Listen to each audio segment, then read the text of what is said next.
Okay, hello, good morning, welcome everybody. First, I want to start with an acknowledgement. As you see here, the USC College of Architecture, Design and the Arts is located in the traditional homelands of the three Fire peoples. Excuse me if I mispronounce, Ojibwe, Odawa, and Bodewami.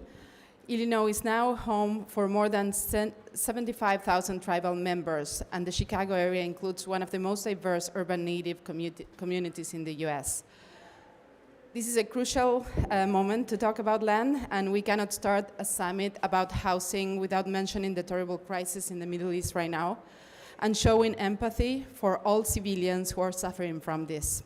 I only want to mention this and manifest my support for the claims to cease fire.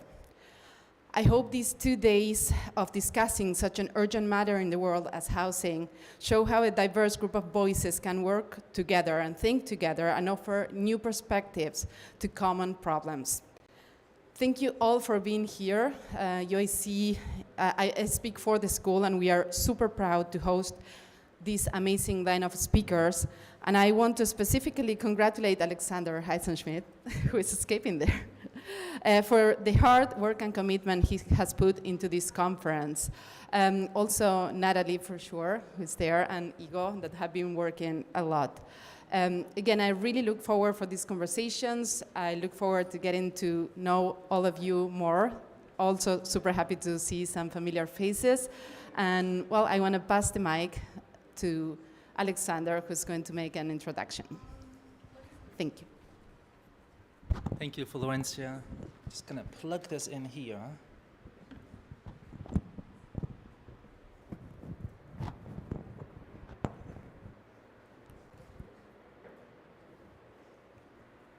Thank you all for being, this needs to get closer, I think. Thank you all, thank you. Thank you all for coming.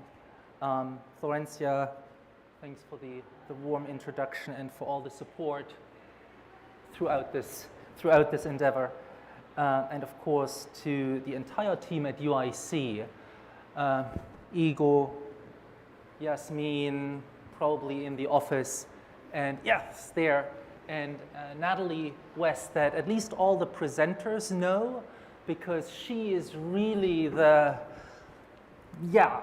we wouldn't be here, we wouldn't be able to speak into the microphone without Natalie, so it's just, she does everything and all.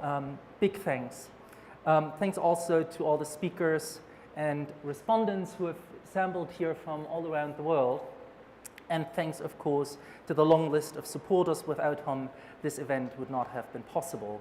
External funding came from the Treehouse Foundation and the Chicago Community Loan Fund, and a number of UIC organizations also supported the summit. Among them are the Office of the Vice Chancellor of Research, the Institute for the Humanities, the Great Cities Institute, the Social Justice Initiative, the Voorhees Center for the Neighborhood and Community Improvement, and of course the College of Architecture, Design and the Arts and the School of Architecture.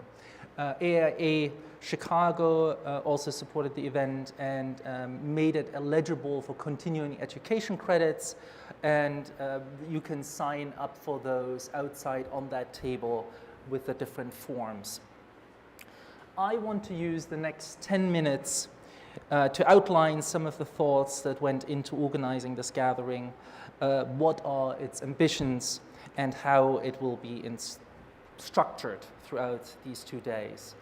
The aim for the summit is to garner intelligences that can control, that can engage and confront the dire affordable housing situation and speak to the potential of collective housing for architecture. To begin, let's start with the obvious. There's a severe affordable housing shortage, and not just in the US, but across the world. The United Nations, for example, estimated that today 100 million people are without a home, and according to the World Bank, 1.6 billion people will be affected by the shortage in housing by 2025. And this is a rather large number, considering that the world's population at that point is estimated to be 8.1 billion. So this shortage will affect a fifth of the world's population. Of course, there are also vast regional differences. But almost no matter where you are on the planet, you're witnessing a housing emergency. Cities in Africa lack at least 52 million housing units. Europe's rent rose by an average of 14.5% in the first quarter of 2022 alone. And half of all US renters are cost burdened. Currently, the US has a shortage of 7.3 million affordable housing units, which accounts for a sharp decline in units by 8% in the past 2 years alone, so quite dramatic. And this is, of course, a decline that predominantly affects low-income and Black and Latinx and First Nation households. It is also important to acknowledge that this is no recent condition, but rather an ongoing struggle. Early discussions on the quality of housing or the lack thereof intensified with the emergence of the industrial metropolis. One of the most consequential texts that for many of us is a point of many of us presenters, I think, is a point of reference, arrived in 1872 when Friedrich Engels comments on the housing question. Here, he not only defines the intricate relationship between workers, rents, landlords, and the rise of private property, land speculation, and exploitation, but he rebukes the idea of a unique moment in crisis and writes a scathing review of the reform movement, which of course implicates architecture. He says, the so-called housing shortage is not something peculiar to the present. It's not even one of the sufferings peculiar to the modern proletariat in contradiction to all earlier oppressed classes. On the contrary, all oppressed classes in all periods suffered more or less uniformly from it. So for Engels, housing for the working class is in a permanent or perpetual state of emergency, which can only be addressed through social revolution. And so increasingly, maybe better, incrementally addressing the housing condition would only address one of the many miseries, and more importantly, would reduce the revolutionary momentum, he thought. And he was rightly skeptical of architecture's ability to introduce change or even to be an ally. We all remember the final chapter in Towards an Architecture declaring architecture or revolution, that revolution can be avoided if we give them architecture. Of course, this is rather counter to calls for radical change and made architecture complicit in prolonging the working class struggle. And that story keeps repeating when the large-scale housing of Roosevelt's public works administrations failed due to the lack of funding, upkeep, and the lack of programmatic diversity. Architecture, once again, not only did not come to rescue, but it dealt the final blow by indiscriminately blaming large-scale post-war housing for its failure. The 1972, and some of you will already know where I'm going with this, the 1972 demolition of Yamazaki's Prudaigo housing scheme in St. Louis was glorified by Charles Jenks as the death of modern architecture. He blamed, somehow he got this idea, that the large building blocks and its black residences were to blame for the building's demise. No idea where he got that one from. While nothing could be further from the truth, this argument misled many and spread like wildfire through the architecture community, which was now blissfully unburdened by any responsibility for housing. Shortly thereafter, the Reaganism and Thatcherism of the 1980s would complete the neoliberal turn, or what David Harvey described as maximizing the reach and frequency of market transactions by bringing all human action, and of course that includes housing, into the domain of the market. Since then, housing has been dominated by the lack of state funding, stimulated desires for home ownership, and here I'm talking predominantly about the US, accelerated privatization of land, regulations that encourage single-family homes, continued focus on the nuclear family, concerted efforts to undermine the reputation of social and affordable housing, inflated parking requirements per household, and spatial layouts that no longer conform to current needs, and the list goes on.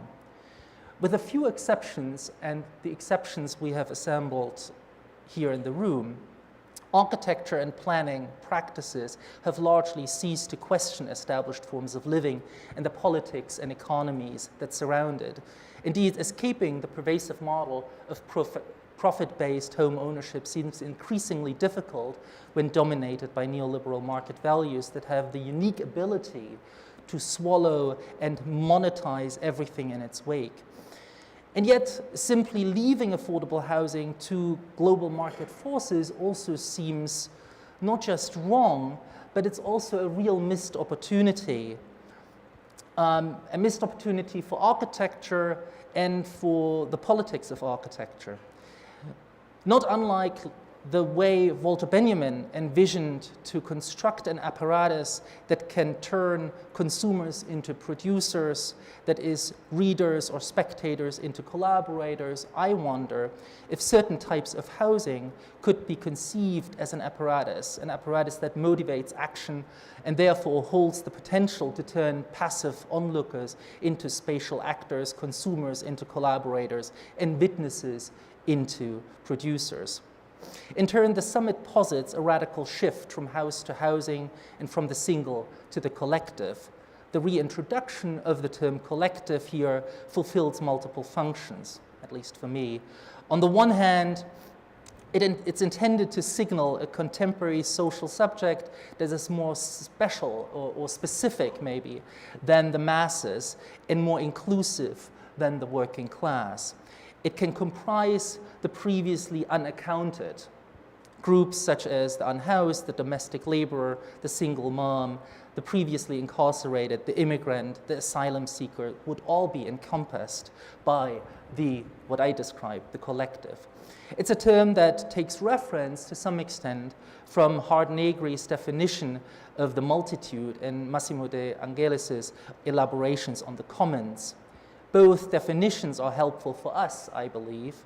The multitude as a kind of open, inclusive concept in which the social differences between people remain different, meaning they have their autonomy, and the commons as a community of individuals who defines their own social relations around a set of resources and an activity that is essentially rooted in an ethic of care and mutual recognition.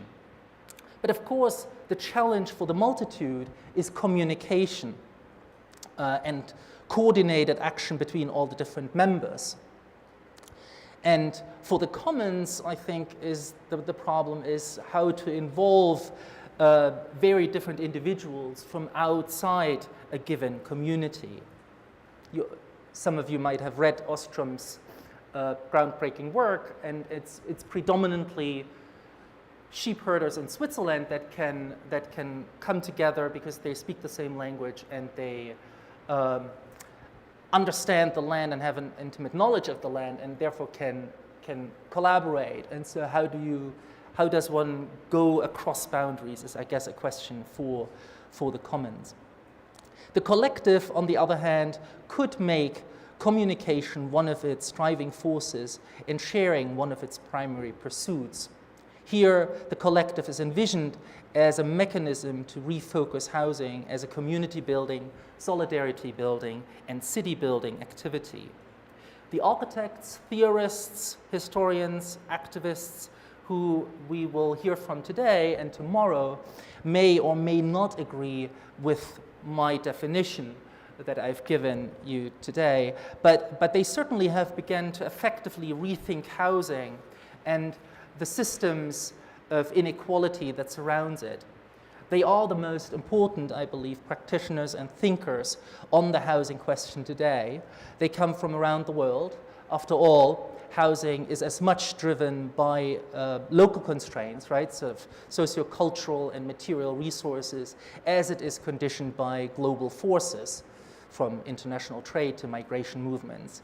And this makes the housing question a shared architectural project, and the summit a platform for the exchange of ideas from around the world, as much as it is to inform and be informed by local stakeholders about alternatives to the pervasive models of developer-driven, profit-based home ownership, and to the persistent conventions of housing design according to the heteronormative nuclear family.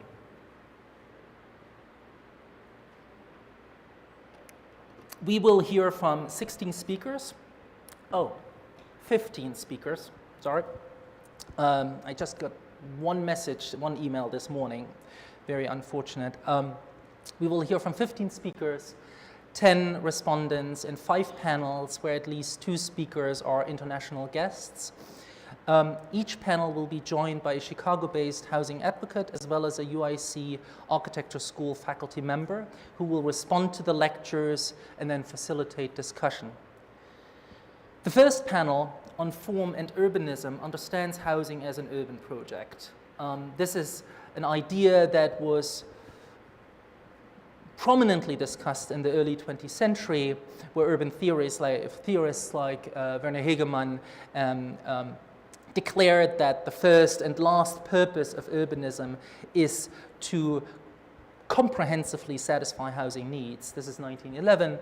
And architects like Ludwig Hilbersheimer describing housing as, quote, the actual problem of the architecture of the metropolis, with which he points towards the kind of social problem, but he also points towards an issue that architecture has to engage and can actually profit from that engagement by gaining new typologies. While cities have dramatically changed in the post-Fordist world, housing remains the core component for the makeup of the city and could be described as one of the primary forces of architecture, if not today's most crucial task. So the practitioners that we hear from in this first panel managed to craft an alternative to the single home. Not that all their projects are large. In fact, some of them start with the single house, as we will see. But the way I see it, all of their projects can be scaled up. They innovatively engage urban policies, and they have cultivated a strong architectural language by developing a repertoire of typologies that could act as a collective urbanism. Niraj Bhatia, there, is our first speaker. And I remember maybe 2 years ago we started that conversation. So we should do a big conference on that topic. So it makes sense to have you present first. He's based in San Francisco and Toronto, where he founded the design practice, The Open Workshop, and works also as an associate professor at the California College of Arts, where he's also directing the Urban Works Agency, an urbanism research lab. His work has received many, many awards, including the Architecture League Young Architects Prize, the Emerging Leaders Award from Design Intelligence, and the Canadian Prix de Rome. Martino, and I will introduce everybody, and then we can resume with the talks. Martino Tatara is based in Brussels, Belgium, where he is associate professor at the KU Leuven Faculty of Architecture and is also the co-founder of Dogma, the office that maybe unlike any other office has a sort of infiltrated the visual culture of architecture schools globally. Together with Dogma, over the last 10 years, Martino has been working on a research project by design trajectory that focuses on domestic space and its potential for transformation. And recently, the office also published a quite hefty publication on living and working. Meng Chan is based in Beijing, China, where he is the founding partner and lead architect of Urbanus Architecture and Design. He served as the chief curator for the 2017 Shenzhen Hong Kong Bi-City Biennial on Architecture and Urbanism, really one of the, I think, really preeminent and innovative venues today, and has held visiting professorships in places like Syracuse University and the University of Hong Kong. While at one point everyone was scheduled to come to Chicago, global conflicts, academic schedules, and new appointments, or just a breakdown of airplanes, made it difficult for some to arrive here. So therefore, some of the presenters will present on Zoom. And Meng Chan, unfortunately, is one of those presenters who is stuck in Beijing. But please join me in welcoming our first speaker, Niraj Bhatia.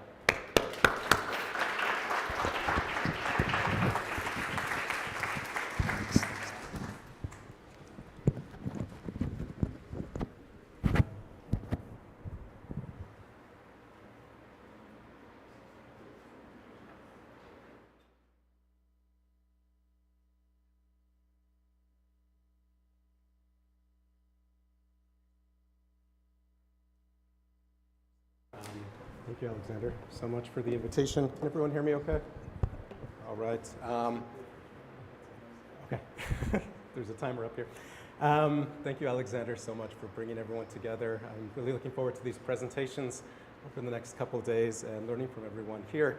I'm coming from the Bay Area in San Francisco, and we struggle a lot with the question of affordability of housing, as many of you know. I don't think these are... Is that a little bit better? All right. You know, we struggle with a question of access to housing. I don't think it's unique to the Bay Area, but let's say we're a little bit more amplified and accelerated in this conversation as an urban center. We're also one of the richest regions in the world, so it's surprising if we can't figure it out here. Where can we figure it out? And I think this is, for me, not just a question of supply and supply-side economics, but really a question of how housing interacts with economics, politics, labor, and culture. We're seeing the replacement of the notion of housing as home to housing as real estate. Housing as home prioritizes lived experience and use value, wherein housing as real estate is about speculation, a non-lived experience, wherein exchange value is of key importance. And this transformation has led to more and more people being alienated from the housing system itself. According to Peter Marcuse and David Madden, residential alienation is the byproduct of the commodification of housing, the casualization of employment into flexible forms of labor, rising inequality, and the neoliberal assault on the social safety net, inciting, amongst other things, more and more people to live in precarity. And this emerging class, the precariat, which has been defined by Guy Standing, really has precarity both in, or to say the insecurities of precarity are both subjective and emotional.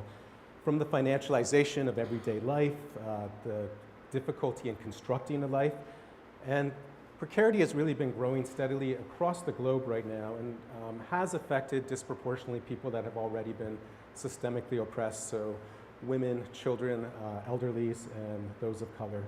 And so a lot of the questions around precarity, as Alexander so eloquently framed, have to do with housing and housing access.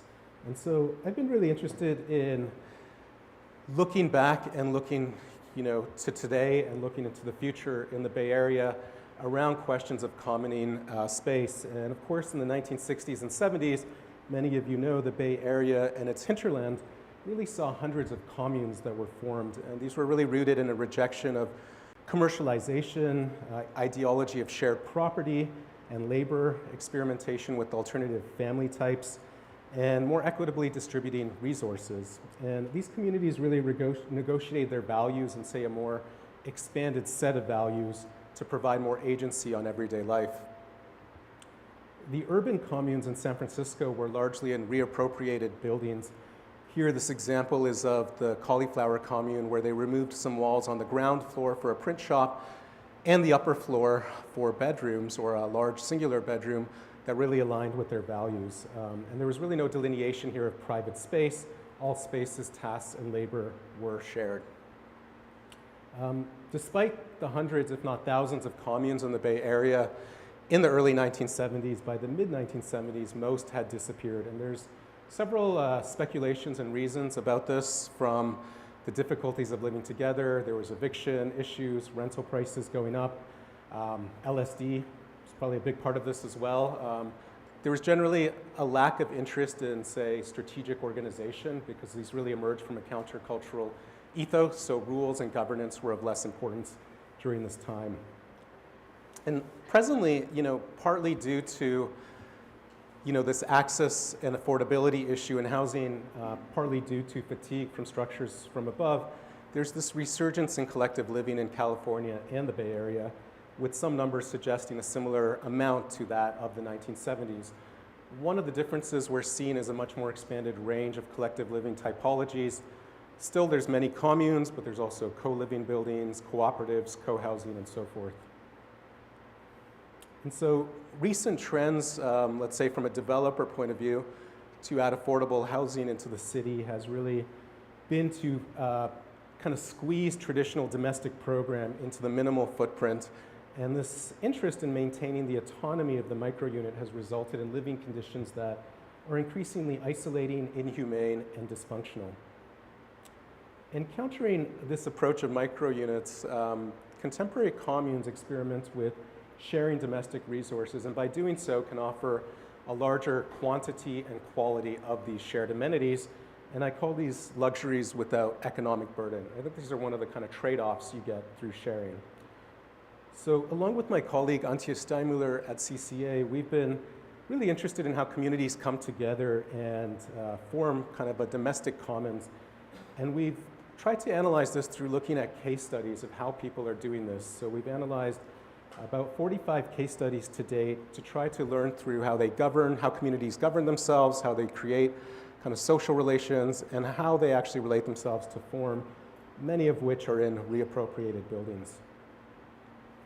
One of our lenses of analysis is what we call hardware, which refers to the physical frameworks of the building proper. And this is probably the most familiar for us as architects, really looking at the interface between the public and private realms and how spaces support larger ideas of a shared politics. What we found in studying these different projects is that the form of privacy, as well as the location and distribution of complex services, are often highly articulated, with shared spaces being much more amorphous, flexible, and time-shared. And I'm going super, super quick. There's many other awesome things, but I'm cherry-picking for certain points I'll be making today. The second lens is what we're calling software, and this really looks at how sharing manifests in different projects. So in some projects, you might share a room with 2 people, you might share a bathroom with 5 people, you might share a kitchen with 10 people, and those, say, nested forms of sharing do have a result on how, stewardship and maintenance of the commons plays out. So for instance, here on the left side, you see what we're calling a single tier of sharing. Once you leave your private realm, everything is open to everyone. Whereas on the right side, say, a multiple tier of sharing. And in our research, when there is more nested forms of sharing, there is more stewardship of the domestic commons, because there's more intimate relationships around certain domestic programs. Our last lens is what we're calling orgware, and this really delineates the governance structures and distribution of labor through the kind of organization of resources and power. And so this image here really touches on this debated, long-standing debate of how to hang one's toilet paper. And I think this thing at the bottom, "the choice is yours," is perhaps the most revealing of the dialectics of living together. It's really the agency afforded in everyday life that people want to come together and have that agency, but this does paradoxically require protocols of governance. And so in our research, we've documented a series of governance and labor structures. I'll just describe one model here for time purposes. This is called a duocracy. This is a system of governance where you're able to do whatever you want on physical space as long as it's reversible. This diagram in particular is, even at this large scale, kind of esoteric to read. It's denoting how labor plays out, and so there's many forms of labor here. from domestic labor to kind of social and emotional labor to kind of things like PR and economics and so forth. And this is organized through a series of stewards, and the kind of labor is fairly evenly distributed when you look at it through a yearly cycle. I don't think that sharing labor is easy. It's what leads to a lot of the kind of, say, arguments in many communes. But it really is through the social, domestic, and material labor between commoners that social systems are produced. And these are really centered around cooperation and negotiation. So in our research, stronger bonds are formed when labor is done collectively.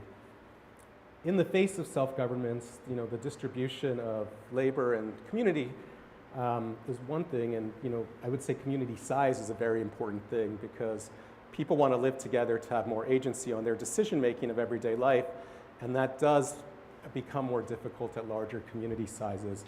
In our research, many of the communes that seem to have more agency to each commoner are between 15 and 30 members. So fairly intimate, everyone kind of knows each other. And I think that's where I want to kind of quickly talk about in terms of scale, because I'm really interested in this question of how people come together and how do we take a model that seems to work really well at a small scale and scale it up as a way to maybe challenge or have an alternative to the market.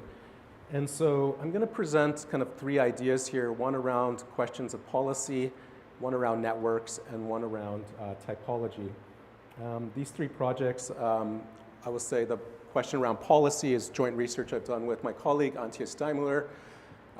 Networks is a project that was commissioned by the Chicago Architecture Biennial and David Brown.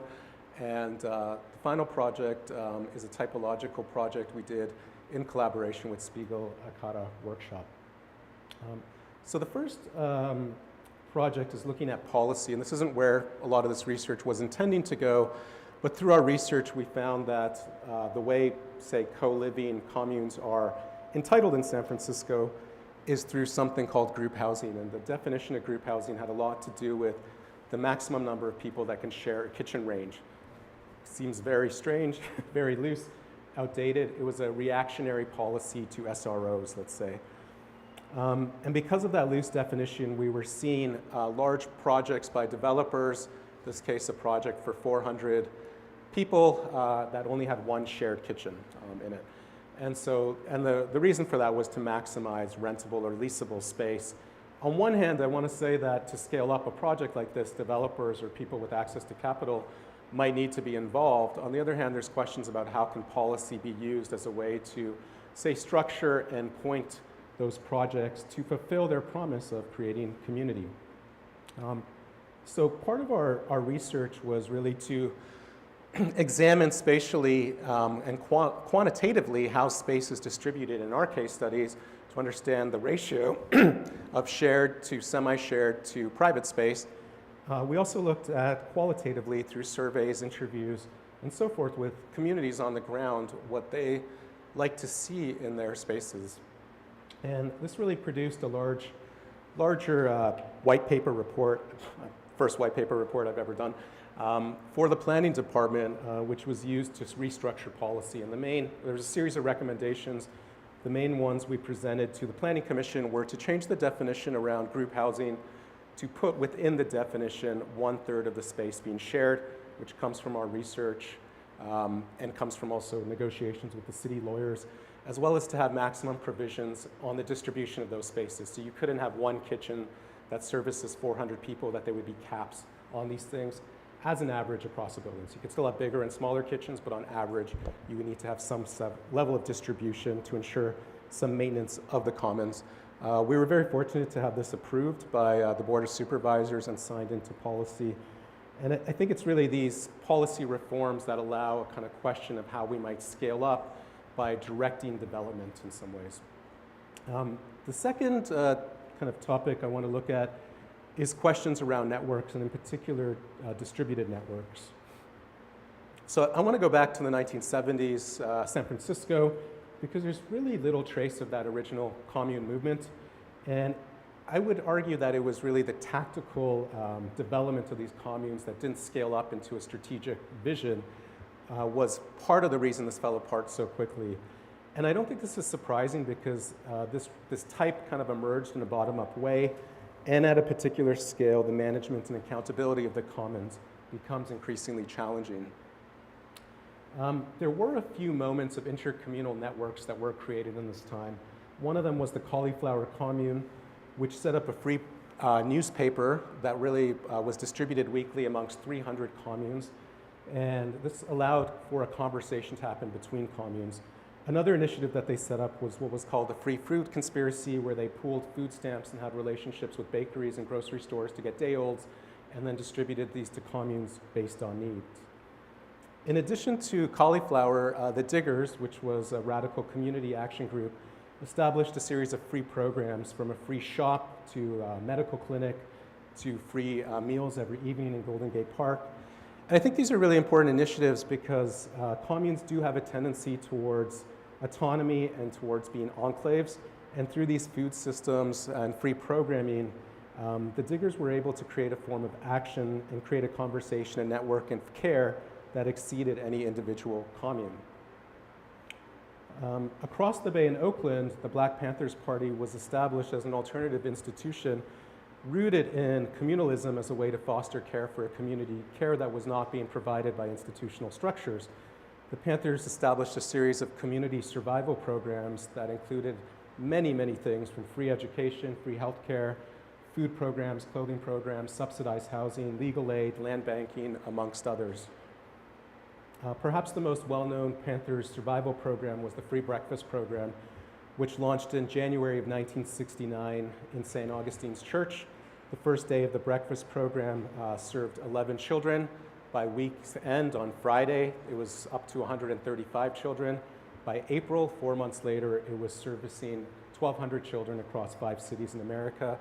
And by 1975, it sort of pressured the government into establishing a national free breakfast program, which is still in operation today. And it kind of gives us a glimpse of how grassroots commoning practices could be scaled up and ensure a level of care at a much larger scale. More recently, this is the Haight Street Commons. This is a group of communes that live in close proximity. So there's about 75 communes and 500 members living within roughly a 15-minute walking radius that are sharing both physical resources, things like kayaks, speakers, cars, services, and other things to create a network. And what's for me very interesting about this network, and I'm collaborating with them right now with my class at CCA, is that each house is able to maintain their own governance and their own kind of way of living, yet they strategically network together to scale up the benefits of support, economies of scale, and challenge this regime of private property. So these were some of the things going on in our head when we got the invitation from David for the Chicago Biennial, which looked at David's project of the available city. And I'm sure many people in this room know about this project, the numerous amount of publicly owned vacant parcels in Chicago. And we were looking at the neighborhood in Bronzeville on the south side of Chicago, a red line neighborhood with thousands of people living in precarity, whether measured through income, unemployment rates, age, support systems. Yet at the same time, a lot of very interesting things happen when land value really goes down. And here, you can see land banking and community land trust coming in. Actually, I was thinking a lot and inspired by Andrew's book on the Unreal Estate Guide to Detroit, of just kind of thinking about those expanded forms of value that come to land once economic value is not the primary driver. Simultaneously in Bronzeville, we were working in San Francisco at a distance on this project, and we were trying to understand this neighborhood at a distance, and we were just really inspired by the number of mutual aid organizations that were kind of working within the community itself. And so through researching this project, we interviewed 30 of these organizations and documented the work they were doing. And as you can imagine, many of these organizations lack funding and lack time and don't have often the capacity to scale up their initiatives because they're trying to do what's really in front of them day to day. So our proposal really attempted to address these issues of scale and the enclave-like nature of the commune by separating the programs of a collective living house into a series of buildings, landscapes, and activities that could occupy these vacant lots. As a network of buildings and kind of activities, this would enable additional scales of sharing resources amongst residents and the neighborhood proper. It would also erode the enclave-like nature of the commune and integrate it into the neighborhood, making visible the systems of care and showcasing these alternative forms of land tenure. This decentralized model of sharing merges between the domestic and urban commons. And one of the things we started with was just trying to think about how we could bring together the work already being done on the ground by creating a directory of these organizations, a map for the neighborhood so everyone was aware of all the things happening in the neighborhood. And really inspired by the intercommunal papers of Cauliflower and the Black Panthers Party, these series of broadsheets frame issues and work being done around the themes of food, ecology, care, and making. And so our design intervention speculates on how we can build upon these interventions and assemble these vacant lots into a larger network, scaling up these kind of, say, support systems.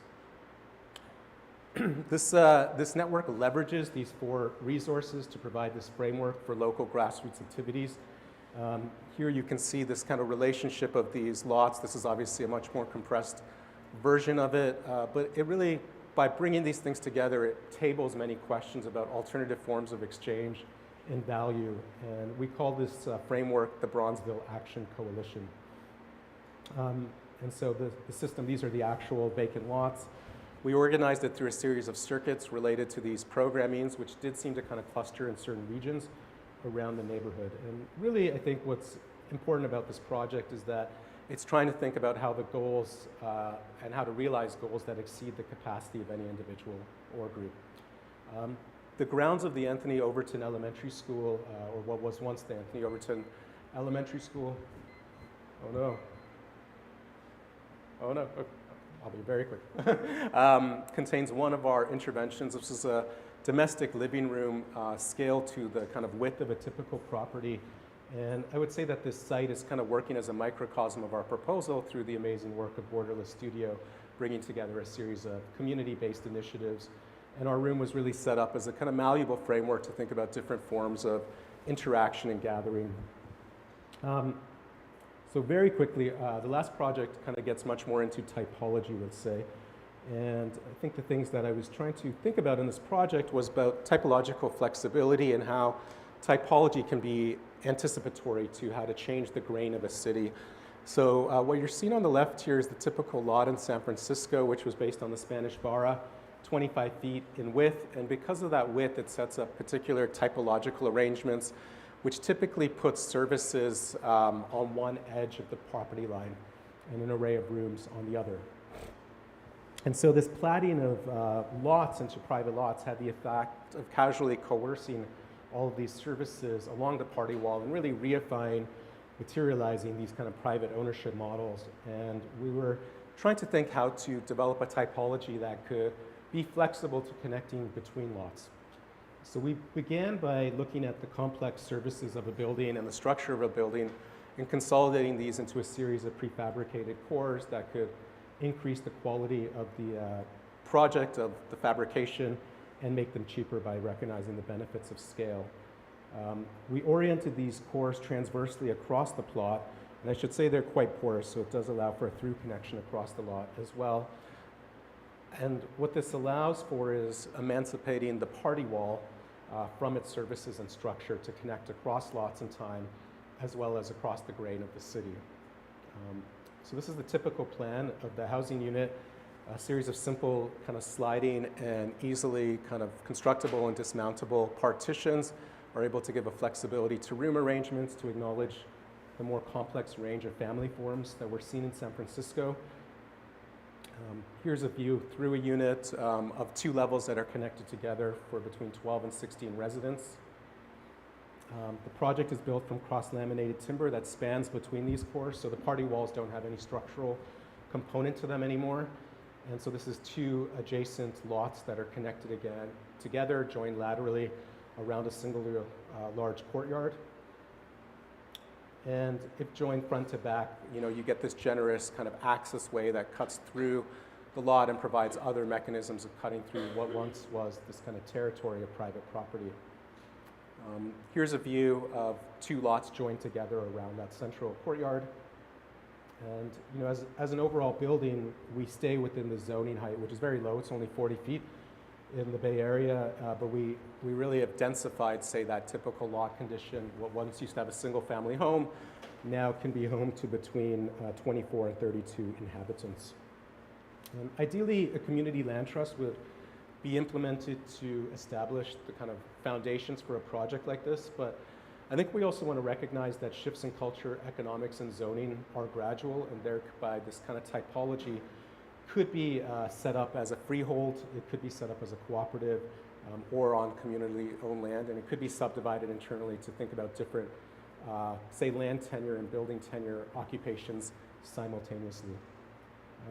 So I just want to return quickly to that question of scale, not because I think the housing, say, affordability crisis is simply an issue related to supply side economics, but more importantly to question how to empower communities to have agency on their way of living while also challenging these dominant housing systems.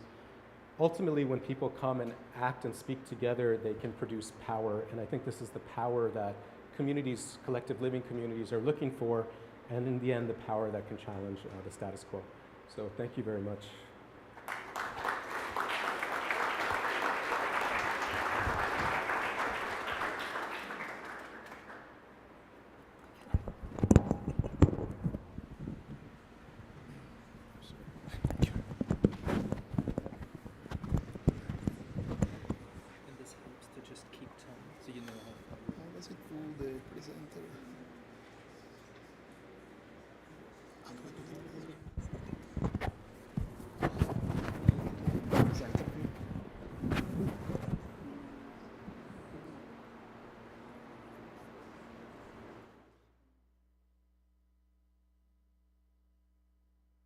But I would like to have my note.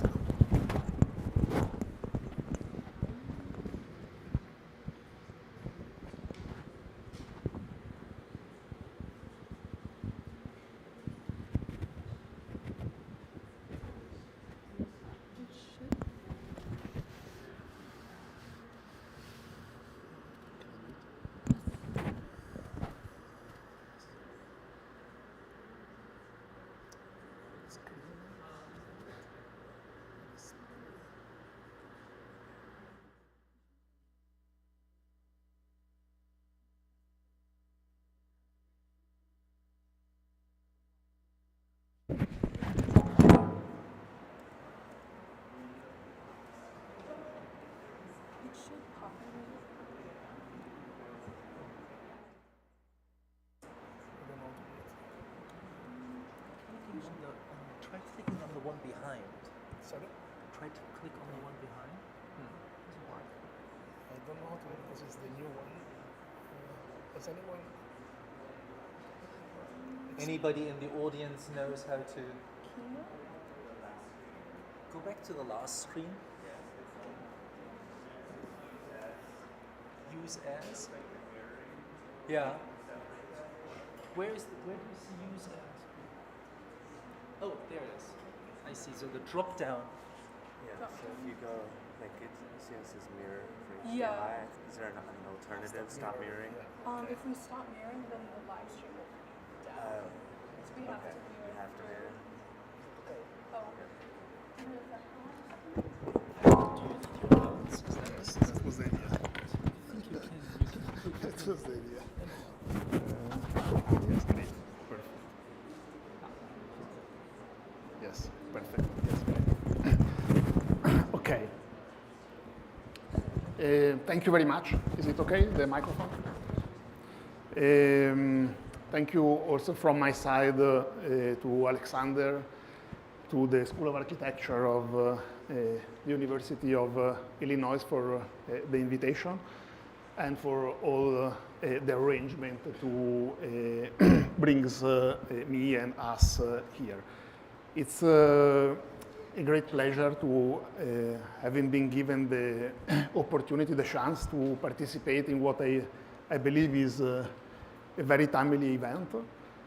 And in fact, I have to say that I was very intrigued by the invitation of Alexander when he reached out to me this summer, because I felt very much aligned with the brief of the symposium that he was trying to organize, and I would say the hypothesis that it contained, having tried myself, ourselves, to address the relationship between architecture and the possibility of a cooperative, communal way of living, or try to understand how collective housing could be, and I quote what Alexander wrote, a productive challenge for architecture. And I would say that I think this is still an unanswered question, and I think it's actually quite an important question to answer, especially in a time when, in fact, there is a lot of production that have been done around the topic of collective living.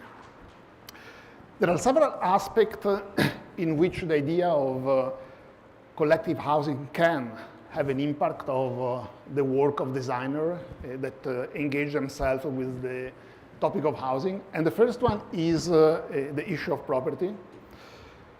Property has traditionally been understood as something that has very little to do with architecture. Yet not only, I would say, property is fundamental in achieving what we could call a truly collective housing, but issues such as, for example, accessibility to land, processes of acquisitions and land or house management are all aspects that I think are fundamental in the realization of any form of affordable dwelling. And I think it was mentioned before, we talk about collective housing, we talk about affordability, and in fact we know how these two issues, affordability and collectivity, are in fact complementary side of, in fact, a same issue. In our work, we have, in fact, tried to translate this interest by engaging ourselves, for example, in processes that try to find potentially affordable pieces of land where we could realize our project. We have, for example, been looking at vacancies within the larger metropolitan area of Berlin, what you see on the left side, or looking, for example, at what we would call infrastructural leftovers along the public transportation line in the City of London. Or we have also tried to tackle property by establishing collaborations with initiatives, housing agencies that try to, let's say, reform the way in which home tenure is organized. For example, developing projects in collaboration with the housing cooperative, with the Community Land Trust in Brussels, which is an initiative which has started only since a few years to start its operation, but also working together with more traditional social housing agency. The second aspect that I think it's relevant to mention when we discuss about possible relationship between architecture and the possibility of collective housing is construction. Construction, again, is traditionally understood as a sort of preliminary phase to the action of inhabiting, collectively or not, a housing project or a building, something that somehow predates the action of living. But yet, if we understand construction as, let's say, the relationship between architecture and labor more in general, I think we should also understand that this pertains issue of maintenance, care of a building, and therefore construction is not only about choosing perhaps the most sustainable material at a certain moment, but in fact operating fundamental choices that have a very strong impact on the way in which these processes can unfold in the course of the life of a building. And again, just to mention a couple of references, we have dealt with this issue in a project that we did for a housing cooperative in London, in which we have tried to favor processes of self-construction by making material and technological solutions that would favor manual labor and not actually deployment of technology. Or, for example, by understanding construction as adaptation, transformation, retrofitting that could be performed by the inhabitants thanks to the guidelines that were contained in transformation manual that we, as architects, have been designed together with the project that was meant to be inhabited. But the third aspect, and the one that I would like to speak the most today about, is the third aspect, like Miraj just mentioned, is typology. And although it is evident that, in fact, any domestic type, in principle, can be retrofitted in order to accommodate let's say, a more collective way of living, I will argue that architects should develop innovative typological solutions to support the possibility of commoning of domestic space. Again, in the past years, we have engaged in a long design-based research that tried to, for example, bypass the separation between living and working, proposing typologies that would address this possibility. By favor new forms of social association beyond the family, or let's say not limited to the traditional nuclear family, or by investigating the idea of evolutive typologies, understanding that type is not something that is, let's say, fixed forever in a given configuration, but something that can adapt to the changing demographic, economic, social condition of the household. For example, by splitting a larger unit into, let's say, a number of smaller units where, for example, a family member could be relocated and start his own independent life. What we believe is crucial today is, as somehow anticipated in this beautiful diagram drawn by Tage in 1932, is to devise typologies that could support employed men, women, and families with a new paradigm of the city, of the neighborhood, and of the home. One which is based on the possibility of bypassing the separation that so strongly permeates the idea of domestic space today between what is private household and what is actually collective space. Of course, what we suggest is nothing new. There is a long tradition of architectural research that, starting from the work of Charles Fourier, has attempted to bypass this separation, something that has been very well narrated by American historian Dolores Hayden in her book, The Grand Domestic Revolution. But if the task of today is to devise typologies that are suitable to support commoning of commoning practices, among the multiple type, I would like today to make an argument in favor of a specific typology, which is the urban villa, which once reformed could actually fulfill perhaps such hypothesis. And what I'm sharing with you is, let's say, working hypothesis that at the office we are starting working on in the past month, and something that, in fact, we are engaging ourselves with for the coming months. It's actually a paradox, I would say, to select the urban villa as perhaps a type that could support collective space. Urban villa comes clearly from the architectural typology of the villa, which is perhaps what is most distant from the issues that are at stake in this conference. Historians Bentman and Muller has written about the villa as the embodiment of what we could call, or what they call, a form of hegemonic architecture. The villa is the type that, more than anything else, embodies the idea of property, of family living, of real estate speculation.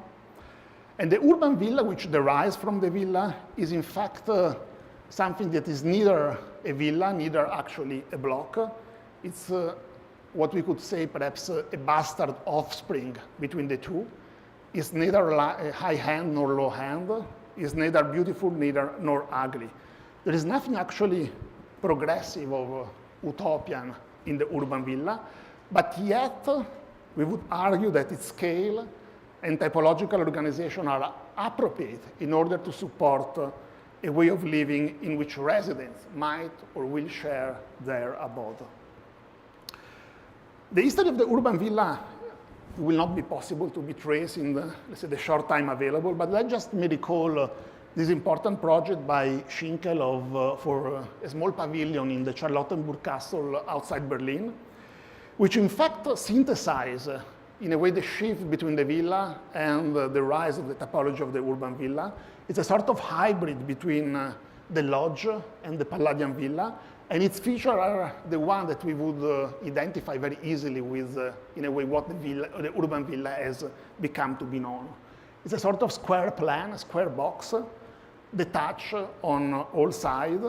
It's characterized by a very generous and large continuous balcony that run across the building, and in a way the windows frame very specific view towards the surrounding landscape.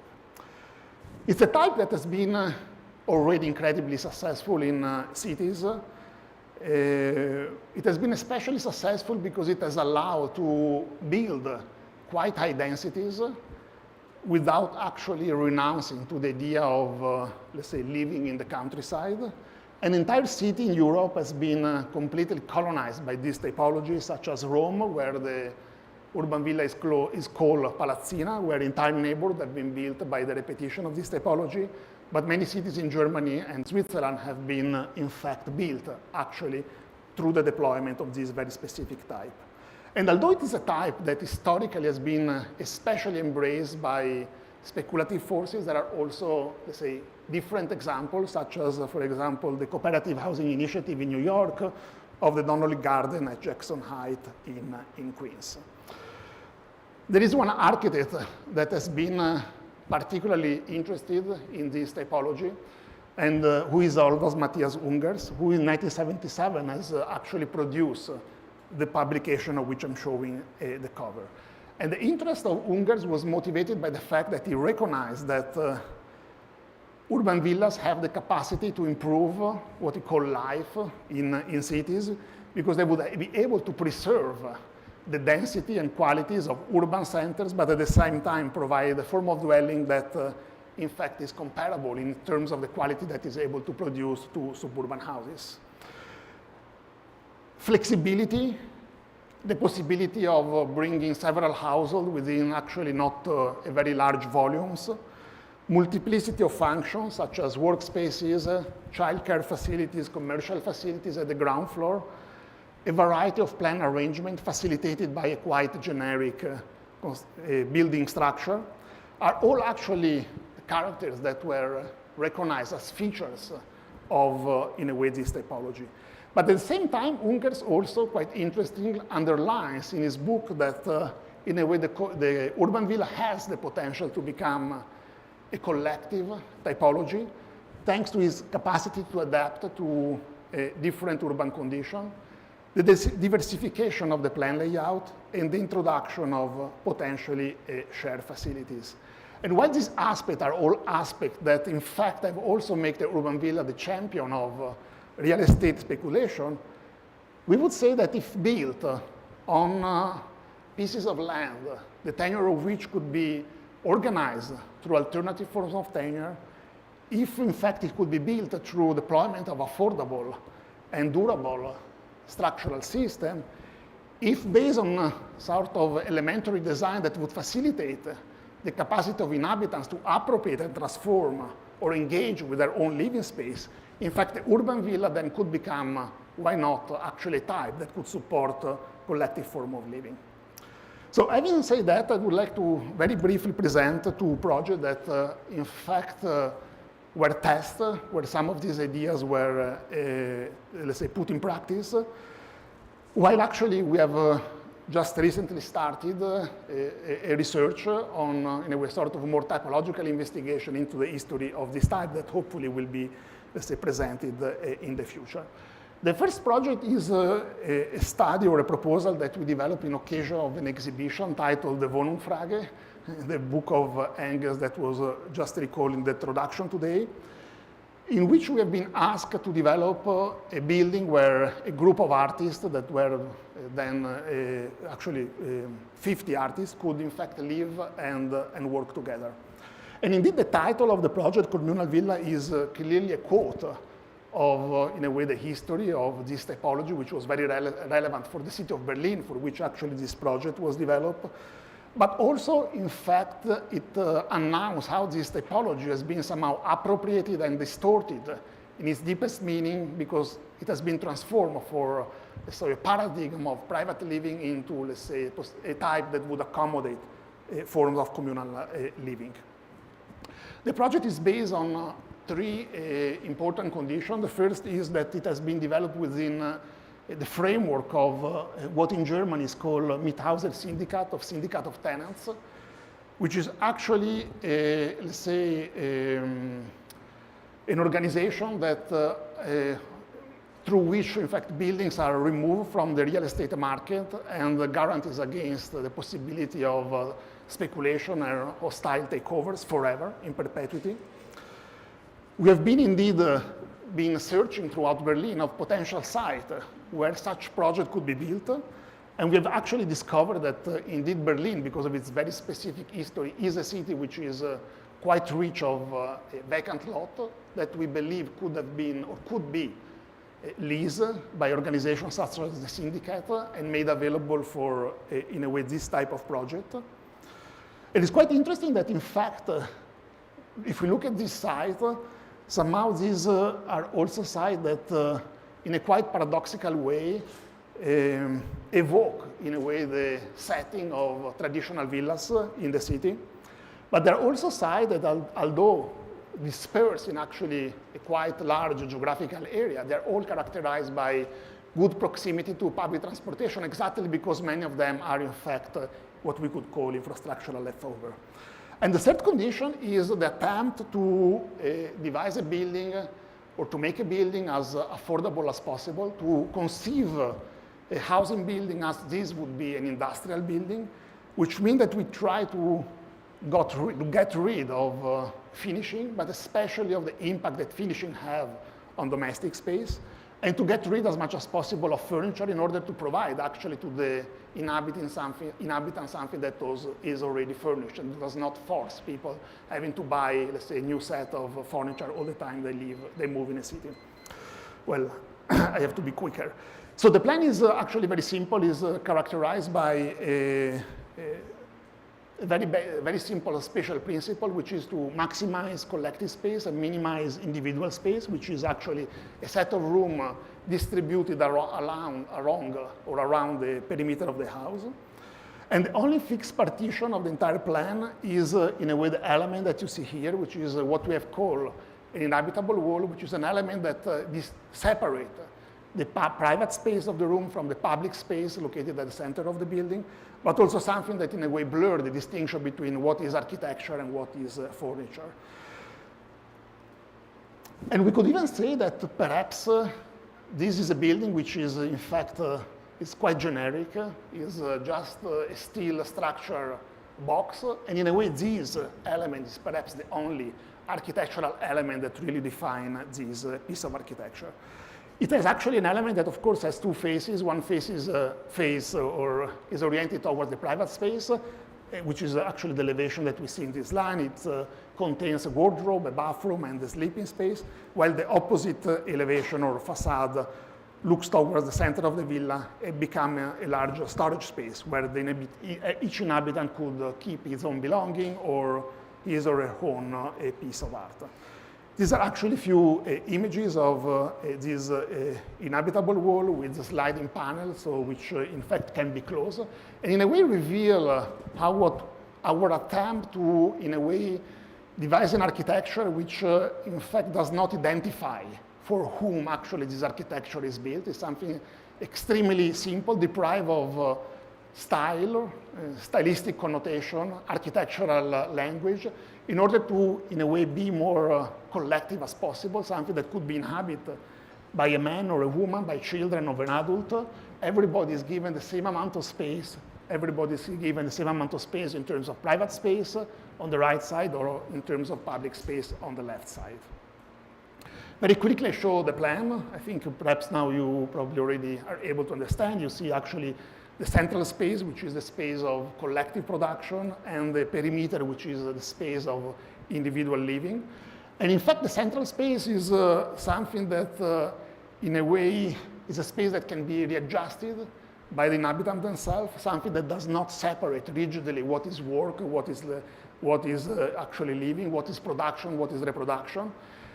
But also a space that, in fact, highlight how art production is not the result of the individual genius, but in fact is often the result of collaboration among different people. So these are a few images of, in a way, the central space. You probably recognize the inhabitable wall in the background. For the rest, as I said, it's an industrial building with exposed structure, so that in fact inhabitants are able to let's say, modify and appropriate in the building, where spaces can be used for workshop related to the production of art, but also, in fact, where movable partitions allow the possibility to rearrange internal layout where production and reproduction can coexist one with each other.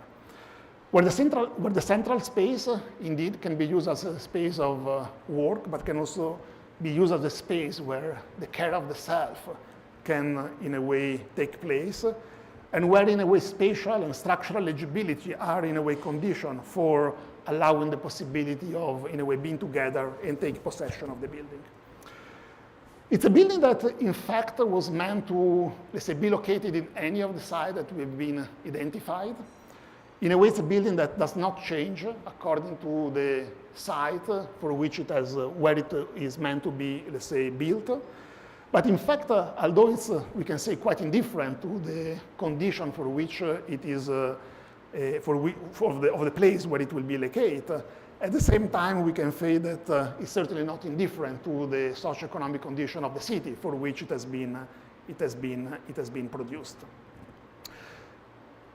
It's an industrial building made of, in a way, simple and cheap material, steel structure, metal paneling, a building that does not disguise its affordability, but in fact, a building that, in a way, reveals that condition with a certain pride, achieving what we call a sort of new monumentality, which is not, let's say, done with expensive material, but in fact through careful control of dimensions, proportion, and the simplicity of the overall composition. Can I take a couple of more minutes? So the second project that I wanted to present is a competition entry that we did, I think, last year. It's a project that we did for a social housing agency operating in the northeast of Italy. And the competition was to devise a project for a specific site, but at the same time, the brief call for, in a way, some general principles that could be applied to a multiplicity of sites or to the multiplicity of sites in the hand of this social housing agency. So we try actually to devise a project where we could apply, let's say, the principles that were discussed before, an extreme simplification of the construction system with a central core to be built in prefabricated concrete and the rest to be built in cross-laminated timber. A building that is, in a way, flexible and where flexibility is to be achieved thanks to the lack of structural element, and actually the load-bearing structure are the central core and the outer facade, and where affordability is to be achieved by quickly erecting a building through the use of prefabricated component. The structure is actually extremely simple, and in a way the organizational logic is something that is very well explained by the diagram at the center, sort of concentric building, where indeed the darker part is the vertical circulation core. The first ring around the vertical core is actually the internal circulation of each unit, which is a space that is meant to also be where all storage and furniture, closet would be located. And then actually we have the room space, and the outer ring is actually a generous strip of balconies that surround each villa. To answer to the need to, let's say, accommodate a plot that could be varied and the density that might be different, we actually thought about the level of volume flexibility that this building could have. We have thought that, in fact, the length, the dimensions, the height, the depth, and the length of the building could change, achieving, for example, length or a length that could vary between 25 and 32 meters, but not beyond that measure, because beyond that measure, it makes sense, actually, that perhaps another building next to the first one could be built. So this is the fixed element with the bathroom that, of course, are fixed to a certain location. This is actually the ground floor, which has a quite generous entrance hall, and next to it, a collective space that could be used by inhabitants according to their own desire and need. And although, of course, buildings are not really often modified, we thought that it was important, especially within social housing, to think of a system that would allow internal partition to be moved in order to achieve a wider range of topologies. So in fact, we could achieve a unit of a different size, which in fact would accommodate the wider demand of different typologies that were put forward by the brief. The second level of flexibility that we try to tackle had to do with the urban scale. And we thought that, and what is very important is that urban villas can be, let's say, put on the ground in very different level of density and compactness, with denser systems, which are the one that you see on, let's say, the center and the right, the grid and the block, and less dense system, which is the one, perhaps, in which buildings would be arranged according to a checkboard pattern. But in fact, in all of them, what has become very important is the quality of the space in between, what is in between buildings, which is in fact an open space to be well designed with path, playground, vegetation, all that in fact would make, in a way, this composition of different building parts of the same and unique settlement. So just few images to, in a way, highlight some of the features, and I think you have probably now recognized what I was mentioning before. The elevation with a very large opening, regularly placed, so that in fact you don't see where is the smaller typology and when is the larger one. The space in between the building, very important, which in fact, in a way, define the relationship between the open space and vegetation. The generous balcony that run uninterruptedly around the building, extending to the outside, actually the limited surfaces of the unit. Every unit has at least two, let's say, facing on two sides. In most of the cases, actually three, which is in fact an important condition that not only facilitates, let's say, natural ventilation, but also in a way increase, of course, the quality of the living space. Distribution space is limited, and when actually we have, becomes also a space where closet and storage can be located. But the circulation, in fact, can also take place along the outer facade, where the balcony, again, as you can see, clearly becomes a sort of natural expansion of the unit over the outside. So to conclude, I like to say that the urban villa is a type characterized by, in a way, certain level of density, generosity of green spaces, abundance of balconies, flexibility, all elements that, in fact, if we look at the history of the city, have made this a type champion of urban speculation. But again, if these elements are combined with processes through which land is acquired and administered through alternative forms of tenure, if urban villas are to be built through affordable and durable structure, if, in a way, structure are kept simple in order to allow possibility of inhabitants to engage with their building, then I think that the urban villa could really become a type that also fulfill the promise of collective living. Thanks for your attention.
No. Let me try one more time.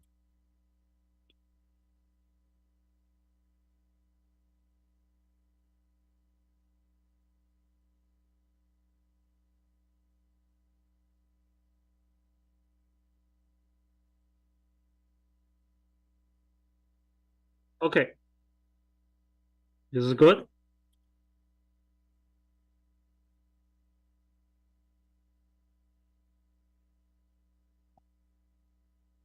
Okay. So I can start, right? Can you hear me? Okay, so I'm gonna start. Thanks, Alexander, for inviting, and also I feel sorry I'm not there in Chicago. But my topic today is mini, hybrid, and collective, alternative urban dwelling in Chinese megacities. But today I'm going to focus on one particular city, which is Shenzhen, where I live and work for the past 20 years. So this, I'm going to start from this map. So in 95, you can see the border. Can you see my pointer on the screen? This is the border of the city. But right now, after 20 years, the city has been expanding dramatically.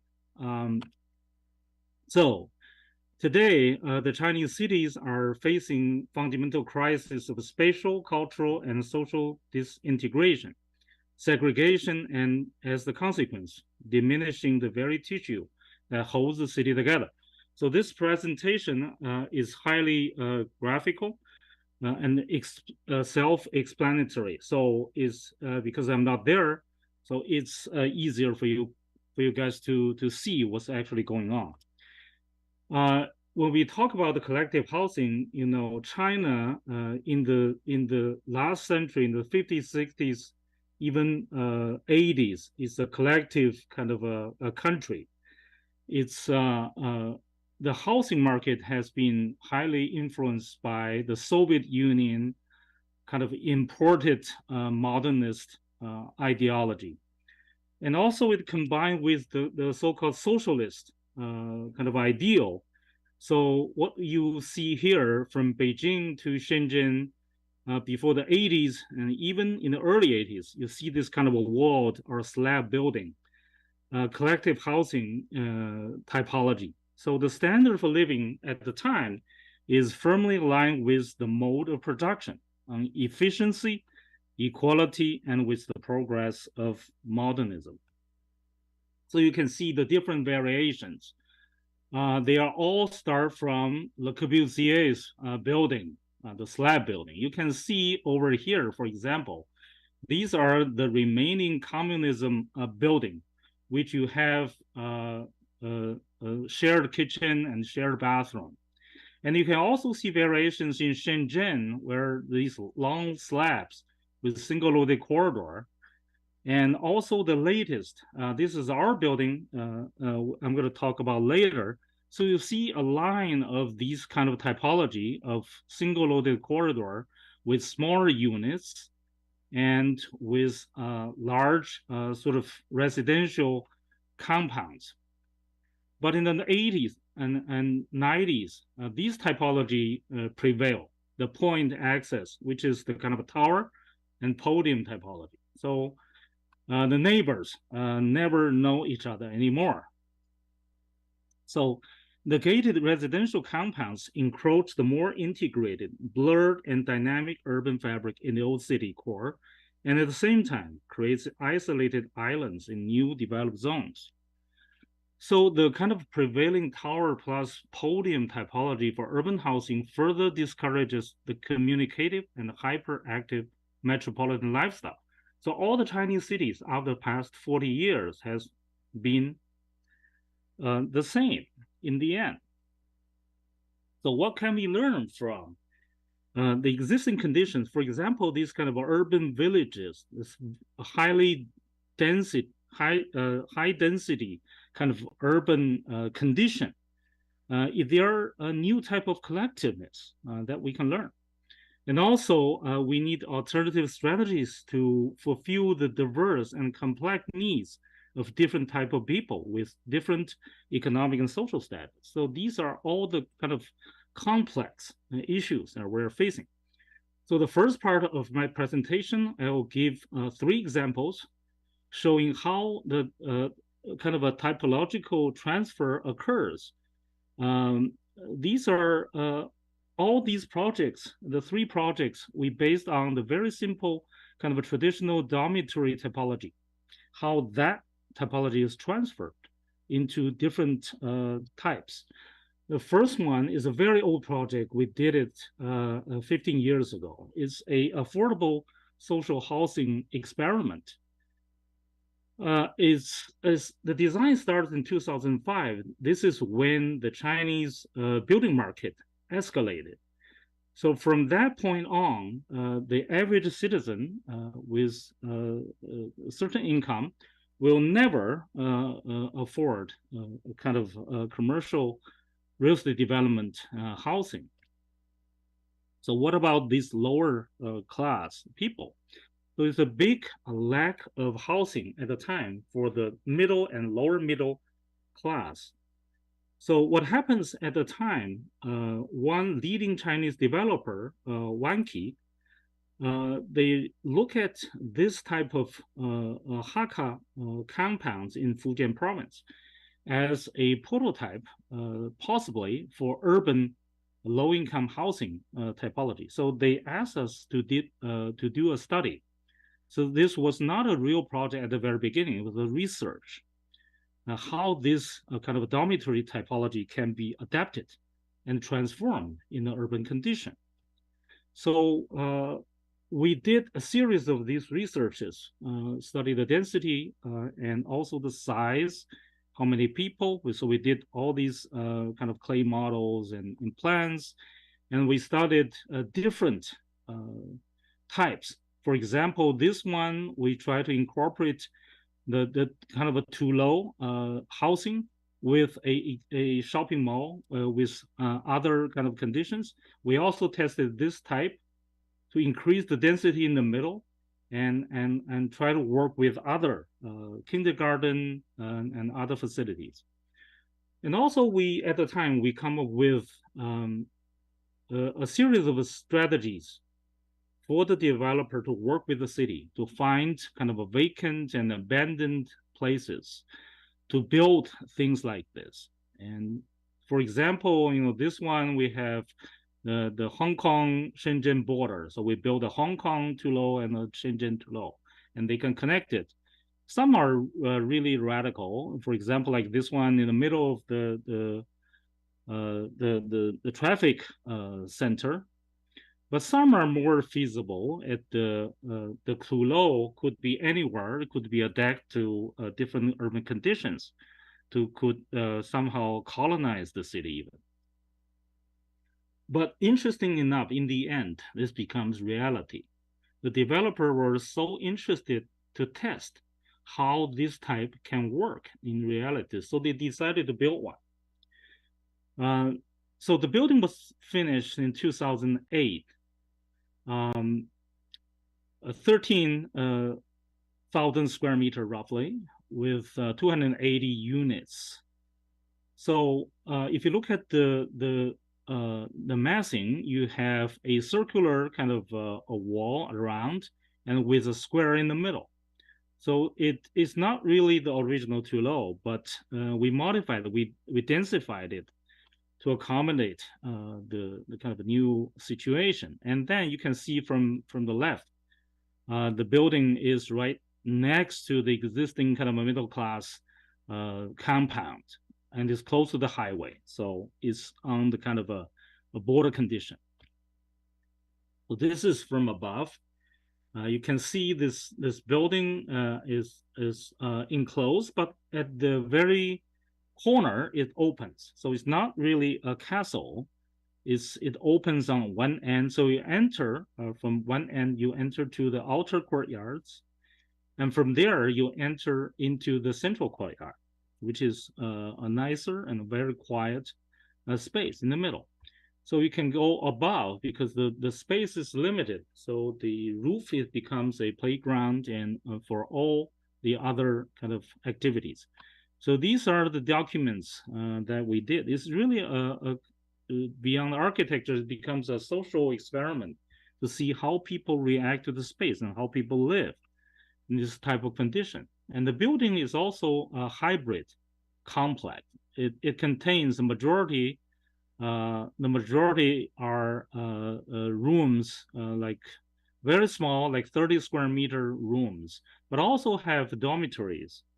So these are the shops. They have a shop at the bottom. So the shop owner knows everybody and know the story of every family. So it becomes an information center. And this is the more recent photographs. The plans are better now with all the living and the clothing, whatever. So it becomes alive.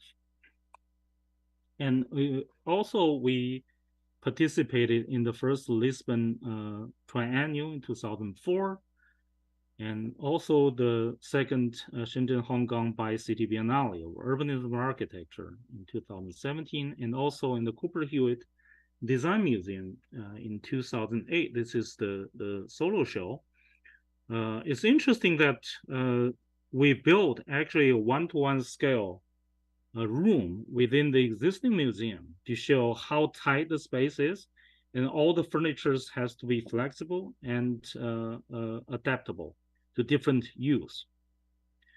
The second example is very similar. It looks completely different, but the typology is also single-loaded corridor with rooms. Is a complex, is a apartment complex. You can see how it works with the existing contours with the mountains versus the vertical residential towers surrounding it. So there is a way that housing project like this size can work also with the landscape, with the existing trees, with the kind of gradient changes from public to semi-public to private. So it creates this kind of almost like a Chinese garden typology in the middle. But the floor plan you can see is also a very simple kind of a working class typology with long corridor with public amenities on the ground floor, etc. So I think this simple typology can be transformed into different scale. The third project you can see is a very huge project. It's a project that is totally surrounded by highways, and is also connected by two bridges to the two adjacent public parks. So this was not our design, but this was the original project. It's a collective project done by SOM, Architectonica, and Gravity. There are different firms working on different portions of this project. It's over 1 million square meters of floor area. Our task, the client asked us to build 100,000 square meter residential on top of a shopping mall, huge shopping mall like this. This is our task. But after our study, we decided instead of doing this, maybe we can make it a flat building. So we flatten it out into a cluster, a village almost on top of the mall, and build buildings surrounding it. And also we have two bridges, footbridges, connecting to the two parks. So this is the final result. So what happened is that the 100,000 square meter building was divided into a perimeter office, lofts, and residential. So in the middle, there are commercial clusters. So it's actually a village on top of the mall. So people can actually access the mall from above. They go through these two pedestrian bridges, and then they go around, and maybe they can go down the mall from top to bottom. So this is a very unique kind of condition. So this is the mall on the third floor. If you don't know, there is some people might not know the mall is actually underneath. This looks like a small village on the very top. So this is a combination of different typologies. So pay attention to this portion, the back, the hill-like mountain, this mountain-like thing. So it's very rare that we can build things like this in China. It's this long single-loaded corridor on both ends. So we have the space in the middle. So each unit is not sold by square meters, but by cubic meters. It's 9 meters tall. You can build 3 floors of residential, or you can do 2 floors of commercial or offices, or you can combine these two. So it's a very flexible typology. You basically, you purchase the space, you purchase the volume of 9 meters, and you can do your whatever you want. So in order to make sure that the building is not totally destroyed, so we build this a screen wall. So once you get the units inside, you can customize the facade without destroying the overall feeling, but you can, through these screen walls, you can see each unit might be different in the future. So this is a very rare opportunity that we tested this type of dormitory, but also kind of flexible typology, especially in the post kind of pandemic period when life and work kind of merge together. I think this type of flexible units is more relevant. So this is the end. So housing and also the commercial development could be also tools to improve the urban conditions. It becomes a urban design instead of just architecture. The second part of my presentation is focus on the kind of informal community. So we're talking about housing, but if you know, nearly half of the 20 million people in Shenzhen actually live in this type of informal sort of bottom-up community. This is an area that architects should be pay a lot of attention. So this is the story about Shenzhen. Is the 40 years of urbanization has produced a kind of a 2 parallel world. One is the kind of top-down urban planning, the planned city above. And all of a sudden you see there is a bottom-up informal urbanization. These two realities coexist at the same time. So on one hand, we have this efficiency, rational, and also big roads and high rise, whatever. And on the other hand, you have the byproduct of these type of community. For example, this one is under demolition at the moment. It once contains 140,000 people, right against the kind of residential compounds and luxuries apartments. So this is part of the reality. So these urban villages are distributed throughout the city. So some people say that the urbanization process is in such speed, but at the same time, Shenzhen never had real slums and real shanty towns. The urban village actually played the role. It becomes, for the past 40 years, the biggest and largest social housing compounds.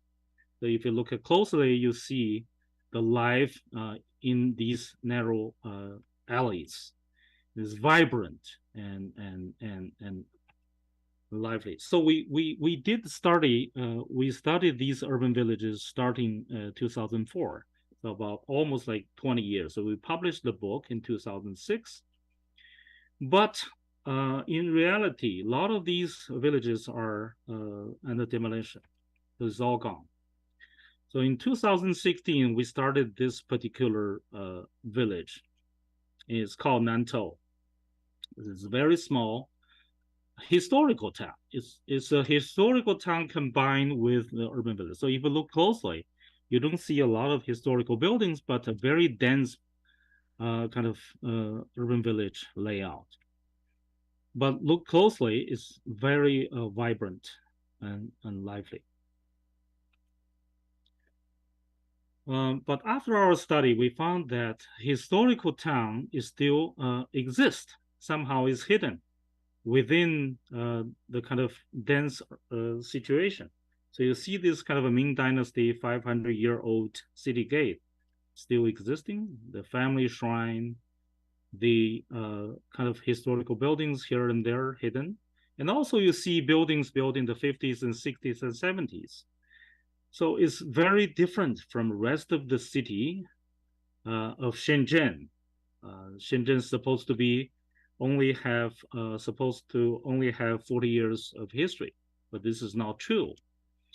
So at the same time, as the curator of the 2017 Biennale, so we combine this sort of Biennale with the regeneration of Nantou. So we call the city of coexistence. So we developed this line of development at the same time, the line of the exhibition. We combined these two. So we created this kind of images to persuade the government. We call it the center of the village. So we want to make this a real center. It looked like this before in 2006. We didn't want to demolish buildings, but we create a public life like this. With certain new buildings, we ask the artist to have their work shown on the wall, and we gradually produce buildings like these in public space. And these factory buildings, before they're all sort of conditioned like this. And we inserted the artworks and also market spaces. So the Biennale opens. Also, the local residents participates in the opening. The Biennale is like walking on the streets. So encounter different artworks everywhere and anywhere. So this is a very different type of Biennale. It's not only an exhibition, it's actually an intervention. It's action in itself. So it brings change. So this is a photograph a couple of years. Actually, this is the photograph of last year. So you see the city gradually changes from 2016 like this, and 2017 when the Biennale happens, and this is a recent photograph. So buildings like these are villages, farmhouses, and the throughout the years, they add sort of so-called illegal additions all the time. So this is a building, for example, is 5 buildings, 5 houses actually, it becomes a bundle. So what happens is that we try to renovate this building, but without destroying the historical traces and also the property rights. So the 5 buildings after renovation is still 5. So maybe 20 years from now, if they decided they want to they want to divide this building into 5 buildings, they can do that because all the interiors, all the spaces between buildings are kept and touched. Well, we added on top this beautiful garden for the public, so they can go all the way to the top. So if you look at the evolution of this village, none of these buildings were demolished, but gradually changed through time. Like this one, this was in 2017. So we added, we transformed all these so-called illegal additions into semi-legal additions. So this we tested how much we can do, what we can do and what we cannot. So the village, in a way, they still confront the city. And the question is, which is more urban, the city or the village? So continue to that. So we, this is a very small project in Guangzhou. We try to renovate a very small house, 3.5 stories, 4-story building, only 80 square meters. So 20 square meters per floor. It's a very tiny building like this. It's a very poor condition, in a very poor condition.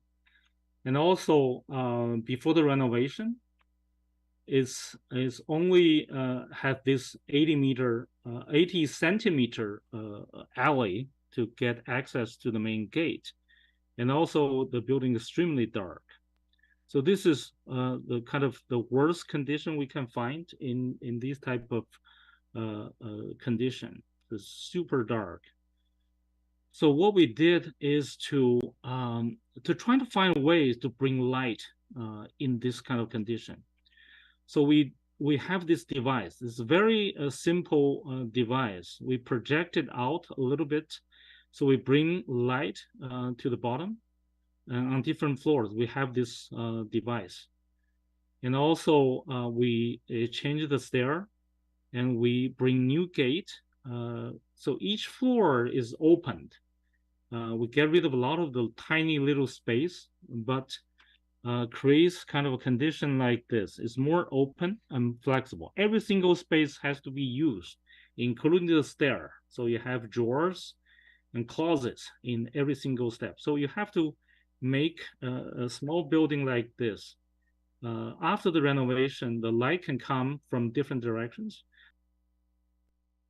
You go up to open windows to different directions to bring light, and also the scenery inside this house. So the more you come out, the lighter you get until the very top. So you have the tiny little but very open space that you can experience the city. The reason why we spent so much time and energy to renovate this small building is not just because we like it. It's because to keep this type of minimal size, the kind of a pixel in the developing city, that we can, in the end, to protect this whole region, this maximum diversity through minimal pixels like this. So this is really not just architecture, but an urban strategy. Unfortunately, this village is under demolition. This once very compact and very lively village is at moment like this. So beyond building buildings and doing research, we are also publishing a book, a new 600-page book about the urban village. We call it Urban Village Coexistence and Co-Evolution. So this is in process. So in the end, we hope there will be, after all these years in research and practice, an alternative paradigm of the future Chinese city could be on the rise. So the city has always been the source of inspiration and field of experiment for us. Urbanist architecture trying to reestablish and stimulate meaningful urban life in the current Chinese urban reality of fractured as disintegrated spatial system and cultural tradition. So in the end, the city itself is the ultimate project of urbanists. Thank you.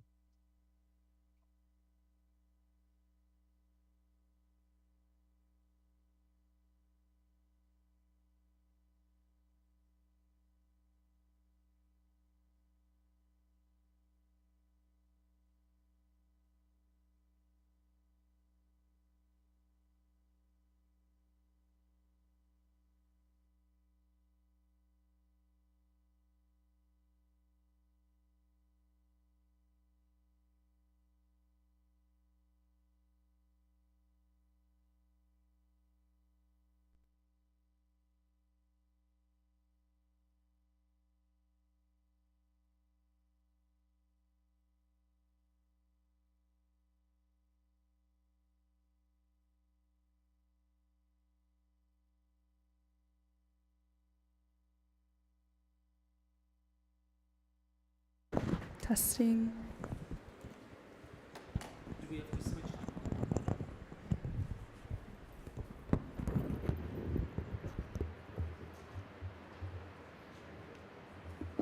Yes, you just hold, and then you'll turn Perfect. green. Thank you. Thanks for the fantastic presentations. We have two moderators here, starting with the visitor. Jaime Torres is principal and founder of Canopy, a leading social impact architecture practice in Chicago. Their body of work includes award-winning projects and publications such as the Oso Apartments in Albany Park, the Enlace Community Center in Little Village, La Villita, and between the Leaves book on housing, as well as design juries and lectures with local and national design associations, such as the Chicago Architecture Biennial, that has been mentioned multiple times, and rightly so. Sarah Dunn, local to the School of Architecture, teaching here, full professor, also co-founder with Martin Felsen of Urban Lab, an architecture and urban design firm. Urban Lab has been recognized with many awards. Just to mention a few, the Architecture Institute of Architects, the Tropreis, their work also was exhibited in both the Venice Biennale and the Chicago Architecture Biennial, and I think multiple times in those venues, but also is housed at MoMA and PS1, and in 2017 they published Bowling, Water Architecture and Urbanism. Thank you for doing this, and I mean, the way that I sort of thought of the format is that you start the discussion, take your time, talk about your interest in collective housing, engage the presenters, and that's how the discussion unfolds. Who wants to start? Well, is this on? Is it on? Can everyone hear me? No. Okay. Hello?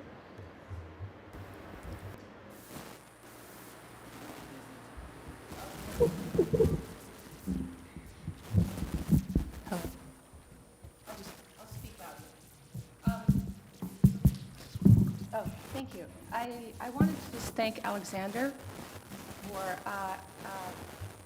putting me on, I think, maybe the most fun panel because it has the word forum in it, and it's maybe something that might be easier to speak about. Also, I really appreciate the discussion of typology that you've each undertaken. I have been here in the Chicago area for more than 20 years, and I feel that what you bring to us here is very interesting, a kind of urge to reassess typologies and kind of reformat them, experiment with them, and then test them as far to reality as you can. And I'm wondering, this might be an unfair question, but I'm wondering if there are any typologies that you have yet to look at that you feel intuitively could be interesting, besides the urban villa, which and the Toulouse and the San Francisco row house, I guess we'd call it. Are there other typologies that you have not yet had a chance to look at that you think could be interesting for us to think about? And also, do you think that they translate to other situations? Does the Toulouse need to happen in China? Can it happen in any kind of leftover infrastructural space? Could it happen in Chicago?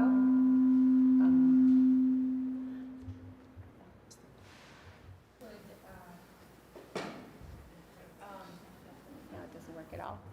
So, are there other typologies that you're interested in, you haven't had a chance to think about? And also, how do you think that the typologies that you have looked at, can they jump from their current historical context to completely different ones? Like, is it a worldwide possibility or only in the locations that where you're currently looking at them?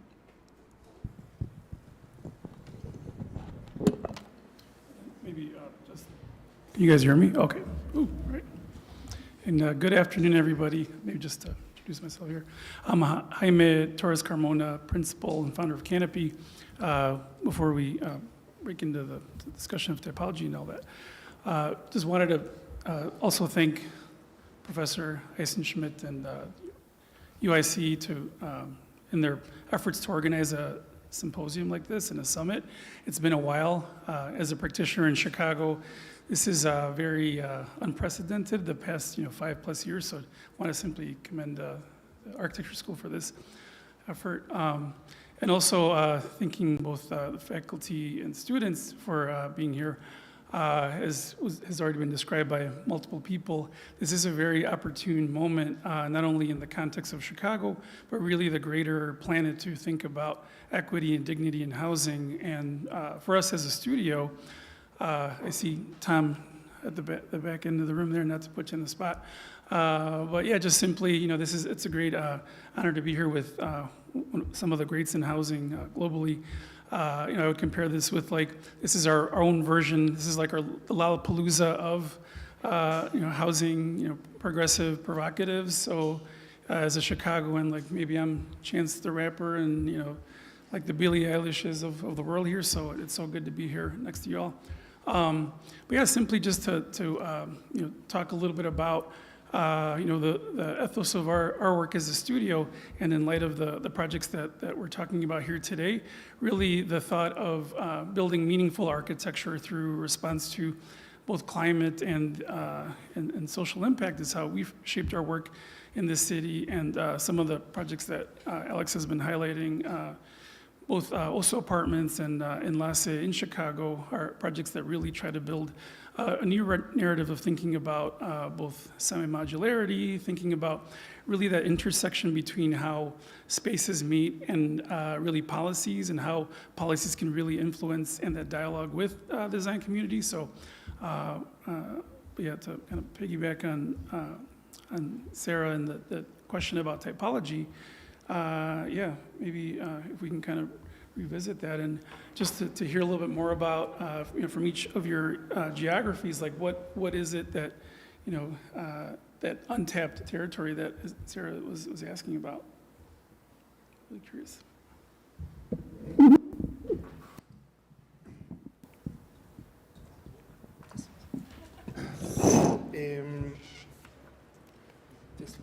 This works. Okay, so I start with there is not a straightforward answer. It's a complex, let's say, set of questions. I mean, of course, as I mentioned in the course of the presentation, in a way, all type are suitable to be retrofit in order to, let's say, perhaps become or give space to the possibility of, let's say, living together. Perhaps there are types that are maybe have more, that has more potential, so that maybe can be more easily, or that maybe fit more into, let's say, the current, let's say, problematics. But of course, I mean, what we presented today is one, let's say, possibility. I think there are many others, let's say, perhaps typologies that could be, let's say, be tackled. I mean, we have been doing actually quite some work, which I think in the past years, which did not present today, focusing on especially urbanized territories. And I think, of course, this will be a huge endeavor, especially to, let's say, bring to the United States. We are based ourselves in Belgium, which is actually a country which is, especially the northern part of Belgium, which is historically perhaps one of the first countries that has been dispersely urbanized with single-family home, with perhaps different form from the one that have characterized the United States. But for example, that I think is for sure like a typology that, although has nothing to do, because I think it's even more an embodiment of privacy, private life, that in fact has the need of being perhaps rethought, especially in those areas where, in a way, this typology is going through, let's say, crisis. Cities are booming. A lot of people want to live in the city, maybe perhaps despite perhaps the recent pandemic. And many areas, especially when these houses have been built in, let's say 5, 6 decades ago, where they're aging, they have a lot of energetic problem, the values are falling down. There is a need to reinvent actually this territory. And I think that in a way, this for sure is a typology that would be interesting to look at, and that in a way, I think calls for an urgency to be rethought. Another, I think, big question, I mean, especially if I try to answer this question from, in a way, maybe perhaps an European perspective, is the rethinking of large-scale housing. All what has been built existing. I mean, if I look at, let's say, again, around, I mean, Belgium, Germany, the Netherlands, I mean, we have a sort of double processes. On the one hand, demolition of this huge housing stock, because of its inefficiency, because it's the stigma that characterizes these, let's say, built stock. But on the other hand, often what's happened is that in the moment that they're demolished, people are, first of all, displaced, but also what is rebuilt never really fulfill the quantitative amount that used to be present. So I think in a way that I think is another, let's say, huge typology that has nothing to do with the urban villas been presenting, but that in fact would call, I think, calls for, let's say, the need to be readdressed, perhaps also from the point of view of let's say, communal house. I think in that sense, actually, the idea of, I don't know if maybe in the course of this today, this will be discussed. Again, if I look at the situation around us, in a large-scale housing, the big problem is, of course, lack of resources, and in fact, the cost that, in a way, retrofitting or in a way, even managing this building today represent. And in a way, perhaps going beyond this, let's say, idea of public housing where inhabitants are just given a sort of unit, and that's they pay the rent, the small rent if they can, and that's it. But in fact, to engage them, perhaps in, for example, processes of maintenance, care of the building, share activities. I think this would be another, let's say, I think very interesting typology that I think could really fit in a way the scope of, let's say, communal project. It's a sneaky question. There's a lot in there. I was trying to think, just hearing Martino speak and thinking about the local things that drive typology. And so for us in San Francisco, the financialization of land is a big part of it, and how to parse up lots and get certain density. Developers will say that with the current zoning in the city, it just doesn't make sense financially to build.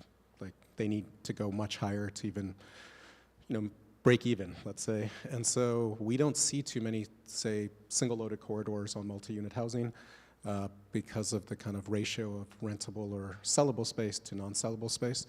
So I think there's that aspect of typology that's, for us, very hypersensitive to the financialization of land.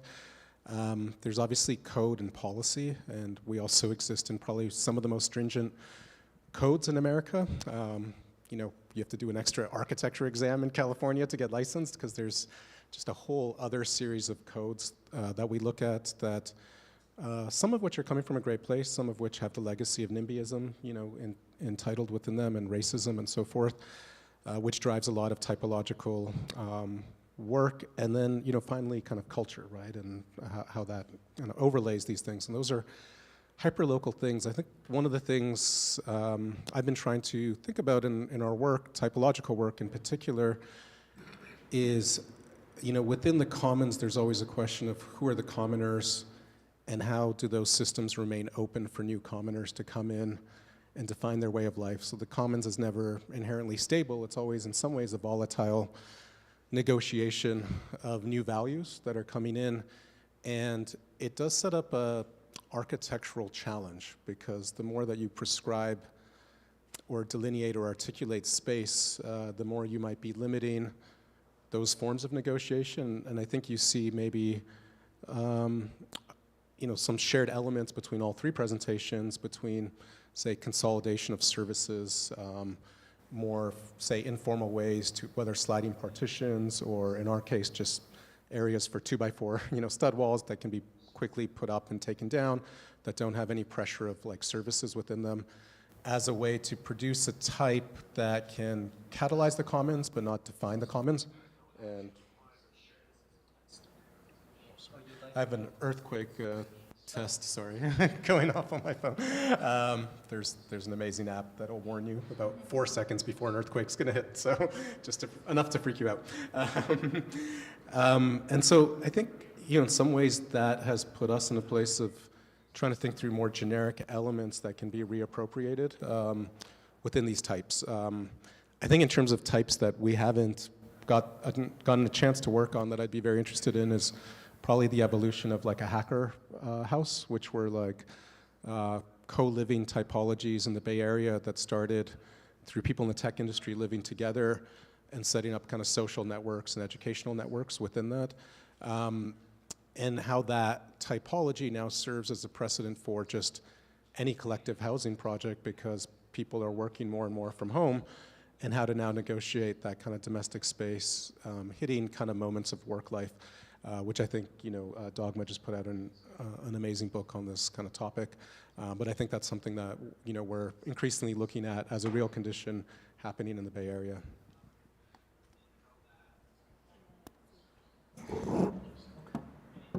Meng Chung, would you like to address? Meng? He's not. I think he's having another conversation. We are also off. Meng Chung, would you like to would you like to address the question of typology that Sarah was raising? I guess the question was, yeah, the question very succinctly is, are there... There's some technical... Can you hear? Can you hear me? Yes. Can you hear us? Sorry, I wish I were in Chicago. Much easier. Yeah. This is also the first time I do this. I think, to me, I don't know if I get your question in full, but I think in this moment, especially after the pandemic, I think the housing, we have to kind of rethink what type of collective housing that we're going to propose to accommodate this kind of flexibility and merging of life and work.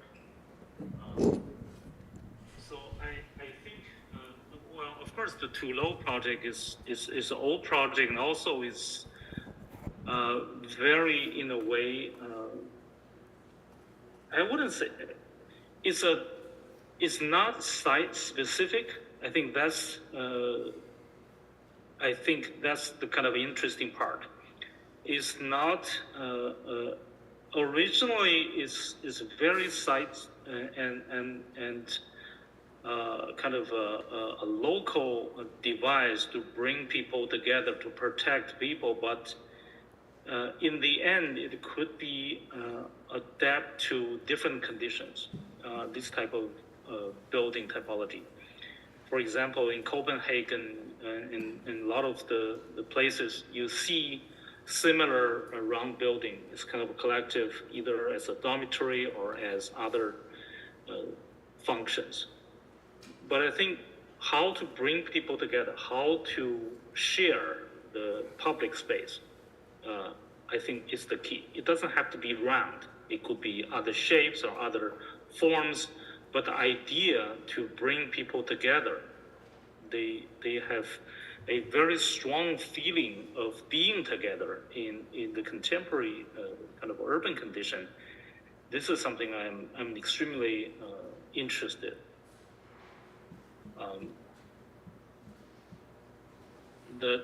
That's my kind of thinking at the moment. So we don't want to limit ourselves just these type of vernacular sort of typology, but also how to deal with the high density condition. We're looking at the towers as well. The tower typology doesn't mean it has to be just luxurious condominiums. How to accommodate the kind of social housing without having all the kind of problems. People are also, I think what's important at the moment is the progressive architects should look at this type of housing. I just came back from New York about a month ago. And what exciting is that there are numerous new buildings coming out. There are a lot of interesting high-rise buildings coming out. But at the same time, I feel kind of regret that a lot of very good architects are not doing the public housing, but just luxurious condominiums. But in Europe, I think good architects are working on public projects and public housing projects. This is something to me is very impressive.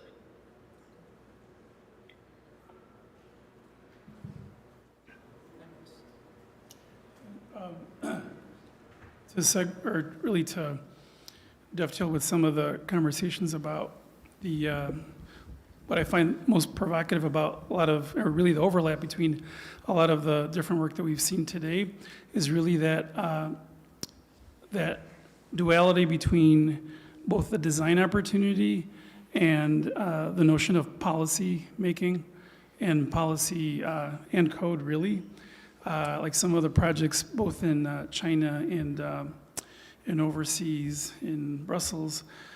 I guess question to the group here, again, the thought of influencing design, I think for us is, if we, for lack of a better phrase, like in our studio and a number of architects in Chicago, describing ourselves as change makers, and that we really try to build a good, not only dialogue with those that are establishing housing policies in the case of this type of discussion, but thinking about how the engagement of stakeholders and people that really drive the decision-making process of how housing is developed. For example, in Chicago here, and many kudos to our former mayor Lightfoot, that really engaged both the design community and kind of social impact spaces to think about how architecture and design can really influence quality of life for individuals. So the roundabout way to ask everybody here,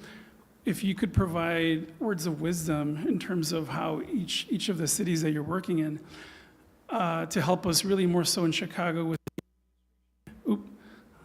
the thought of how policy making and really that engagement between architecture and policymakers, are there some words of wisdom you could provide in terms of what's made it easier, what's made it more challenging?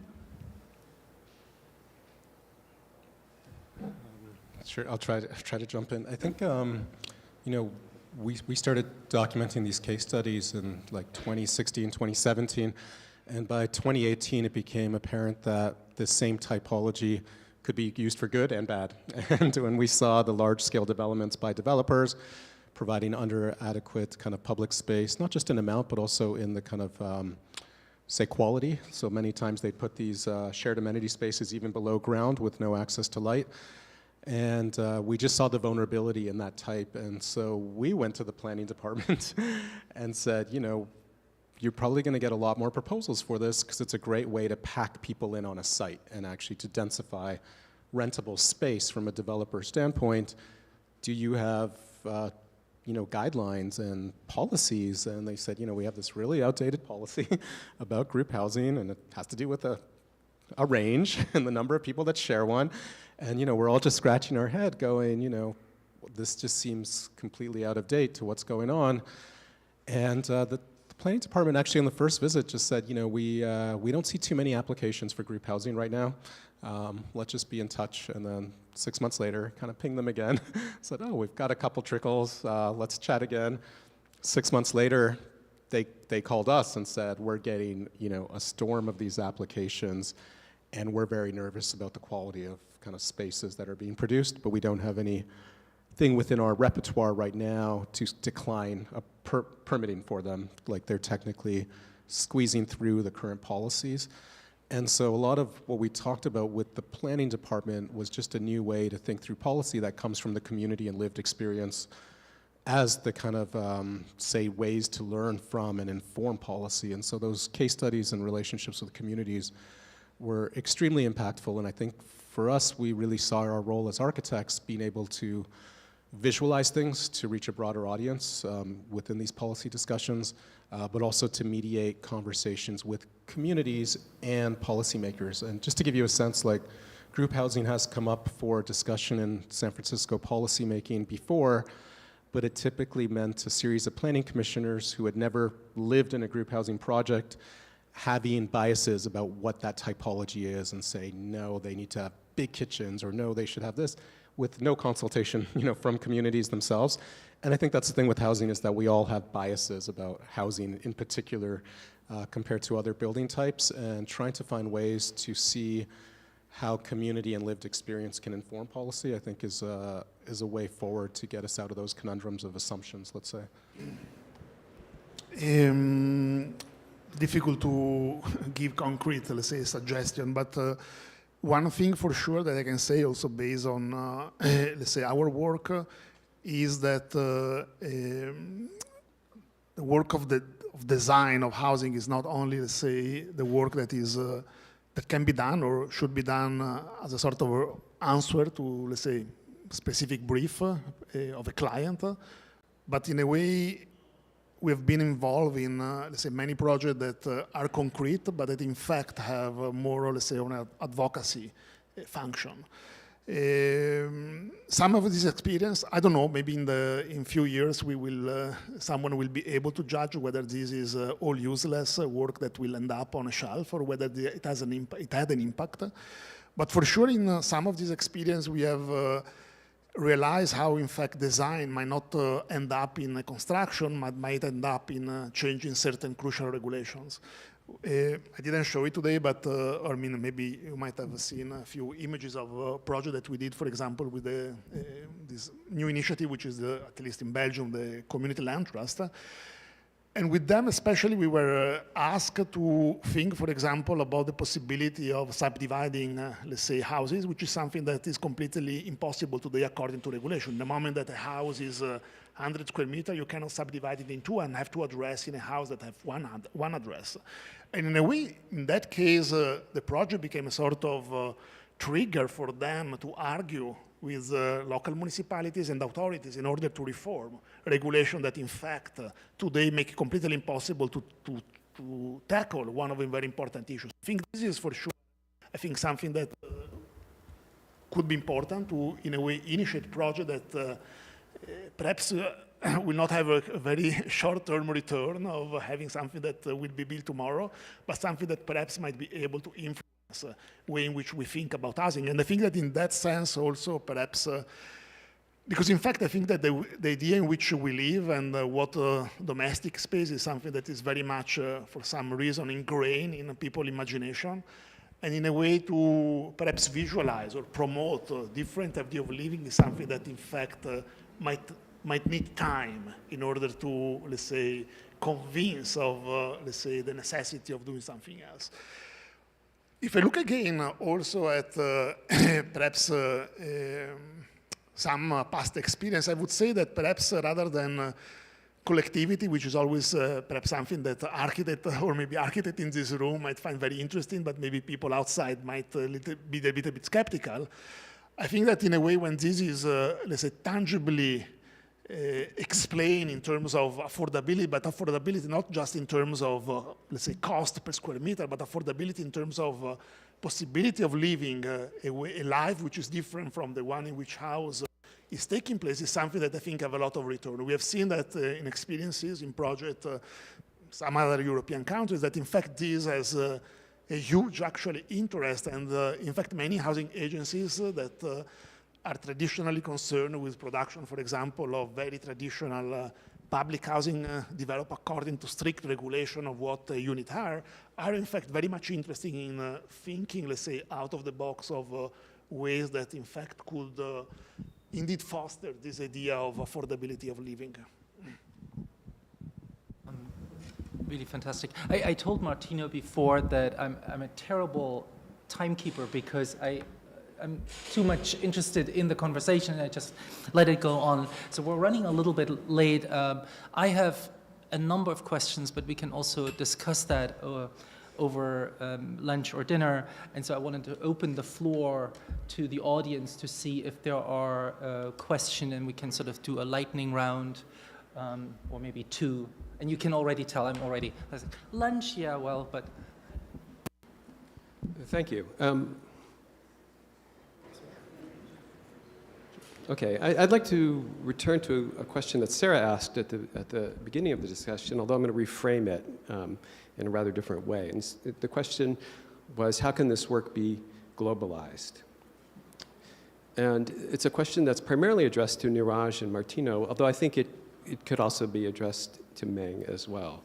So Niraj and Martino, in your presentations, we saw the Bay Area and the European metropolis framed as sites for your really inventive explorations of communing and collective housing. And these were framings that seemed to almost inevitably prompt a concern with typology, seemed to almost inevitably prompt a kind of methodology of comparison, seemed to almost inevitably prompt questions of scaling. The thing is, the Bay Area and the European metropolis are not neutral and innocent sites of architectural investigation. They're places that have been created and supported and sustained by long histories of colonial extraction, colonial dispossession, colonial displacement. And so to hold on to those long histories and to think about how communing or collective housing can be scaled, it seems to me the response then might not be a study of typology, rather decolonization. And so maybe this sounds a little bit like reframing Friedrich Engels' famous critique in the housing question, but I guess I would ask this question in the form of, can you imagine your work engaging in some way with its colonial conditions of possibility?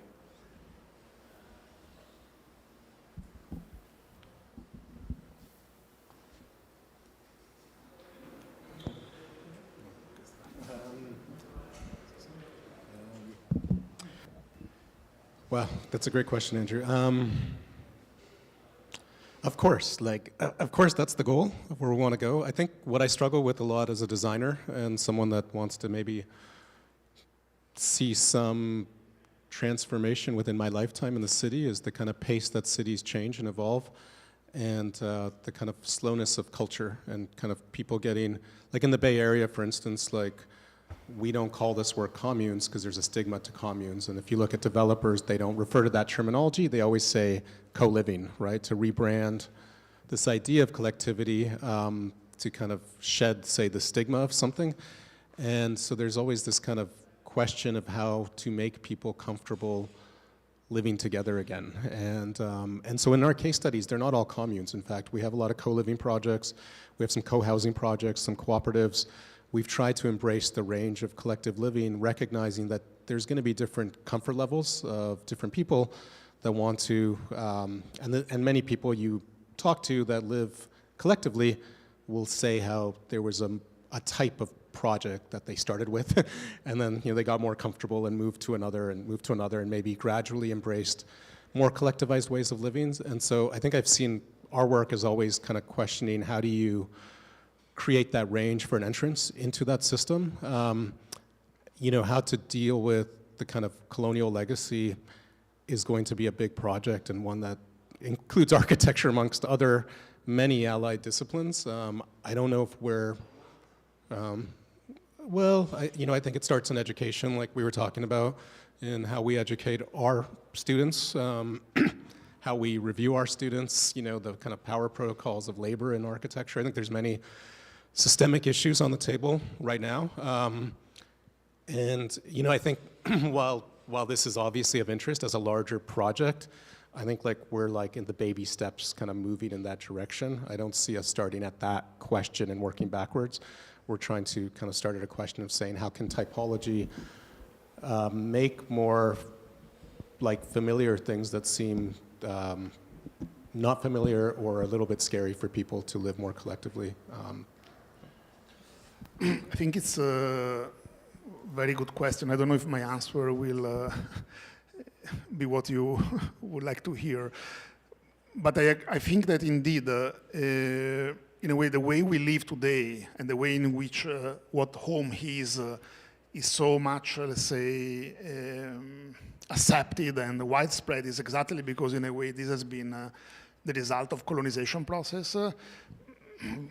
It has, I mean, many other different forms of habitation has been somehow expelled from the city at a certain moment in time. But in fact, I would say that, and this has to do perhaps with the advent of capitalism, with industrialization, but certainly I think that this idea of what home is has been spread throughout the world through, indeed, a large process of colonization.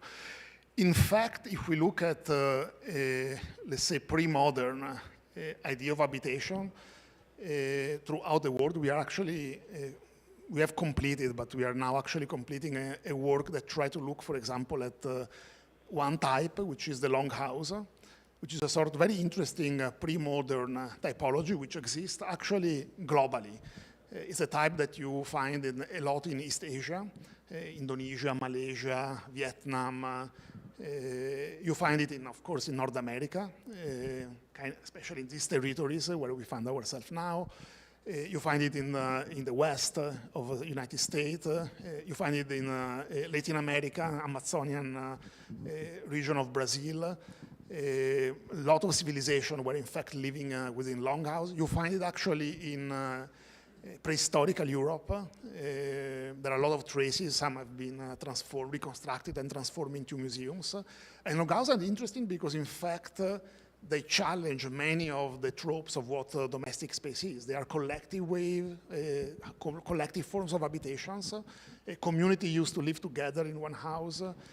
There was no distinction between space of work and space of living. All happened within, let's say, the same domestic space. Even humans and animals, in many cases, were sharing the same living space with just small separations. They were all actually set of rules which had nothing to do with the way in which we live today. So I think that in a way this maybe idea of indeed reinvest in the idea of collective is also perhaps going back or make justice of let's say processes that in fact have erased completely from the face of the earth in majority of these places where land gas, sorry?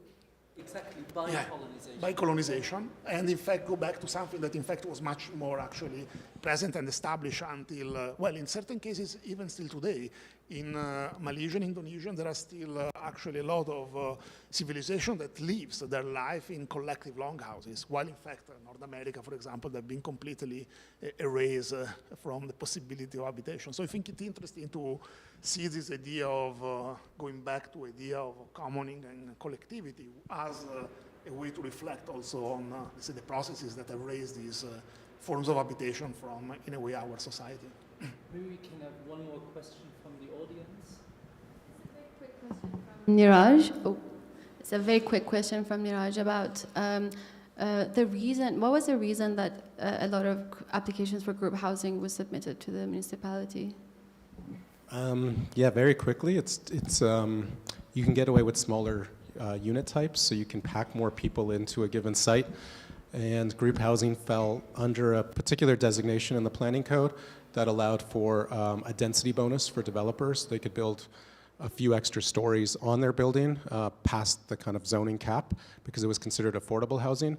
And so those were kind of the reasons. It was just like really to get more rentable and leasable space.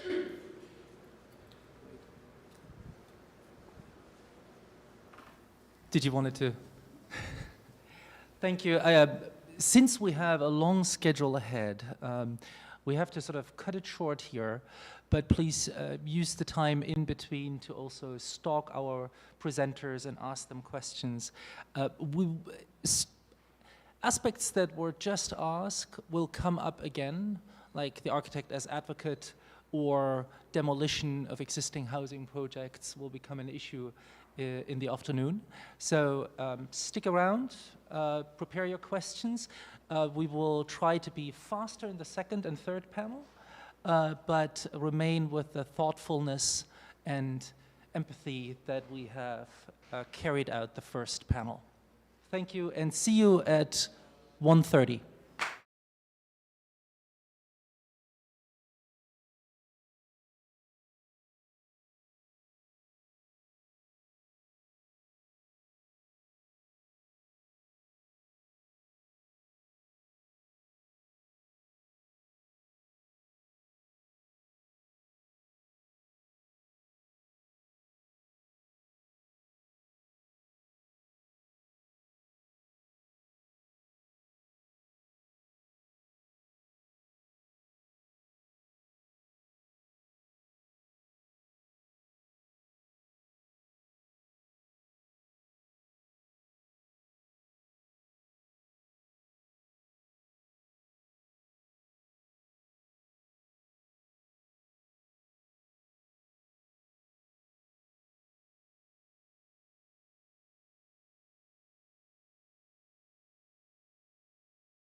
Now it's on. Okay, yes.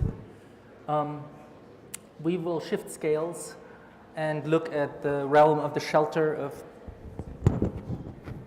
basic human needs, the apartment in a block of flats, and the domestic space as a domain with political agency. But let's back up for a moment and see a larger historical arc of domesticity and housing.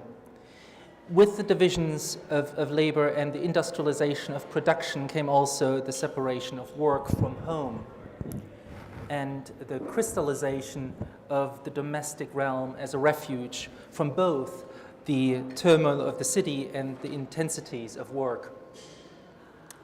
This, of course, would have larger repercussions on gender roles, apartment layouts, and urban life in general.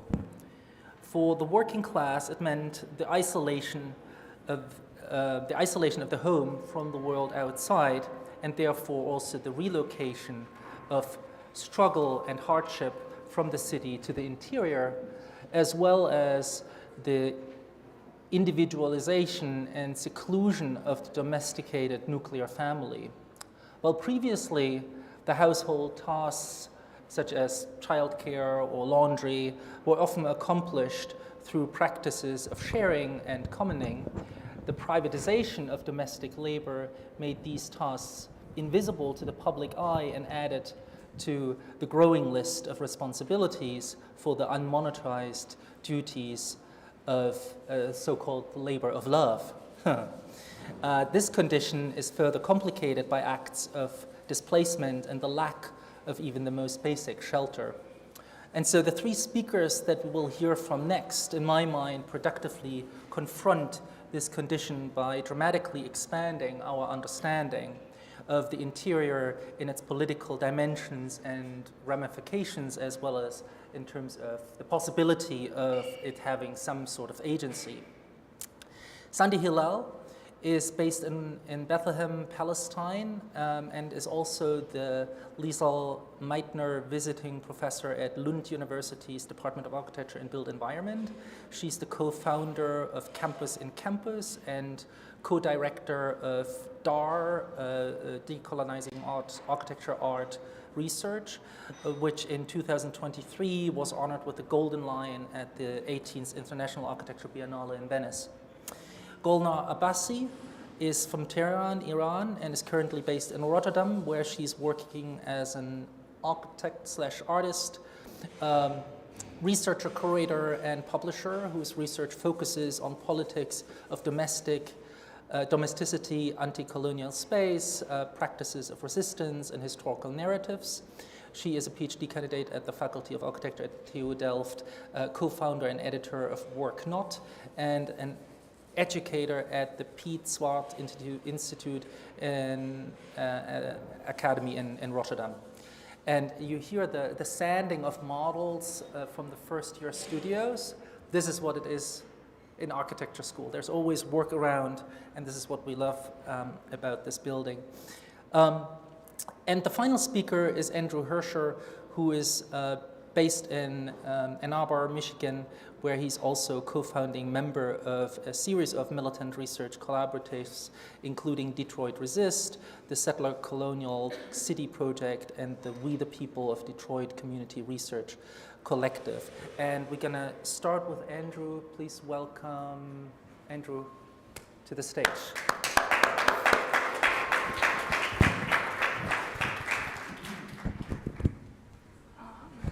We're gonna quickly fix them. Mic one. Do you need me to turn them down? And then there's this. Hello? Testing. 1, 2, 3. Okay. Try to put it right there. Do you want to put it on? Oh yeah, sorry. Yeah. And just where I'm playing.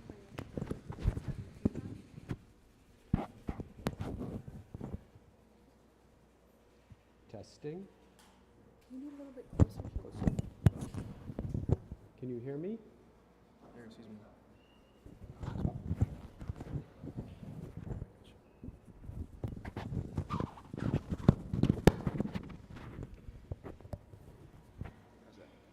Hello? Okay. Is it good? I think so. How do I advance them? You just do forward, back. Okay. All right. Okay. Hello.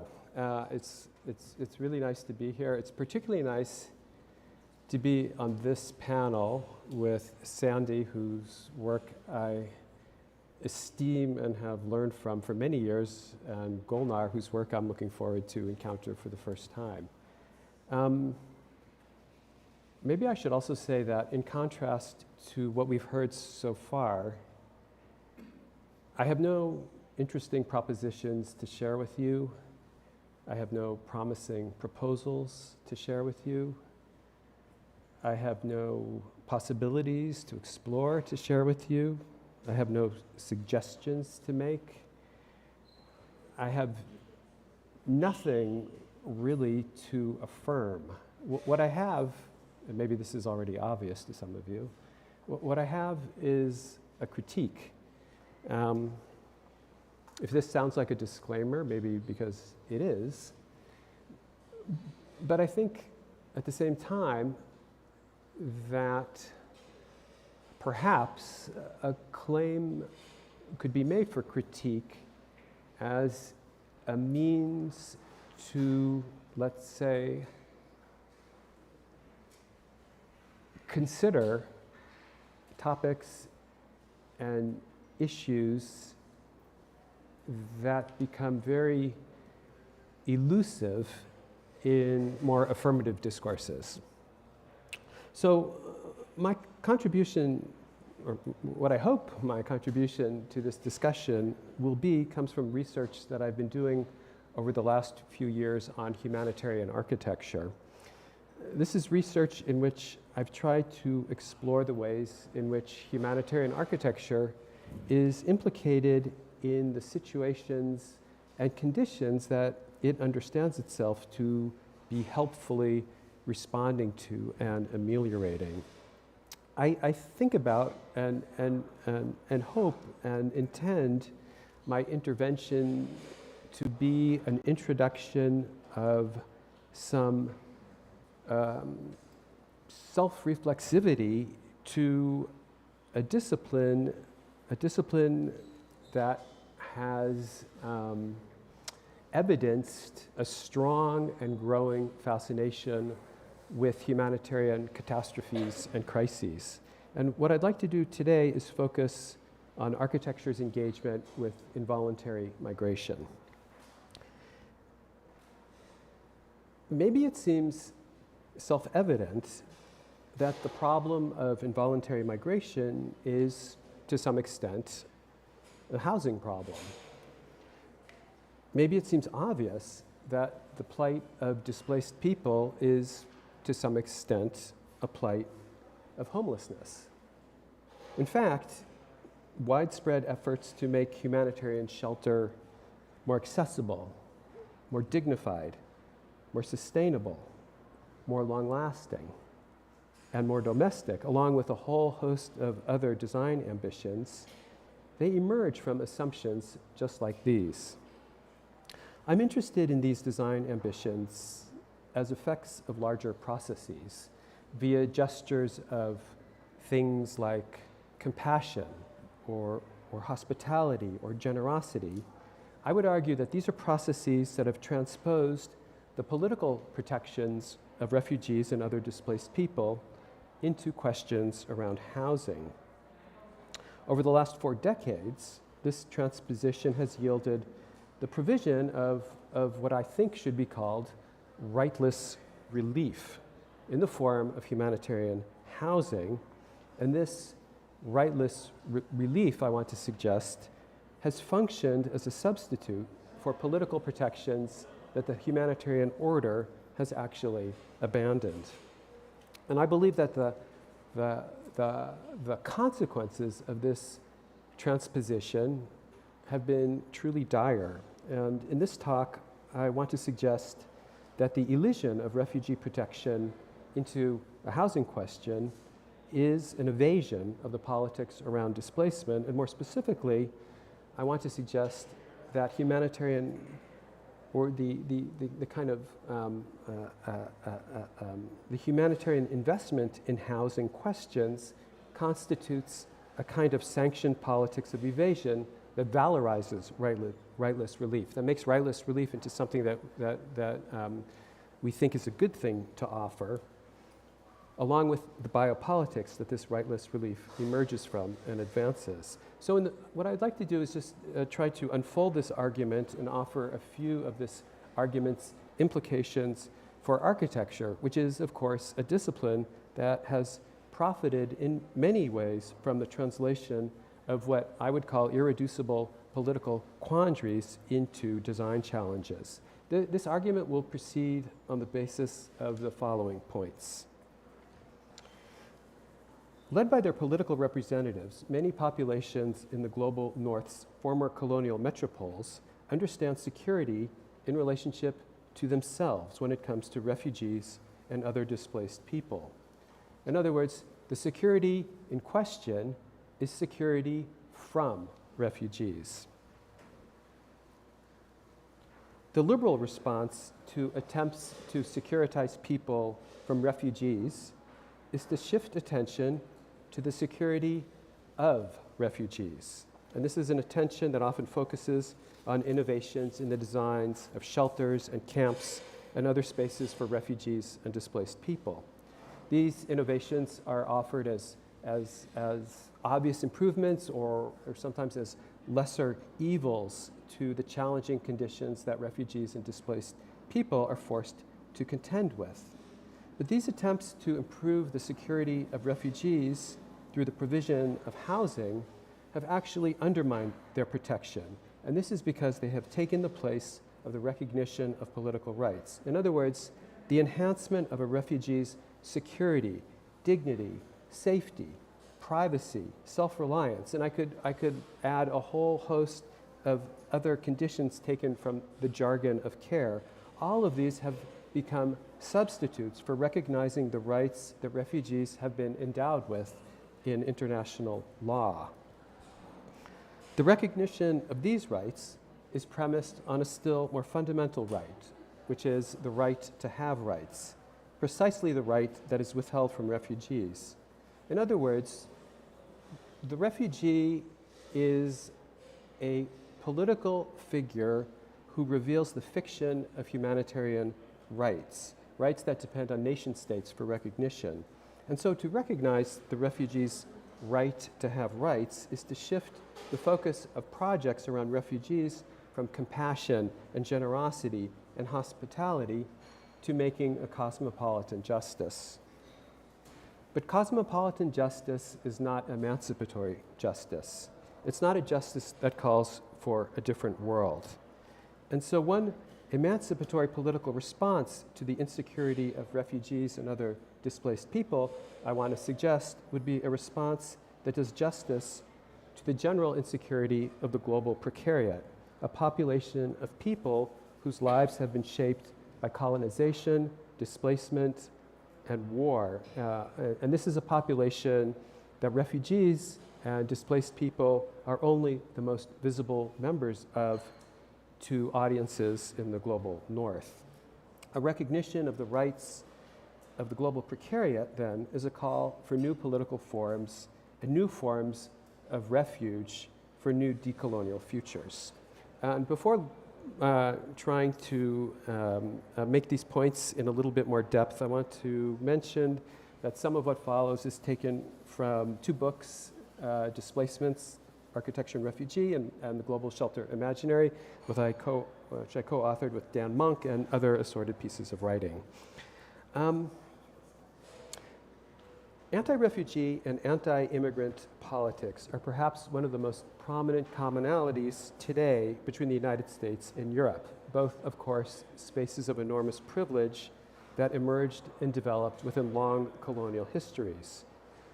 For some people whose lives feel precarious in these spaces, the threats of exploitive capitalism and endo-colonialism are easily, maybe even irresistibly transposed to supposedly threatening newcomers. These would be people like refugees, migrants, other displaced people who supposedly will take jobs away from citizens, who will increase demand for housing that's already in short supply, who will commit crimes, who will spread disease, who will increase security in all sorts of other ways. The proliferating global architecture of border walls is only the most visible dimension of what are deeply sedimented anti-refugee and anti-immigration policies that have emerged within these politics. One scholar puts it like this: demonizing so-called illegal migrants has become part of the populist reaction to the insecurities visited on the precariat in general. Illegal migrants, rather than labor flexibility policies and shrinking social assistance, are blamed then for the tribulations of local workers. And so the demand for security from refugees is subtended by racism, subtended by nationalism, subtended by all sorts of other expressions of colonial intolerance. Now, the liberal response to this intolerance is to shift the discourse of security towards refugees themselves. So instead of demanding security from refugees, what's demanded is security of refugees. And this demand has led to a great deal of attention paid to the design of shelters and camps for refugees and other displaced people. You're looking here at just a few of the many recent books published on the topic of what's often called humanitarian design or humanitarian architecture, books which may be familiar to some of you, and topics that have earned the design disciplines a great deal of cultural capital and social legitimization. Let's look a little bit more closely at one product of humanitarian design. This is the Better Shelter. It's a shelter for emergency housing that was authored collaboratively by the IKEA Foundation, the planet's largest provider of home furnishings, and the United Nations High Commissioner of Refugees, which is a non-governmental organization. That is, when 1 out of every 100 people in the world is displaced, an organization that practically functions as the planet's largest landlord.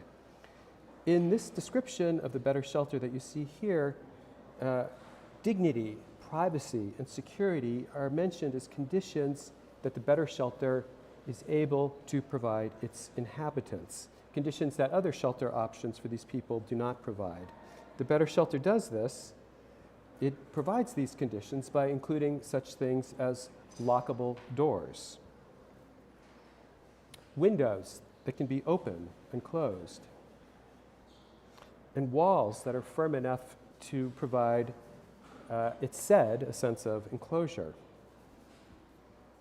Better shelters are currently being deployed across the planet to house people displaced in any number of different situations. Many of those situations emerge from the refusal of the United States and the European Union to recognize the rights of refugees seeking asylum. And these are refusals that have led to the installation of camps on the borders of these states, camps that ostensibly deliver dignity, privacy, and security in the place of rights recognition. Now, on first glance, attempts to improve the lives of refugees by things like better shelters or better camps might seem like obvious improvements to the conditions that refugees are forced to contend with. If refugees are forced to live in shelters and camps, why not design those shelters and camps to provide as much security and safety and privacy and dignity and comfort as possible? In fact, affirmative answers to questions like these have led to the canonization of the Better Shelter by, among other things, inclusion in the Museum of Modern Art's permanent collection. And this is just one of the many examples of the self-enjoyment taken by the design professions in their engagements with humanitarian situations. What this self-enjoyment prevents recognition of is the way in which efforts to provide refugees with decent housing and other forms of relief substitute for political responses to political contradictions and political dilemmas. And chief among those contradictions is the refusal of states to to practically recognize refugee rights that have been formally recognized in humanitarian charters and conventions. This is something that Dan Monk and I wrote about in the Global Shelter Imaginary. Since the creation of the International Refugee Organization in 1944, the establishment of the United Nations High Commissioner of Refugees in 1950, and the passage of the 1951 Refugee Convention, states have advanced an international refugee protection regime premised on the universal right to seek asylum. But at the same time, Western states in particular have sought to preempt and delimit the exercise of that right in practice. And so, the refugee has been suspended between the aspirations of international human rights norms on the one hand, and the vicissitudes of domestic immigration policies on the other. And this political suspension takes place in physical space. This is the space of shelters and camps and other forms of humanitarian housing. In other words, what I'm trying to suggest is that these are places where the contradictions between international refugee conventions, human rights norms, and domestic immigration and asylum policies are managed. They're managed by accommodating refugees and other displaced people in conditions of extended and sometimes even permanent impermanence. If this is true, it means that to focus attention on humanitarian housing is to translate a political quandary into a design problem. It means mobilizations of compassion and generosity and hospitality come to substitute for justice. In other words, it means that the recognition of refugee rights is replaced with the provision of one or another architectural form of rightless relief. One form of security for refugees and displaced people comes from recognizing what Hannah Arendt famously called their right to have rights. And so the 1951 United Nations Convention on the Status of the Refugee guarantees the following, and I think it's worth reading exactly what's guaranteed here. The right not to be expelled from the state in which the refugee takes refuge. The right not to be punished for illegally entering the state in which the refugee takes refuge. The right of the refugee to work. The right of the refugee to education. The right of the refugee to public relief. The right of the refugee to freedom of religion. The right of the refugee to access courts. The right of the refugee of freedom of movement through the state in which they take refuge. The right of the refugee to be issued identity and travel documents, and, of course, the right of the refugee to housing. These rights, most of which are either under threat or actually undermined in the contemporary United States and the contemporary European Union, I would like to suggest that these rights provide security to refugees on a fundamentally different level than rightless humanitarian relief.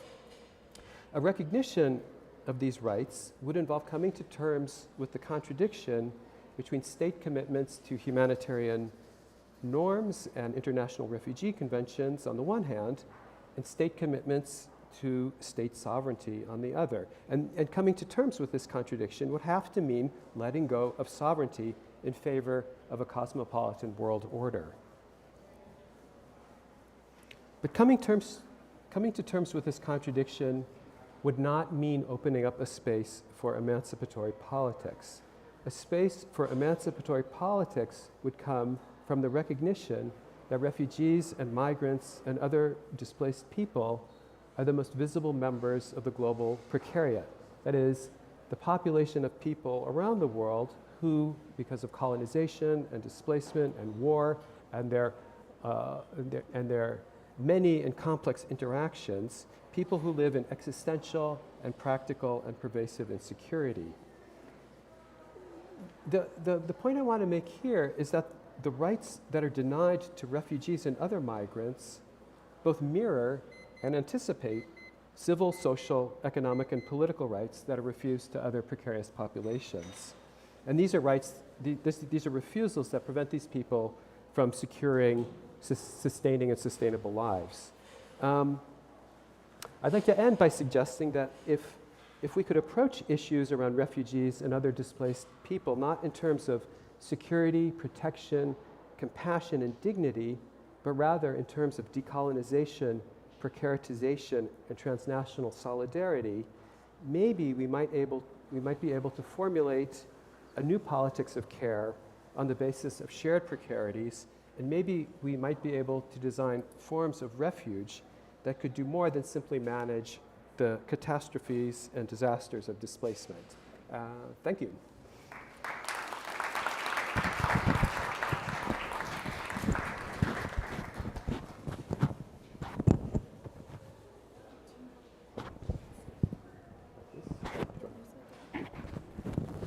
Thank you.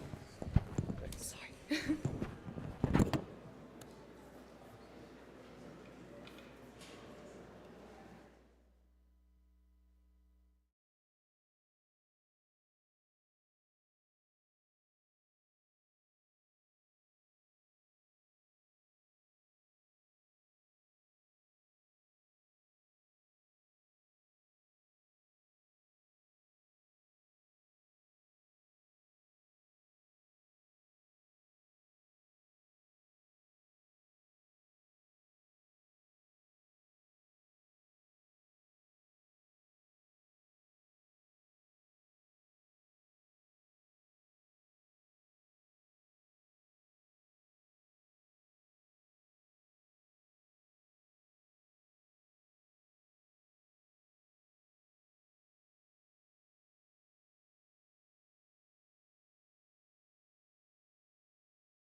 Hi, everyone.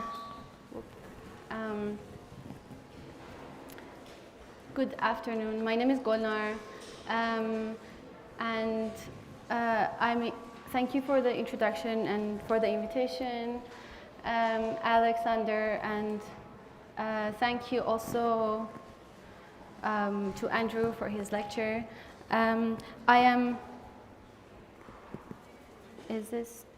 Yeah, I think this is a bit better. Yeah, thank you.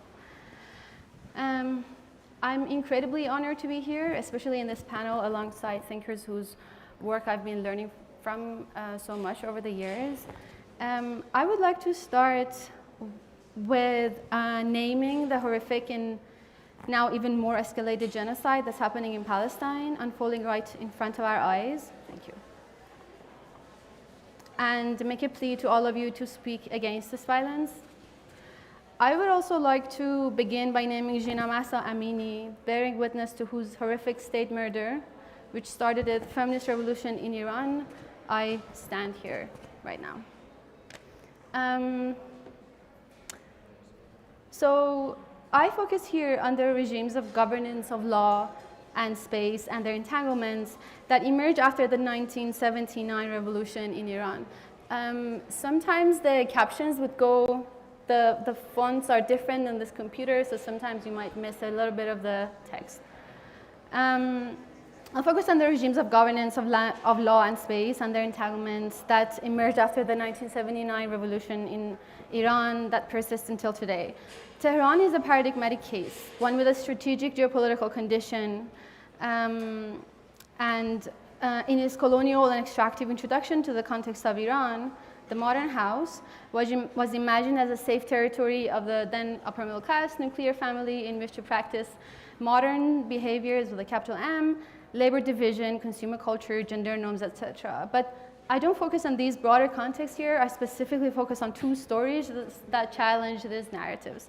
So I'm going to tell you two intersecting narratives that have a very complicated relation with each other, that reorient themselves within the material and the conceptual space of the domestic. The first story is the story of a hotel. The revolution of 1979 was followed almost immediately by Iraqi bombardments, which marked the beginning of a war supported by the US and other Western states, utilizing the turmoil in Iran and then the larger region for oil extraction from the Gulf. The 8-year-long war started around the southern parts of the two countries, of the southern border of the two countries, which is marked by Arvan River or Shatt al-Arab. This war was utilized by the ruling party of the new and then yet unstable government, the Islamic Republican Party, to establish their dominance and dismiss the opponents such as the Leftist Party, the Communist Party, the Islamic Communist Parties, and introduce themselves as the true revolutionaries. So within mass media, they propagandized the war as a project of defending the affairs of this presumed Islamic Shia Iranian nationhood, evident in its officially given name, sacred defense. To this day, sacred defense narratives marginalize any other narrative of realities of this violence. So countering this state-sponsored elimination and forgetting, I use the same cultural media objects like films and novels as these are sometimes the only persisting registers of this history to understand this erasure from our local and global imaginaries. The emergent subjectivity's practice of living is organized around the precarity of displacement.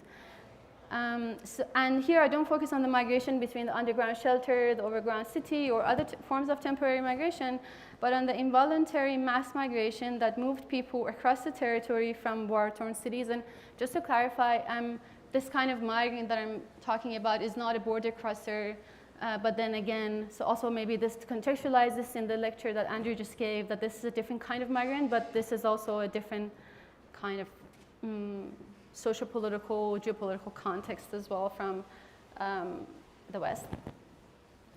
So I focus on the involuntary mass migration that moved people across the territory from war-torn cities. That's a migration that's defined by disrupted and sometimes lost relations to land, and that's characterized by a state of waiting for return as a process and as a practice, a disposition that can extend even beyond the ceasefire. So to think of domesticities of the migrant here is to think of the ways in which relating to land has been extracted, articulated, and de-articulated through the process of conflict and the disposition that came with it. The newly established state, following Ayatollah Khomeini, leader of the ruling party, his call for action, established a new organization named the Foundation of Migrants. One of the foundation's main tasks was governance of spatial matter in crisis.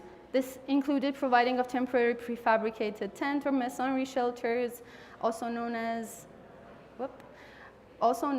paper houses, on large undomesticated lands with, quote, no history of development and regeneration, end of quote, which by the very contested urban land law that was also just established just about the same time, belonged to the state.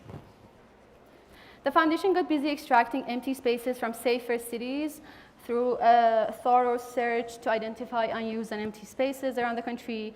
And in addition to making a nationwide plea to the people to host war migrants in their homes, it also included expropriating public buildings like schools and dorms, but also confiscation of private property that was left behind by those associated with the previous government who fled the country after the revolution as fugitives. One case of such properties was the first ever 5-star hotel of Tehran called International Hotel or Hotel International. A modernistic monument of 850 units built in the 1960s in a prime location in the city of Tehran, which prior to this confiscation was owned by the guy smiling on the left, Nader Basmanghilij, who is an aristocrat of the pre-revolutionary government. The building was made up of 3 parts that were built over time using government loans for modernization, they were called. The L-shaped one in the west with 200 rooms, the portion in the middle with that housed common facilities, like concert halls and so on, and the one on the east side, which included an underground space. After a short period after Qilish, this owner fleeing from the country, during which it was run by its employee council, and a short period of occupation after that, it was expropriated by the Foundation of the Oppressed, which is one of the largest pseudo-independent enterprises in the country to this day, with a vague relationship to the state, in charge of substantial amounts of land and resources to this very day. So first it was leased to the National Navy as temporary accommodation of its officers and their families until '82, when the Iranian army transitioned from defensive to offensive, signaled the prolongation of the war, which is when the Navy ended the lease in need of longer-term accommodation for their staff, and the hotel was leased to the Foundation of Migrants.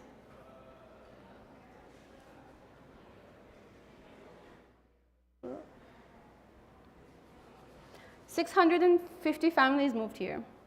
It turned from a hotel facility into migrant accommodation. Not temporary guests in a hotel, in a five-star hotel anymore, but migrants living in an austere building, increasingly stripped bare of what made it a space of leisure. So carpets taken away, there were fire hazard, fridges, dressers, everything taken away. Spacious rooms with an entrance foyer and a bathroom and a large window looking into the main street, which earlier housed 1 or 2 persons from the same family of Navy personnel, now made domestic space for entire extended families.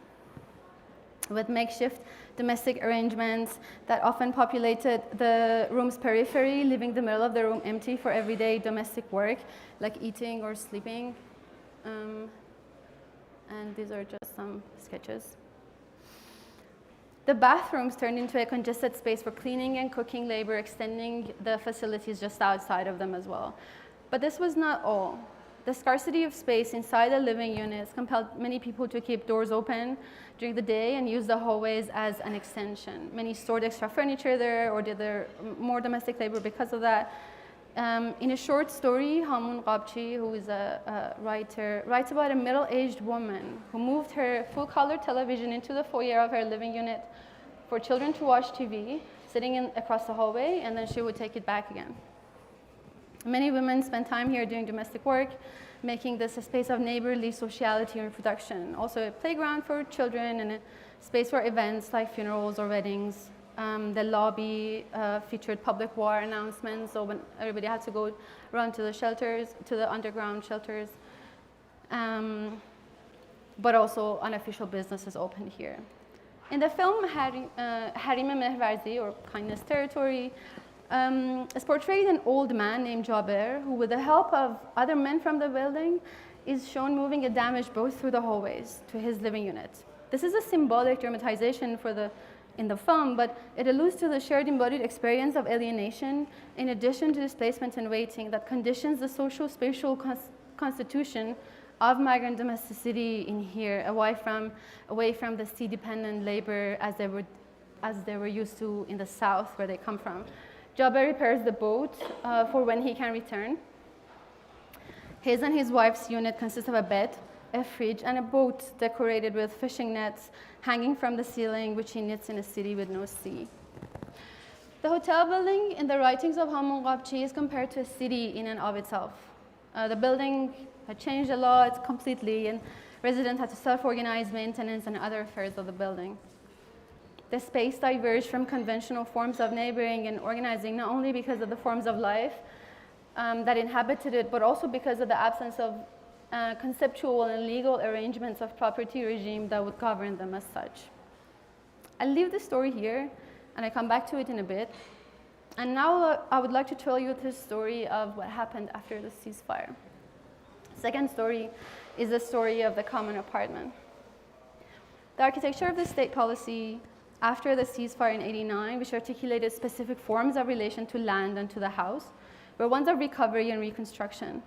They responded to the drastic population increase due to the state-advocated baby boom during the war, a global neoliberalizing shift, and of course, a major financial deficit from financing the war for 8 years. The government of Rafsanjani, who's the guy smiling on the left again, adopted economically liberal policies that prioritize economic advancement and privatization as a premise for recovery from post-war conditions, marking what is known as Reconstruction period. This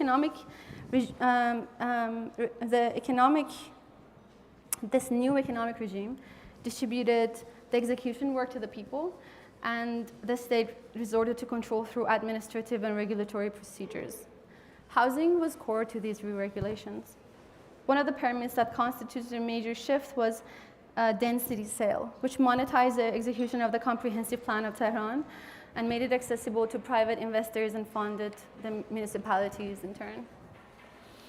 An obligatory 60% limit on the built area of the plots of land was introduced, instructing a specific relationship between the domestic interior and the private exterior and then the public space outside, which marked a shift in the project of housing from large corporate housing projects on large pieces of provided land to small but abundant private investors, turning housing into one of the dominating industries of the country.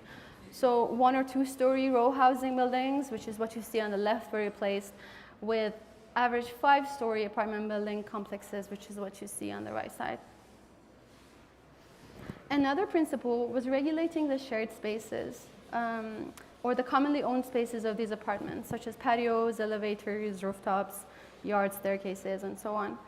They appear to be the most insignificant and inconsequential part of the building, taking up 12% of the built area, but turn into the most important and probably the only structuring element of apartment buildings. They determine where the staircase and the elevator would appear and eventually how the domestic living unit would be laid out.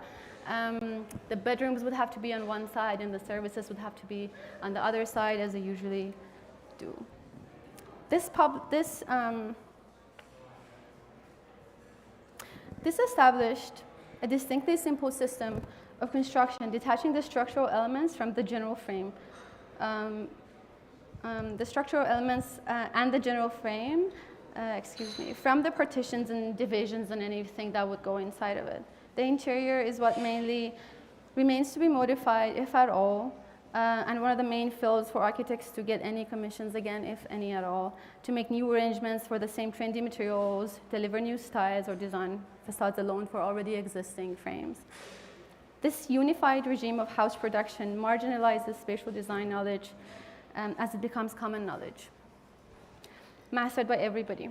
Construction procedures, penalties, materials on their market, and even design are the subject of everyday conversations. You find architectural plans in the top drawer of every real estate agent around the corner. As a result of a market that makes our design and execution process very risk-averse and conforming, houses became standardized, homogeneous, uncomplicated in construction, and familiar and accessible to the majority of the population, a paradigm that minimized discourse as such and maximized production. And Tehran gradually transformed into a field of urbanization whose main component was this standardized living unit, the common apartment. In the sense, the agency of the people cannot at all only be studied as mere dwellers of the work of architecture or only as subjugated bodies, but also as makers and investors of these spaces, as well as subjects whose knowledge carries liberating possibilities. I come back to this frame to think about this frame for a bit longer. I would like to tell you the story of how this generic frame has been constantly stripped bare and conceptualized as a space of possibility. And I would propose to think about the house and this frame in face of extreme state control over all aspects of life. The extreme control over what is allowed to be visible in public and what whose visibility and representation or mere existence is criminalized. A particular regime of truth controlling publicness is at stake, countering which practices of disobedience proliferate. Not only life has turned inwards progressively since the 79 revolution and the launch of the current government, but also subversive activities have found their place of operation at home. Now this privately built haven. This shall not only be traced in I just want to clarify, this is not only to be traced in moments of public political rupture like the 2009 Green Movement or the Jena uprising that's ongoing, but also in the everyday. And here I would like to bring the example of artistic practices and activities of cultural production, which the house has been accommodating since the 50s and now reaching a peak. The common apartment, not only the most abundant form of housing, but also outnumbered any form of architecture at all, and it became a spatial tool. As the apartment building grew extensive over the past 3 decades, their empty spaces within the private unit, but also within the commonly owned ones, also grow and increase. So you have more meeting rooms and night guard spaces and swimming pools, storage spaces, and so on. The rooftop is the space furthest from the street and in this sense less visible, similar to the underground. It's an open and yet not visible platform, a space not compartmentalized by interior walls or any partitions for that matter, that depending on the set of objects, furniture, and artifacts placed in it become temporarily reterritorialized. Same goes for the underground basement space, be it a parking space or a lobby. Its concealment from the public space or from the public makes it a safe haven for underground concerts, unlicensed art shows. So these are images from Parking Gallery, which was an unofficial kind of art initiative art space that inhabited the parking space of this family house. It doesn't exist anymore, Parking Gallery, but you see the different images from the different events that they organized. Same goes for the underground. Spaces such as janitor rooms and storages are also often used as private room or artist studios or space for living and working. And here, this is the office space of Parking Gallery, and you see the pipe on the ceiling, which marks, where this is in the building. And this is another image of the same room before the renovations were done. Even a whole private unit becomes appropriated and reterritorialized for non-domestic activities. This is an example of Sazmanab, also an unofficial kind of art initiative. And you see the kind of, this is the living room of the space that we're inhabiting, and you see the chimney, the stone with the stone finishing on the left, and you see the window in the back that's actually blocked. And the performer has his back to the kitchen. And in this image, maybe you see a bit more, it's another event. The kitchen counter is being used as a stage. It's rearranged and reassembled into a space whose internal relations are made different from a family house through demolition and construction of new walls, thresholds, and boundaries, and making of new relations and new universes of thought and new strategies for resistance. The generic frame of the common apartment here should be read as not as an isolated architectural entity, but a biopolitical form that embodies states subjugating agenda, forces of the market, people's desires, their political action. And here, I would like to go back to finish the tales of Hotel International, a place holding resistance and hope for return in the center of the city under accelerated and normalized neoliberal change. As new forms of life, economy, and resistance take shape around it, the tales of the resistance of the dispossessed and the hotel arrives to new struggles. After the ceasefire in '89, the foundation of migrants, which legally substantiated I'm almost finished, which legally substantiated the inhabitation of the hotel by migrants, it was dissolved. And so did any rights to space or acknowledgement of the migrants' residentship here. Until 5 years after ceasefire in '93, when the sea of neoliberalizing, neoliberalized housing construction take over the whole recovering city, the decaying hotel stood out even more than before.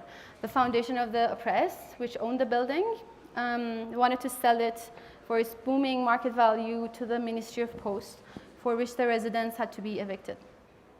The country recovered and left precarious migrant subjects of the war experiencing new levels of precarity. Without any sufficient aid offer, migrants were put under continuous pressure, criminalized, and arrested to move. Families organized and resisted eviction. They organized a bunch of really strong actions that I'm not going to explain here. Facing false accusation and their eviction being handed over to the intelligence office, some of the families left and the resistance was weakened. 480 families left, and the resistance to eviction ended. 14 years later, demolitions took place, and to this day, the land is still mainly unused. The overlapping crises of the revolution and the war open up a space for re-regulating habitation in the geopolitical territory through displacement, confiscation, and neoliberalization. This arrangement of relations to land, when considered vis-a-vis forced migration and violent state control, constitute a conceptual framework that understands ways of relating to land and the people's agency at the center of the discussion on housing and domesticity for me. I hope that these thoughts put forward a position towards housing and domesticity that is committed to going beyond the normative modern conceptual conventions in discourse based on the institutions of the heteronormative nuclear family, ownership relations, legal privacy, housing market, and architecture that responds to these things, all the things that have been mentioned since the morning. And to critically, and I hope this puts forward a position that can critically account for domesticities shaped by precarious relations to land and to space, and kin relations beyond the families, and organization of political action and resistance, production of other ways of being, other ways of relating to each other, and other ways of relating to things, and expand the idea of the domestic as such. Thank you very much.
Shared my screen. Okay. Okay. Well, actually, I have to say it's, to say the least, I feel embarrassed to be here. I feel embarrassed each night I close the door and look at my daughters and know that they are sleeping in their own bedrooms. I even feel embarrassed and ashamed to drink a glass of water each time I drink a glass of water. And I was wondering, should I still be speaking in lecture? Should I still be doing business as usual? I don't know if that is the right thing to do. And therefore, it's not only, you know, I feel ashamed to drink a cup of water. I don't know how it feels to be in doing what we do every day. And in that sense, what else? The other shame I will feel is to still be silent. And indeed, I don't know, sometimes it's hard to understand. Should I speak in an American university in a moment where the States is looking and actually supporting a long life of 75 years of colonization in Palestine? And in that sense, I decided, instead of being only ashamed and silence, I thought it makes sense to come here and maybe share with you as an architect what I learned from Palestine, what I learned from being what the USA president called barbarians, right? And in that sense, share and understand what does that mean for architects today? How can we understand indeed collectivity in architecture. And this image you see is an image when I was 14 years old in the 80s, still colonial. I mean, Israeli colonialism did not begin 10 days ago. It began in the 48, and I born under colonialism, and I still struggling against colonialism. I struggled as a child. I struggled as a teenager, and I'm still struggling as an architect, right? So in that sense, we established a practice called Decolonizing Architecture, Art, and Residency in 2007. And the idea was how we, as architects, could create platforms where we are able to speak about decolonization. What decolonization and architecture mean? How can we speak and think decolonization today? And indeed, this image is an image of the first Intifada, and maybe this is the first lesson I learned from Palestine. I sort of, when I was 14, schools in Palestine were completely closed by the Israeli military colonial regime, and in only hours, my parents, my neighbors, my family, and the rest of Palestine managed to establish what we call neighborhood schools. We just managed in our living rooms, in our garage, in our everywhere else to sort of really show to ourselves before of showing to the world is that we have the right for the self-determination. We are able, even under a strong colonial regime, we are still able to do our schools. Even if our colonizers would close our schools, we will be still able to, in the neighborhood, to reorganize our schools. And this is actually the school where I have been raised. This is the school that taught me a lot, and therefore I still believe collectivity in architecture is an extremely very important, in architecture, in life, in fighting against colonialism is a very, very important foundation to think architecture and to think life. Maybe the other image that, so the first is the power of collectivity and how can we still be insisting on our right to self-determination and to decide for our own education, life, and being in the world. But maybe the second image, which is a very important one, is what does it mean to lose a house, to lose a home, to lose a place that, you know, sheltered you, and what displacement mean, in which way you still be. And this is I decided to put this picture because this was the first house that when I was 13 years old saw, and this image of that house remained very strongly with me, and it hunts you on what does it mean actually in that particular night to understand that you don't have a home anymore. Your home is not there for you to protect you and shelter you.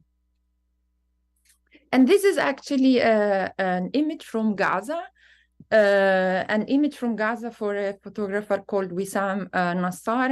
And actually, this is an image that I have to say triggered maybe the moment we moved to Sweden and I began a project called The Living Room and the right to be hosts.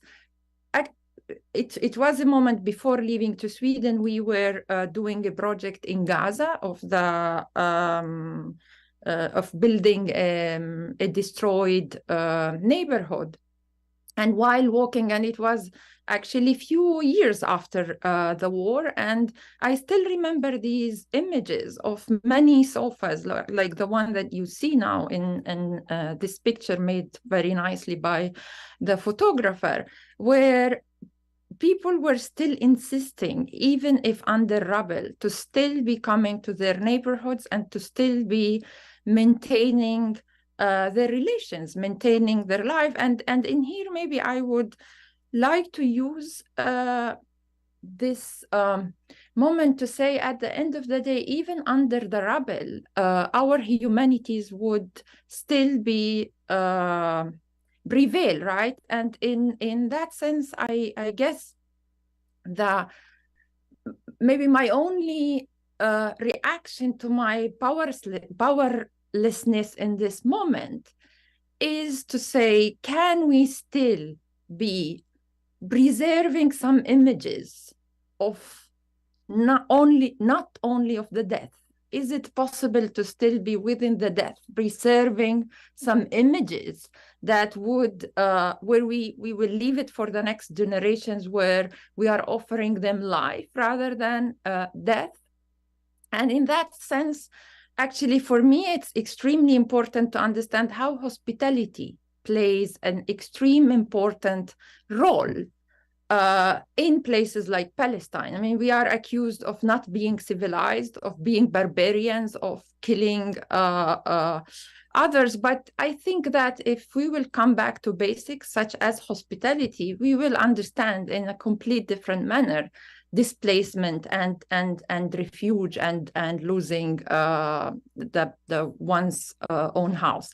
And in here, maybe I would like to share with you today what is for me the role of the living room in architecture when it comes to displacement. And I don't know how many of you ever visit refugee camps, but definitely if you ever visit refugee camps in the Middle East or somewhere else, one of the things that refugees always do, no matter what kind of living rooms they have, even if it is a bedroom like this one and turned into a living room during the day and into a bedroom during the night, and is still being taken care of, waiting for the guests to arrive, you are immediately invited to the house of refugees with the whole scarcity that they have to visit them, because they understand that the moment that you are not anymore in the outdoor and you are looking at them as numbers, the moment they invite you to their houses, they became hosts, right? They became your host and they became suddenly visible. They take the power in their hands. They shift the power only by inviting you inside their living rooms. They actually gain back their power and their humanity and their agency, their subjectivity, right? And in Arabic, indeed, we have in the Islamic hadith, it says, الضيافة ثلاثة أيام وما بعد فصدقة. And that means hospitality is for 3 days, and after that, it is a charity. And in here, it's extremely important for me to manage to speak about how we understand architectural projects from a hospitality point of view and from the temporariness of the hospitality and from what I called, how can we think about projects in architecture where it is possible for people to become hosts, right? And what does it mean? What I call the right to be a host. And in that sense, I would like to share with you, indeed, a moment where after living for 10 years in Palestine, establishing their practice called it decolonizing architecture, we established it in our living room, and we realized 20 years ago from now that we had no references in universities, no references around us of understanding how do we act and how do we think decolonizing architecture in that moment. And we decided actually to turn our living room into almost a space from where we learn from each other. And indeed, it was not a public discourse. Decolonization was not yet at that moment a concept that universities speaks about. And therefore, we decided to open up our own domestic and turn our house into an institute of thinking decolonization. And therefore,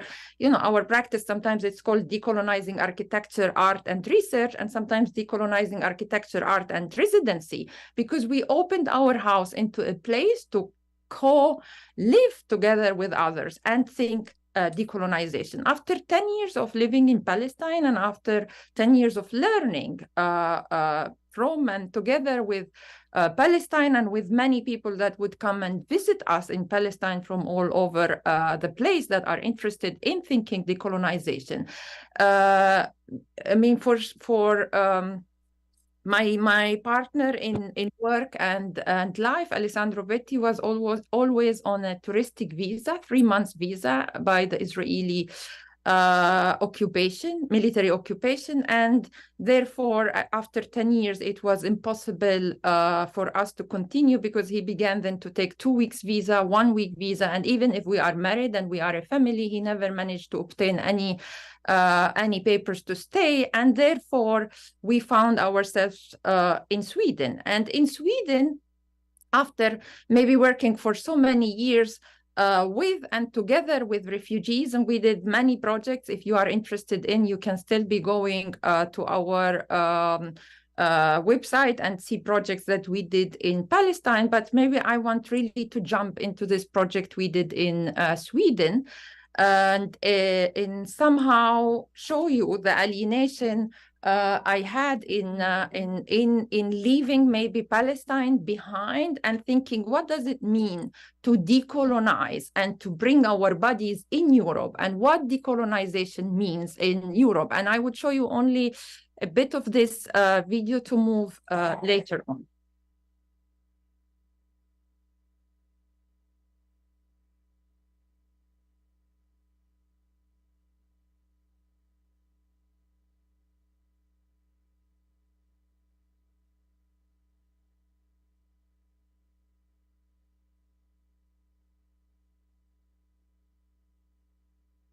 The only story that is told about Boden is its military story.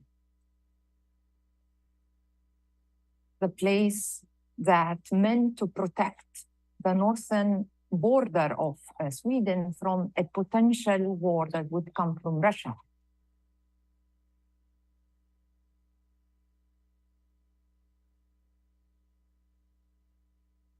Wow, what a place.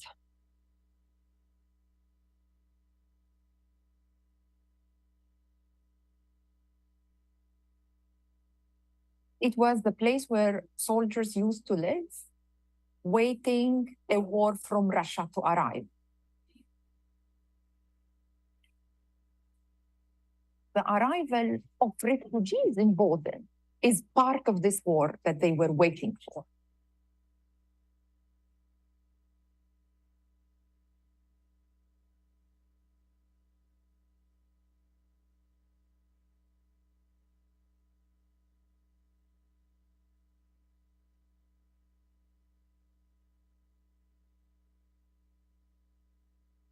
بتذكر أول ما طلعنا بالباصات وصلنا لهون عند بودن، فأحد الأشخاص قالوا إنه السويد بعتتنا لعند الدببة، ما في أشخاص هون نهائياً بس دببة.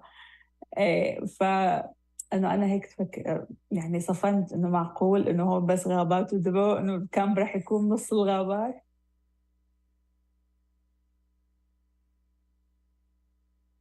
The yellow house is that building in the middle of nowhere in Boden, and it used to be for a long time the most discriminated social housing for even the people in Boden, and that as a consequence it was turned to be the place where refugees were sent to live.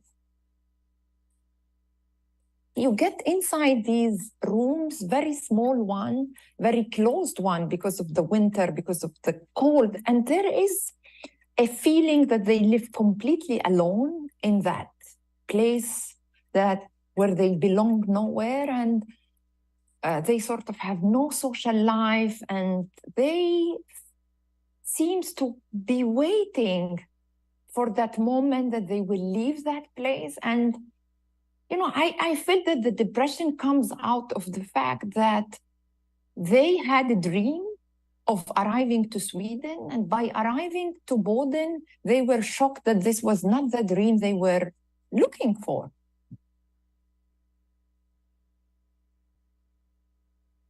I was desperate. I thought that there is nothing that can be done there. I mean, from one side, a war that never arrived, and from the other, refugees depressed and looking for the day they will leave Boden. What type of project can be ever done there? I wake up in the morning after, and I decided to come back to the Yellow House and ask people if they know about anyone among refugees that is planning to stay in Boden. To my surprise, they told me, yeah, you should meet Yasmin and Ibrahim. طب كيف ليش؟ العلاقات هي من أول ما جينا حاولنا نسوي هاي القهوة السورية. طب أنا بدي أفضل كمان قهوة سورية. واحدة إلي يجيبها واحدة. هو يعني إنه يحكوا هم إنه الجود من الموجود، هذا مثل عربي. فنحن هذا اللي تعودنا عليه يعني في بيئتنا وفي مجتمعنا وفي عاداتنا وتقاليدنا، إنه حاول تقدم اللي عندك وبعدين إيش تعتبر إنه هذا اللي أنا أقدر أقدمه. أنا بدي أدفع هنا. لا.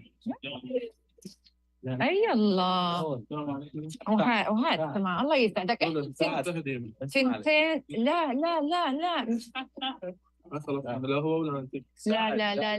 لا وحياتك الهدية هيك صعبة. إبراهيم احكي شيء. نطلع مش دافعين. تسلم شكرا.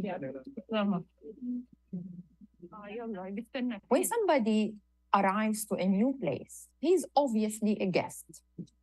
I have no problem to be a guest, and I have no problem even to be a perfect guest, but I still want to exercise my right to host. And I think that what refugees lose the moment they cross the borders to Europe is their right to host. لما وصلنا لهون على السويد مثل ما خبرتك قبل كان كتير صعب إنه تدخلي بالمجتمع السويدي ونتعرفي على أشخاص سويديين، أو إنه مجرد إنك تعرفيهم عن حالك وإنه إنه إحنا من سوريا. فكان شعور إنه حتى لما بقول لك سوري نحن آسفين إنه هيك صار فيكم، كان شعور ممكن إنه يزعجنا، يعني إنه حتى لما واحد يتأسف على الشيء اللي صار شيء بيزعجك يعني. فمن هون انه بلشنا انه مثلا شفنا اي شخص انه تعا جرب اكلنا السوري، فينا نحكي لك شوي عن سوريا، فيك تعرف عنا شوي، وهيك بلشنا من هالموضوع انه نفتح غرفة المعيشة تبعتنا او الليفينج روم.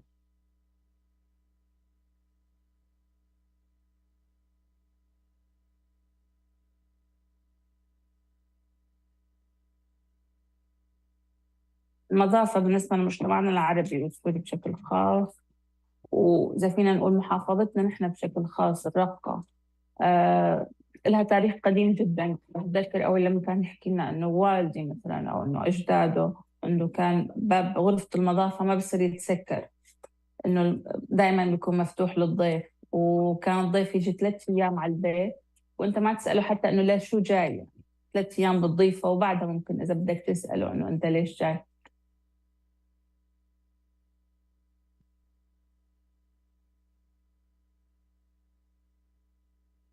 And indeed, actually, in some way, we realize that one of the real challenges that when you arrive in a new place, that you are kept guest forever. And indeed, maybe the main narration and all of the time, the demand from many people that comes to a new place, and especially in that sense in Europe, is that if they have to come here, they have to behave. And in that sense, behaving means indeed being guests and learning how to behave as guests. And if guests is only for 3 days, then what happens the 4th day? How can you become an active member and demanding your right to be a host, your right to be a neighbor, your right to be a participant member of the society, rather than being a guest that is eternally requested to behave and act within a certain framework. And indeed, one thing that we did, and it's not, this is one of the living rooms, but I have created more than 10 living rooms so far. And this one in Bodin is trying to understand that if modern architecture is about creating that singular buildings like the one of Bodin, that actually it meant for people not to meet. It meant for people to avoid each other. It meant to separate the private from the public. In that sense, how can we still be creating spaces at the threshold and turn that place into a plaza, a semi-plaza where refugees are able to indeed host the city, and they began to host in the city. They began to demand their right to be hosts, and strangely enough, they were, in a place like Sweden, and especially in a place like Boden, marginalized places like Boden. I mean, there are institutions such as cultural centers, Red Cross, that when the refugees arrived, they had, they began to work in a complete different manner, and they began to have their audience. And in that sense, refugees began to go to all these institutions because they have curiosity to learn a lot about what is happening around them. But the moment that they began to require not only to be guests, but to be hosting also Red Cross, to be hosting migration offices, to be hosting the mayor of the city. I mean, they began even to invite politicians to the place, to invite politicians to begin to discuss around things, to begin to think, what does it mean actually for people not only to accept their passive role as guests, but to begin to demand to host. And for 4 years, the living room in Boden has been so active, where each Saturday they would produce what they call the Saturdays dinners that begins from 12 in the afternoon to 12 in the night. And it began not only to be a place for refugees in Boden, but a place for refugees from all the north of Sweden, because the moment that they arrive and know that there is a madafa or a living room that they can go to, their life, their social life is going very quicker than what it used to be, that a long process of understanding where they are, and they were helping each other with many things, and they were connecting each other's with institutions, and it began a very interesting opening in the city. And in that sense, it began to be a very important place where refugees were claiming their right to be host. And in here, I would like to end with, after 4 years of this project being there and written about, actually, even by newspapers and by cultural institutions, to be one of the most impactful projects with one of the lowest budget ever, it was closed with no previous reason or even explanation by the migration office, and I demanded a lot to actually be able to be given a reason behind the closure of a project that were actually denounced in the public as one of the most impactful projects, and their reasoning was, we need the place, and unfortunately the space stayed closed for more than a year and a half, which was really incredible, because many people were calling constantly why the place is closed. I mean, we can still be having the keys and opening it.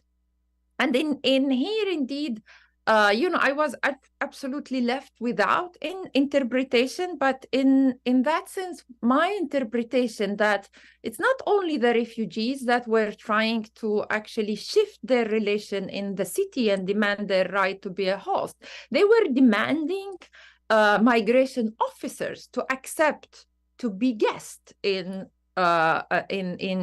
with refugees. And maybe I will end by saying and by remembering in that moment my grandmother, when she was speaking about the British mandate and the British colonialism in Palestine, and she was saying, she was telling us that they were actually receiving them, almost welcoming them as guests, and she was telling us they don't know how to be guests, they only behave as hosts. And in somehow, I guess that if we are among these people that know only how to host and control the frame, we should think and rethink our colonial attitude. If we are people that are only kept to be guests, we should rethink our agency in society. And thank you very much for having me.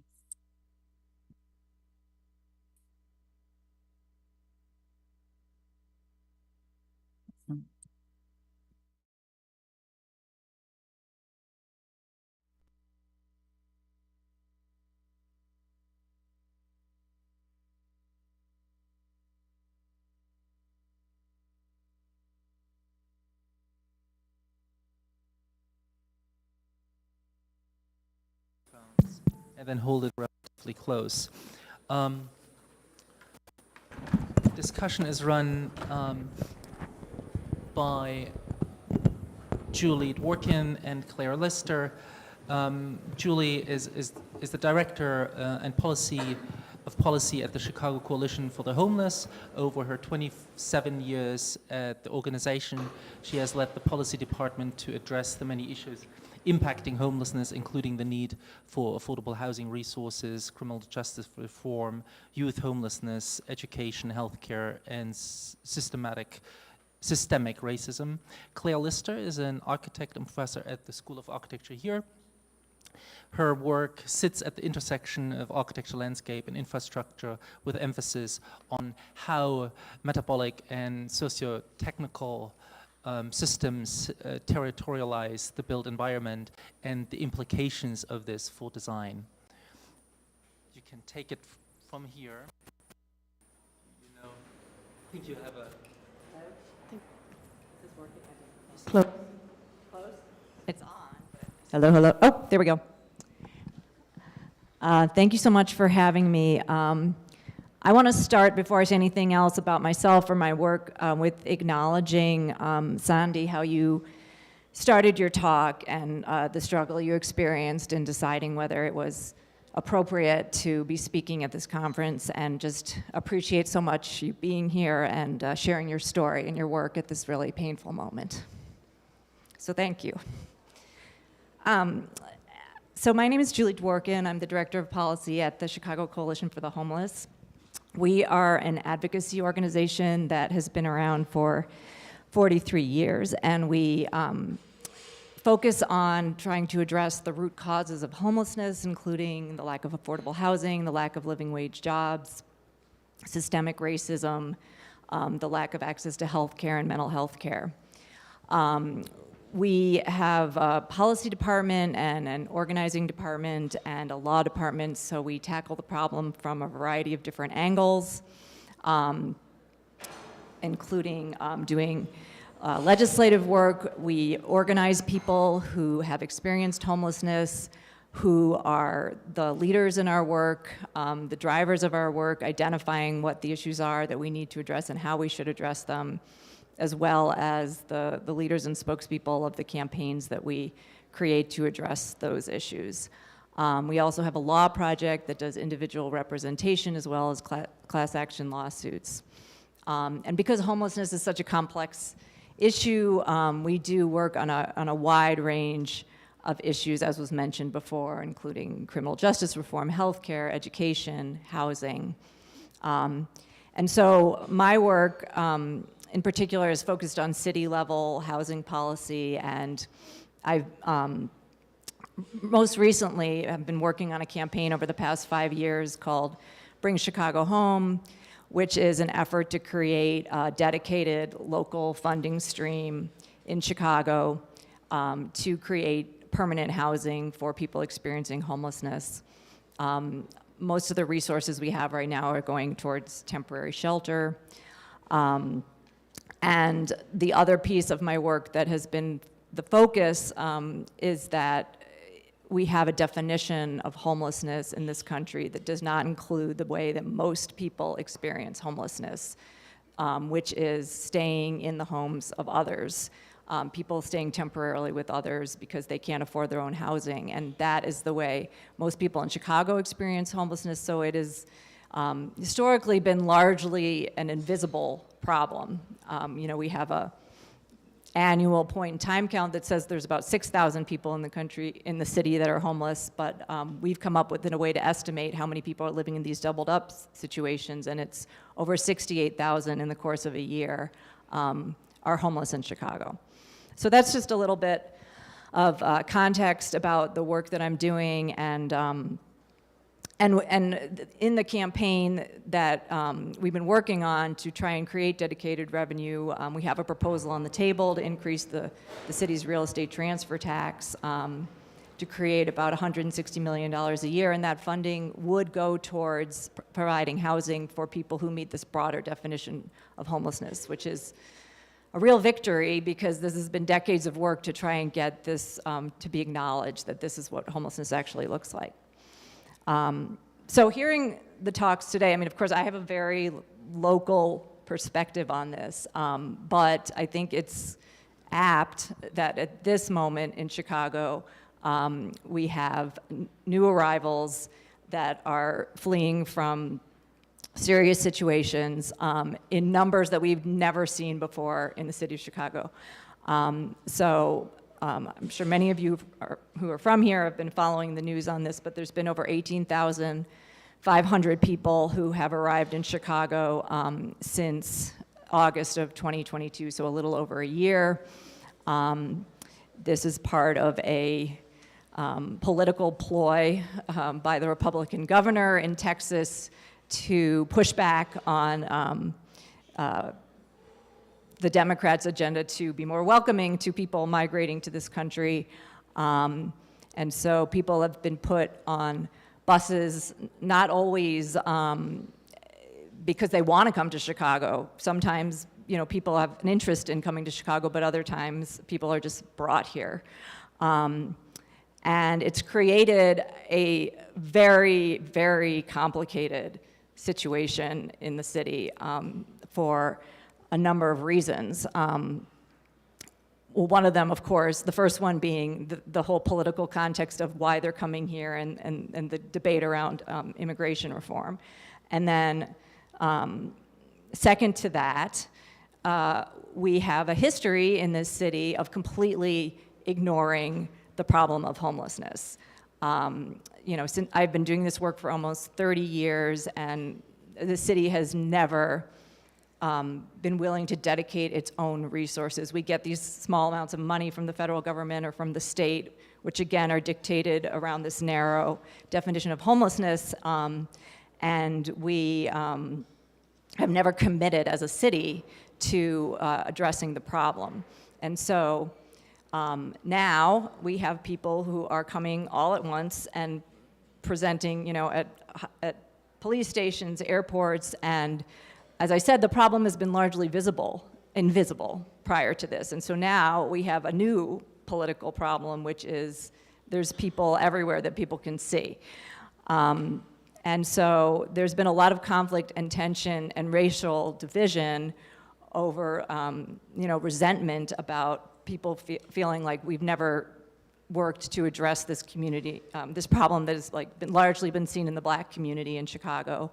And now we're able to find resources when there's this whole big group of people coming who've never been here before. And so it's very hard to wade into that debate because, of course, the arguments are rooted in racism and xenophobia. So I don't want to uplift them, but I also hear that struggle and hear it from the folks that we work with on a daily basis, this anger that, somehow now the city has managed to scrape together hundreds of millions of dollars when, we've been screaming about this for decades. So anyway, what was I going to say about this? In relation to the talk, so one of the things that I have felt that is adding to the divisiveness is the fact that we have created one set of resources for people who are new arrivals, and we have another set of resources for people who are homeless who've been here longer. And so there is new money, but it's separate. There's new shelters, but they're separate. There's new housing resources, but they're separate. And so as we're opening thousands and thousands of new beds, there are still people every night who are calling the city trying to access shelter who are getting turned away from shelter.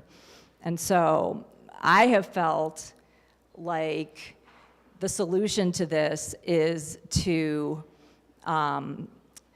stop separating these systems, talk about this as one group of people that are all homeless, and have a pooled resources so that if there's new housing, it's new housing for anyone, and if there's new shelter, it's new shelter for anyone. And to me, that's the only path forward in terms of ending the divisiveness, so people aren't counting the dollars. Who gets more? Who gets first?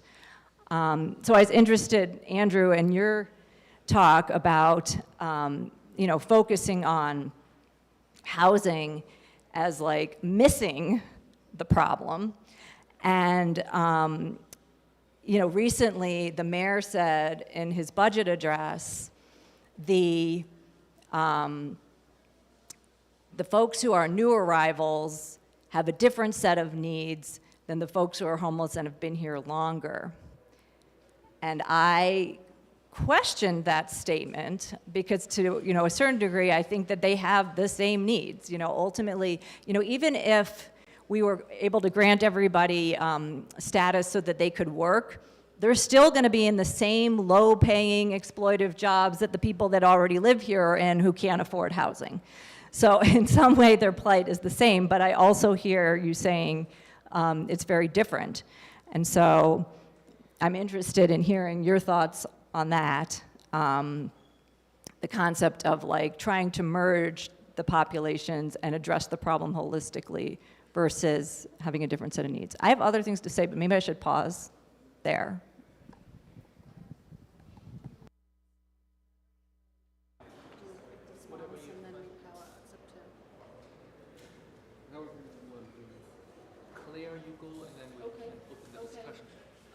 Thanks, Julie. I don't know if Sandy is still with us. Thank you, Alexander. Thank you, Golnar. Thank you, Andrew. But especially thanks to Sandy for being so professional in the face of such adversity. And so thank you for being here and sharing your story architecturally. If it's not too insensitive, I might piggyback on Julie's prompt, but maybe turn it towards a more architectural conversation, and perhaps then we can mediate between the architect in a productive way. It's coming. It was very good how, Alexander, you set up the conversation, and I really appreciate your critique, Andrew, as a kind of setup for the architectural conversation. And I know we had a little bit of a conversation before you presented. I understand that we shouldn't conflate, the migrant situation with housing and design and treat it as a management project, and that there's much more larger scale sensitive issues. I completely understand that. On the other hand, then I'm sitting here maybe as an architect and wondering where does architecture fit in that larger conversation. And so, maybe I've an interest in logistics and large-scale planning and infrastructure, but when we think of architectural engagement with involuntary migration historically, and refugee camps in particular, which seems to be the emerging typology that comes out in that conversation. We think of top-down infrastructural planning, we think of large tabula rasa sites, we think of repetition of small-scale units, we think of universality, we think of a kind of gridded landscape. And then what was so fantastic in kind of a counterbalance to that in Sandy and Golnar's presentation, it made me begin to understand other ways that we can explore how architecture intervenes in much more smaller scales. And it's kind of an interesting, if this morning's conversation, the lesson was trying to scale up, the lesson here is perhaps going the other way, trying to scale down. So for example, Golnar, in your presentation, you know, the kind of small-scale co-opting of the hotel that the tenants underwent over previous years, or even small-scale props that activated a kind of counterculture in the building, whether it was the stove in the corridor or the TV in the corridor, or the co-opting programmatically of the spaces in the hotel, in the garage where you had a performance or there was some meeting. So those, they're architectural lessons that I think are very, very valuable. In the case of Sandy's project, it strikes me that architecture can be considered as an event. I might probably pronounce this poorly. The Madhafa, which is the 3-day hosting event that was curated in the Boden site in Sweden, struck me as a way, again, I'm treating performance or the event as an architectural project, and there's a long history of understanding architecture through the event that we can identify with. But helping or curating spaces, whether they're in the domestic or in the public realm, whereby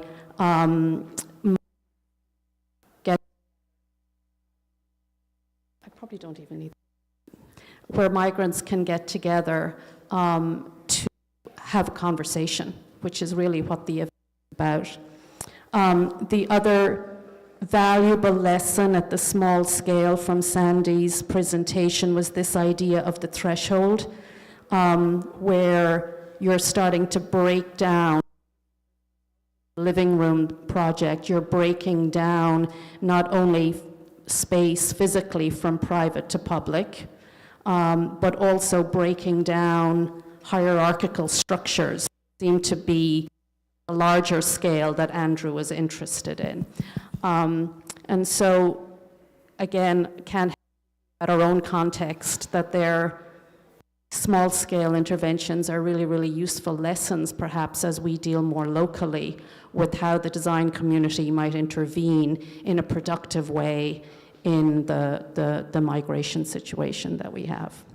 Can I just add one other thought? That I just wanted to say what came to mind from Golnar and Sandy's talk was another mass displacement that happened in Chicago with the redevelopment of public housing.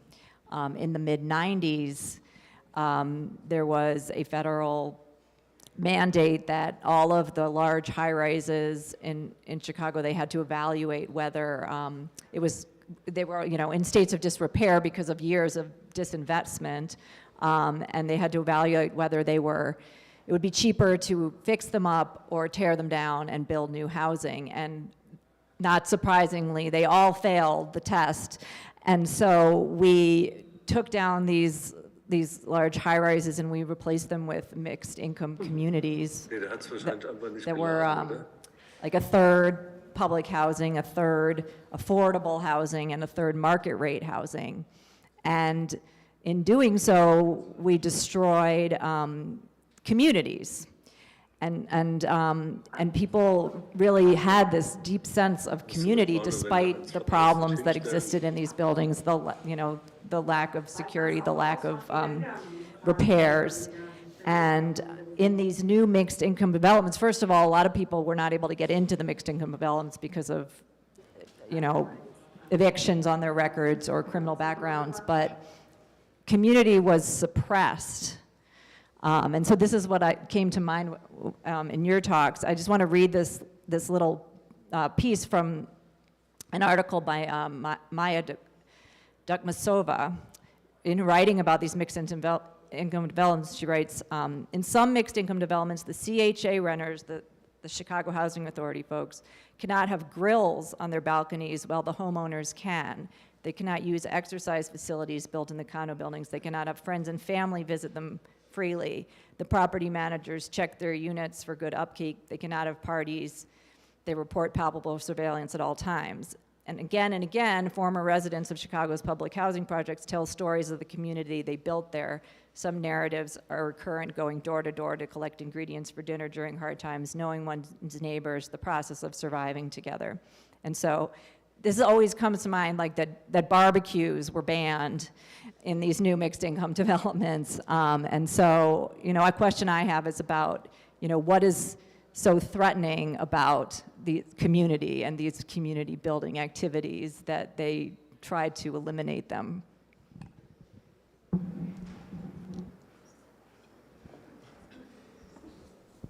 Thank you for those really interesting prompts. I mean, I have, I guess, 2 or 3 things. One is, when you think about the history of Chicago, like the history of any city in the United States, this is a history that was inaugurated by the dispossession and displacement that is U.S. settler colonialism. And as scholars of settler colonialism have pointed out in many different forms, settler colonialism is a structure, it's not an event. That is to say, its logics and its practices are enduring. They don't simply stop. And in that context, my first order understanding of what you're telling us about what's happening in Chicago is this is the latest iteration of a long history of displacements, the history that American cities have been created by and founded on and are supported by. It's not, these displacements aren't a bump in the road, they are the road. And I think that to me maybe suggests some of the challenges, but also the ways into responding to them. Julie, I completely agree with you about, and I hope that was clear in my talk, that how inadequate it is to divide people into different categories like refugee or that even internally displaced person, homeless person, and dedicate certain sorts of resources and policies that would supposedly ameliorate those people's particular plight. That's, I think, the political power of thinking about precarity, which also came up in Niraj's presentation in the first panel, that precarity is something that produces new solidarities between people, new politics of care, and in response to what you said, even new kinds of bureaucracies and organizations and funding streams, such that precarious populations don't have to compete with each other. Yeah, and then I had one comment about what you said, Claire, which I think was really, I love the way that you were speaking about Golnar and Sandy's project.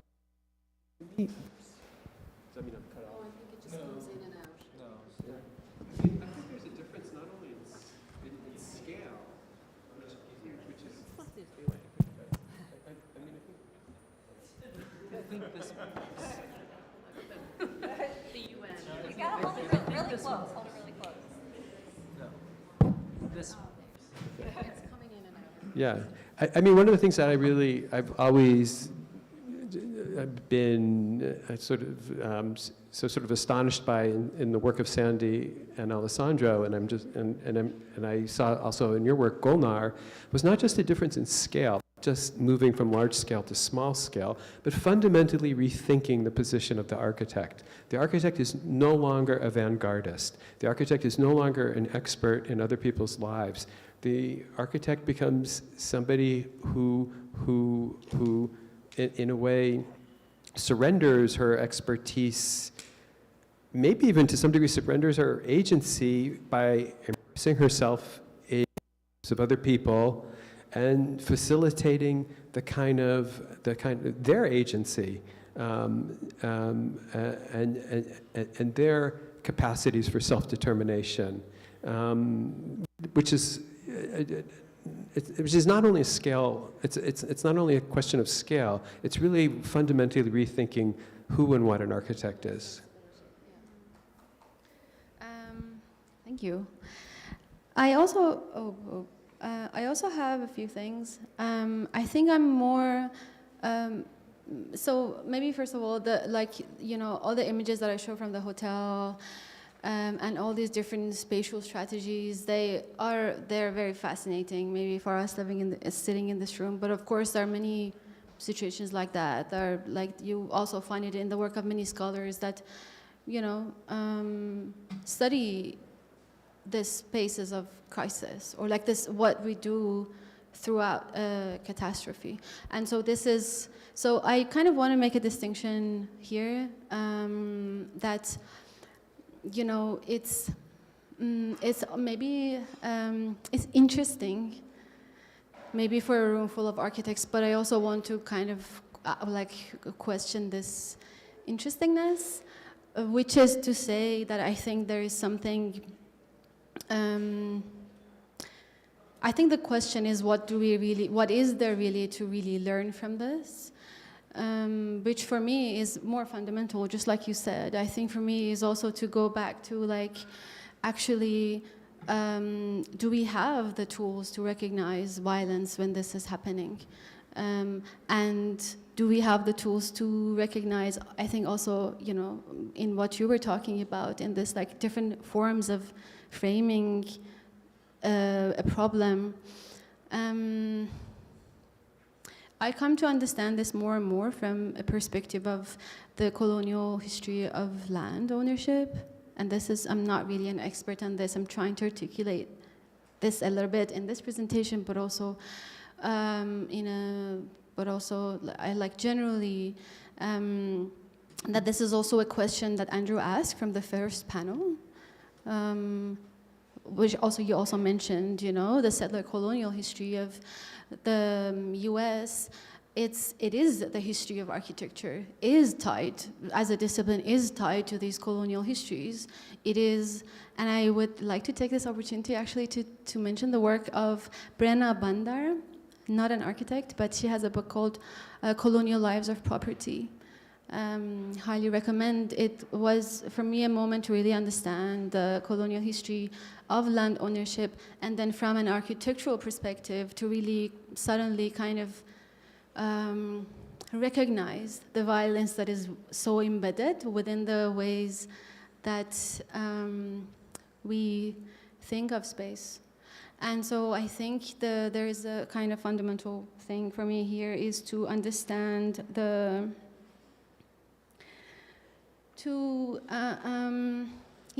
what do we do with examples? If the history of this discipline and all the different kinds of work we do, maybe specifically from this discipline, is tied in colonialism, that really does extend until now, and maybe throughout modernism we have lost the tools to actually recognize that this is colonial, or recognize the violence that is in, maybe I'm talking in very abstract terms, but I'm trying to also tie together the different kinds of displacement that we're talked about, that these are, we are thinking about colonial structures. And then within from an architectural perspective, that is still colonial, but we have kind of developed ways to not see that, not recognize that. I think that does something to the practice, to the question of what do we do with this now? What do we do with interesting examples and interesting projects? I hope that was some kind of answer. Sandy, do you want to add something? Yes, maybe I would like actually to, we spoke about also role of architects in some way from what I was able to follow. And I think, we have been used and we are trained a lot of time as architects to think architecture only through power lenses. We are very good into doing grandiose architecture. We are very good into a lot of time actually using nicely architecture to represent ideologies. No matter if they are good or bad ideologies, the moment that they give us maybe space and time to create forms for that ideologies. This is how we have been trained to do so. And the question here, would it be possible to imply this same knowledge that we have, this same training that we had, in order actually to reverse it and understand how, if we are used to build and represent ideologies, then what kind of representation that would be for the displaced communities, for actually fighting colonialism, for supporting struggles for self-determination, for supporting indigenous knowledge, not by us coming from up down and says this is the way. And indeed, you know, you mentioned among the floors that maybe we have to rethink again scaling down rather than scaling up. Of course, in somehow or big projects, I think if we want to think self-determination, if we want to think agency, political agency, if we want to think that architecture indeed can contribute into this, we need to be creative and shift the point. And indeed, yes, working in thresholds is not by chance. Like people like us had to work between art and architecture because it was impossible to operate only in the world of architecture. It's not open yet into operating in that sense. It's not by chance that we have to operate between private and public. And I think in somehow, maybe it requires a bit of a different mindset of thinking the role of architecture. And I'm not saying, you know, many people can still be doing what they are doing, but in somehow what I suggest that architecture is way broader. We are in a moment where we can really broadening the role of architecture beyond its possibility to create forms. We can still be contributing into imagining a different society today, and maybe even aiming to support certain kinds of struggles that are not necessarily powerful ideologies.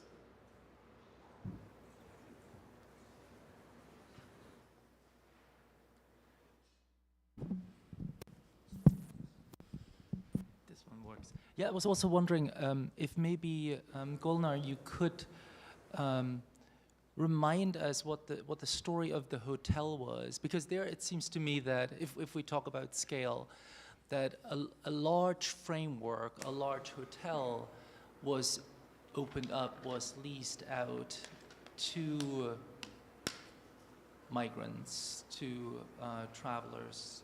And there, right, a structure that one would critique starts to become quite productive. So maybe also to push partially back on the kind of small scale, large scale, and to sort of wonder what the frameworks are and what the, because it struck me when we listened to the first panel, there were several moments in Martino's talk as well as in Meng's talk where they establish a kind of, an architectural frame, and within that frame that was structurally given, meaning it wouldn't hold up without it, one of the presenters said anything can happen, right? It could sort of be subdivided differently, and I just wonder if there's something in that framing that needs architectural kind of precision, and that if one is able to, and architecture doesn't always have a hand in this in terms of like making the rules for the building, but if one establishes the frame in such a way that the habitant preserves its self-determination, which seemed to have happened, right, in that hotel, if I understand it correct. I mean, there was a moment and then there was, but that's why I'm asking if you could maybe elaborate on that. Yeah, there was a moment and then there was nothing. So this is why this is related to land. Sorry, but the moment seemed to have been there because of the architectural frame that was large and that was clear and that represented also a certain clarity that we might argue against it, right? Because we as architects need to question our role more. But I also wonder if like there is room for very clear architectural forms that are able to be altered. And they are only able to be altered because the architecture is so clear. Yeah, so just to contextualize this maybe a bit more, the hotel comes to be a migrant accommodation because of this kind of campaign to find space in a moment of crisis that the government has kind of initiated through all these different regulatory policy modes that it kind of is invented, kind of, post-revolution. And so the hotel is, so there's of course no architectural thought put in this kind of allocation of who lives where. It's just, there is a large building, great, it will house a lot of people. But it is through, so some of the people that have, I haven't interviewed, but whose interviews I have read that lived in the hotel, they kind of, they remember the beginning and then they remember the end. So they have kind of lived through how the building has changed. And in the beginning, it feels luxurious. There is everything that was there when it was a hotel, or like really beautiful carpets, everything. But then there is no maintenance. There is nothing happening. There is like no, there is no expertise in anything that happens here. And so the building kind of deteriorates, becomes more and more interesting. But I do want to say that something that is very much attached to this, the history of this building, is also the kind of stigma of everybody that, you know, the stigma around the building, you know, the building, everybody knows the building, everybody knows the hotel. As there's a lot of racism also involved in the way that the migrants, and then consequently also the hotel and other areas or migrants were living there.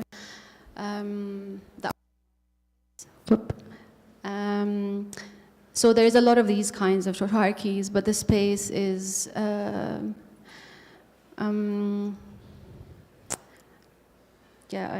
so I think the moment is also when the space is lost is interesting, because it's lost not because it's not maintained or, you know, there is a better architectural spatial idea at stake, or there's a plan. It's just because the war is over, and the property is really expensive. So the war is over, which means the foundation doesn't have to be there anymore. It's dissolved. So there is no legislative basis for any kind of right to more. There is nothing, and now the building is suddenly owned. So this, there is no defined relationship to this space that is articulated for the tenants. They're not owners, they're not tenants, they're migrants. And when the war is over, they're not migrants anymore. The category doesn't exist anymore. I want to open it to the floor, and I will pass around this symbolic microphone, because it doesn't, but I hand to you, okay, and you need to speak up. No, but I can, then I can speak up. Yeah. So everybody listen. Now, I have a question. I think, thank you for the wonderful presentations, and I think I will piggyback a little bit on Sandy's intervention. On the role of architects. I believe that in a certain way we have been discussing, or the big elephant in the room is what is the agency of design and architecture into issues of displacement, migration, and things that many times seems to be temporary, impermanent, no?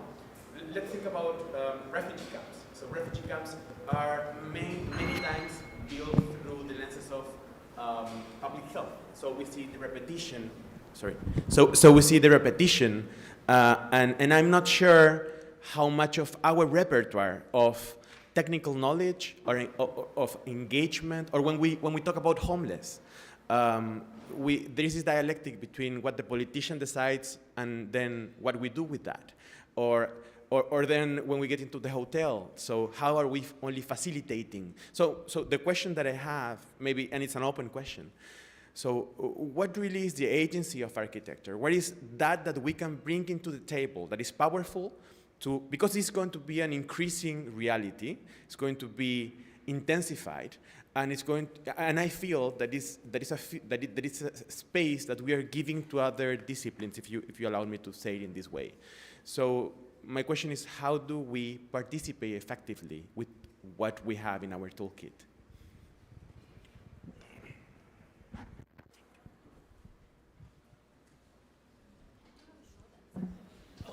I have a short contribution. I think there's a responsibility for us to engage with eviction, to understand eviction and engage with it actually actively, because we think of eviction as like, it's not architecture, it's people. But of course, as we saw in the first panel, people are being evicted, things are being demolished, new things are being built, and people have, we know what happens. So I think there is a responsibility to engage with what is considered from a disciplinary perspective to be outside of the discipline. I think that includes eviction, and happy to have you on the panel. And Sandy, do you want to answer the question? Yeah, maybe one major thing is in somehow I think that it has to do a lot of around knowledge. I think that we can expand. We have a certain spatial knowledge through which we can indeed contribute beyond only the building. Indeed, I like when Giancarlo Di Carlo says architecture is way more important to be left to architects. And in somehow, we are builders of societies. We are involved in power structures. We are involved in colonialism. We are involved in people's seeking political agencies, and we cannot just pretend that our architecture is only about providing space or a form. I think that maybe the demand and the pressure is in somehow, how can we think architecture beyond itself, and in which way, we always learn that architecture should be permanent, and maybe that is a reason of why we are within a discipline that is made of mainly men, thinks that their way of surviving their death is by building huge buildings, and they are still there, and the buildings would stay way over our own death. And I think maybe architecture could, if it wants to include others, and because if we are speaking in that sense about male architecture, how can we actually include temporariness as a way of being in that world? What does that mean? How can we think hospitality within architecture? How can we think neighboring within architecture? How can we think architecture facilitating temporary functions in society that we never thought? We only think that we provide the building, and then whatever happens later is a bit of a less of our business, while I think that there are enough architects in the world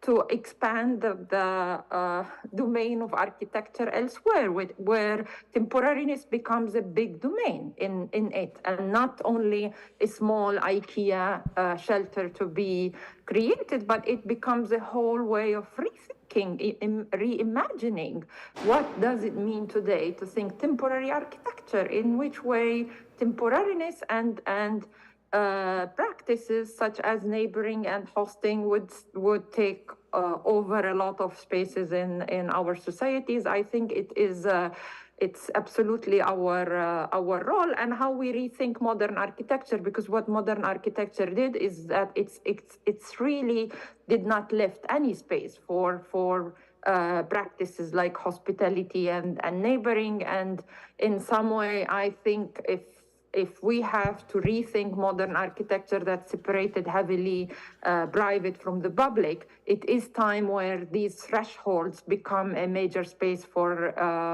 rethinking temporariness in architecture. Yeah, I mean, I think I hope that we were answering or struggling with that question for the whole 2 hours or whatever.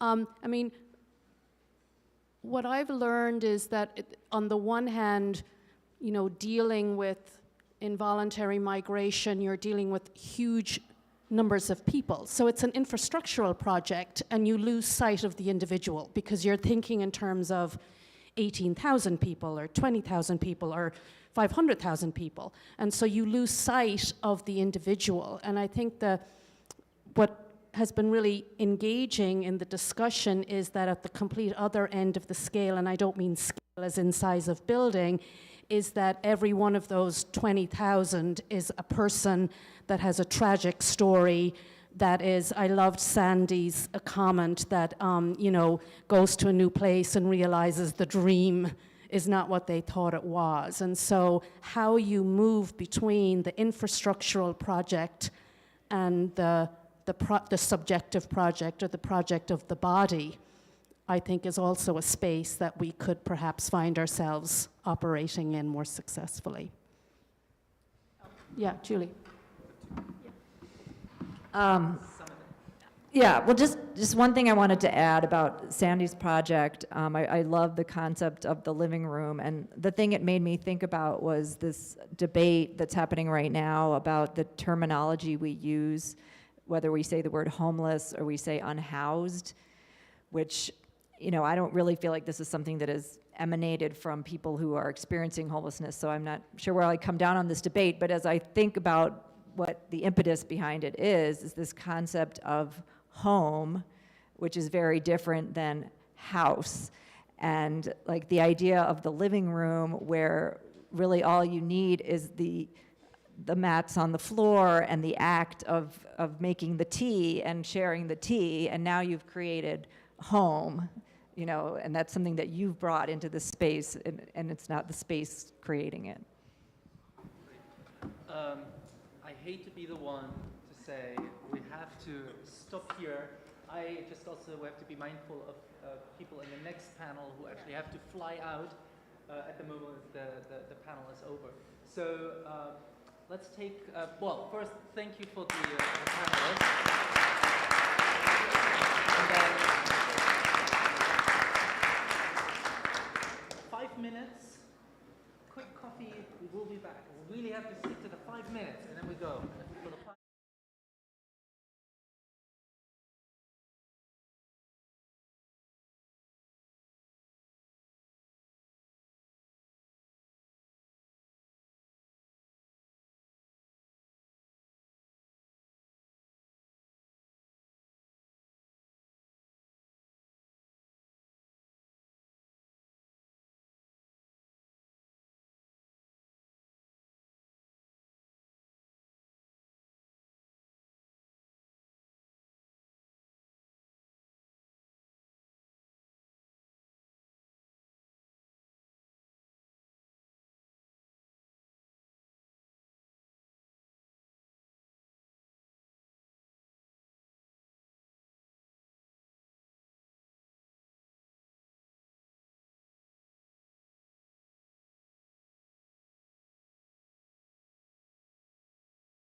I do want you to all, everybody's gathering at the openings.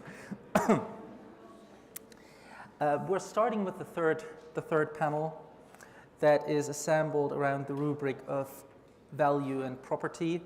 The title is to signal that under the current condition, there is an inherent tension that pulls housing in opposing directions. On the one hand, there is housing as space to be lived in, to form relationships, and as a base for life to unfold. And on the other side, there is housing as real estate, as business opportunity, and as a vehicle for financialization and capitalization. We could call this a conflict between housing as human right and housing as investment.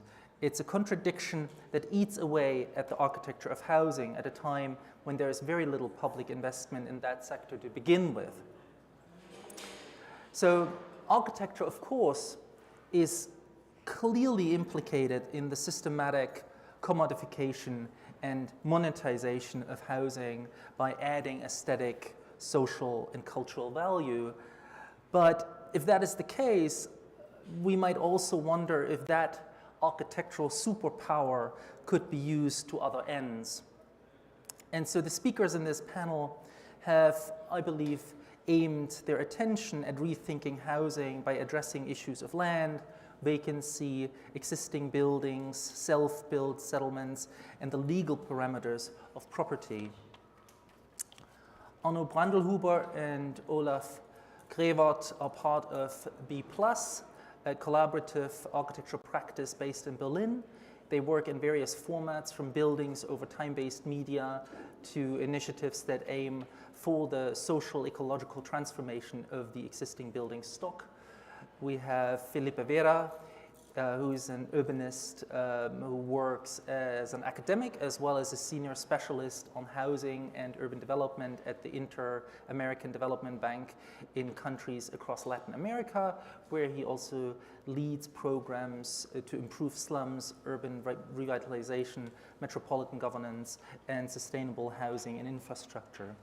And then we have Hilary Sample, an architect, co-founder of Moss, based in New York, and the Columbia University Professor of Housing Design. Her work has received the National Design Awards in Architecture from the Smithsonian Cooper Hewitt Museum, the American Academy in Rome Fellowship, many more, and was also president of the Chicago Architecture Biennial in 2015 and 2017. And also their work is held at the Art Institute of Chicago and in other places. So Hilary will speak first. Please welcome Hilary Sample.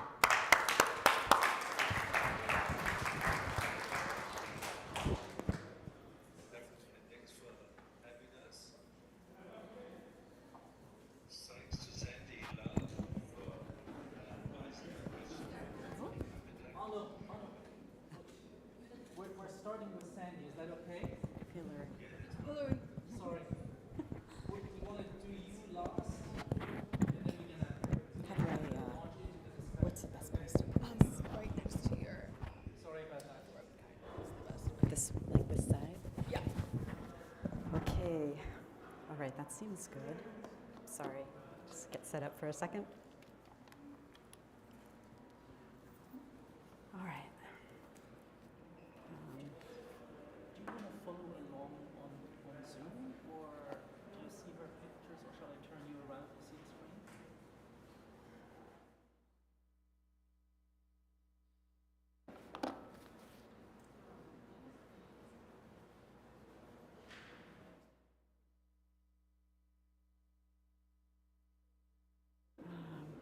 Okay.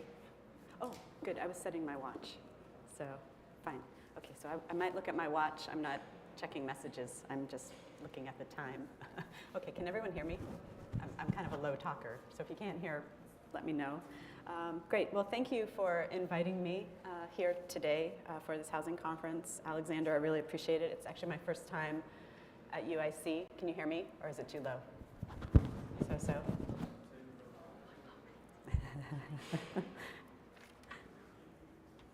How about now? Is that better? Yes? Okay. Better? So-so? Is it feedbacking? Maybe. Okay. Is that better? Yes, sort of? Okay. All right. I'll do my best to project. All right. Thank you for having me here today. Alexander, I really want to thank you and also commend you on the conference. These are always really challenging to put together and take a long time. I've organized a couple of them at Columbia around housing, so I understand the challenges. So thank you to you and to the school also. And I've always wanted to visit UIC, so it's really great to be here. I will talk about a little bit the office Moss that I co-founded with my partner Michael Meredith. We're a small office based in New York. I wanted to talk a little bit about issues around, I guess there's a lot of things to say in some ways, how we work, the ideas around practice, intersecting also with housing, and to really start to take stock of what we've been doing for the last maybe 12 years. So I'm going to go through the first part rather quickly and just show projects and sort of highlight things that we've been interested in. And then I'm going to close with a book that we had published about 2 years ago called Vacant Spaces New York, Vacant Spaces NY, and really begin and end through ideas around vacancy. So the first kind of project that I'm going to show is from a competition, an invited competition that was held at MoMA around foreclosure. And so this was in 2011, where we were asked to speculate on the foreclosure crisis if we could rewind time. We were given a kind of site to look at, which is a suburb outside of, or a small town outside of New York City, about a 20-minute commute on the train. And we were sort of given instructions like, go to the site and discover properties that were foreclosed, that are basically abandoned. And what we found was actually not that. We found, yes, there were a few instances of cases like this where they were actually more vacant than foreclosed. What we found was a small city that was about ideas around difference of zoning that we had seen in New York City, where things were more commingling. So you had live, work right next to each other. What we saw instead, the vacancy we saw was actually on the streets, the public streets, that there were not a lot of cars on the street. We also, in our research, and there's a long video on Vimeo that we still have up of all of our data and research, discovered that there had been public housing and it had been demolished, like in many cities across the United States, and replaced with Hope 6. So public housing came back, but it was much less dense.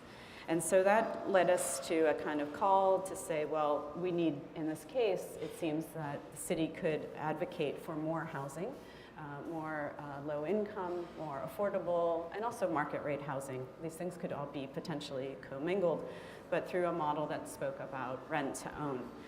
We used the idea of working actually in the streets, which is the public space. The city was still maintaining and had a budget for that, but they seemed like they were in a kind of disrepair. And so we advocated then for turning that public space into effectively kind of public housing.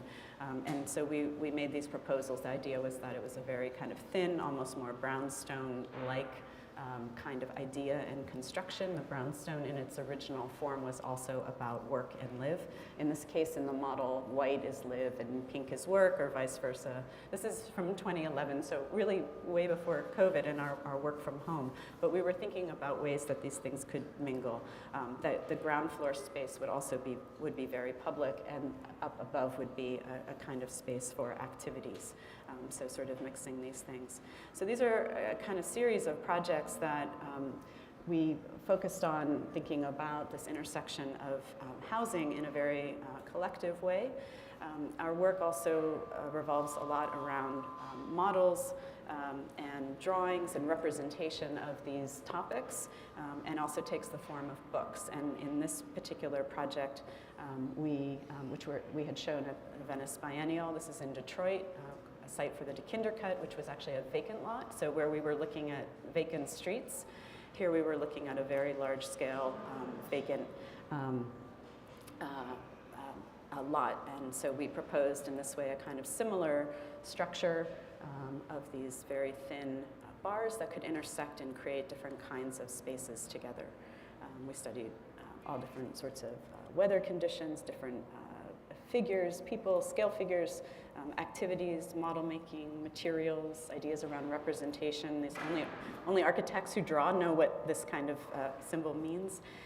And the sort of production of that. Lenticular drawings, so where drawings could become actually animated in the absence of a sort of film. We were making a lot of films.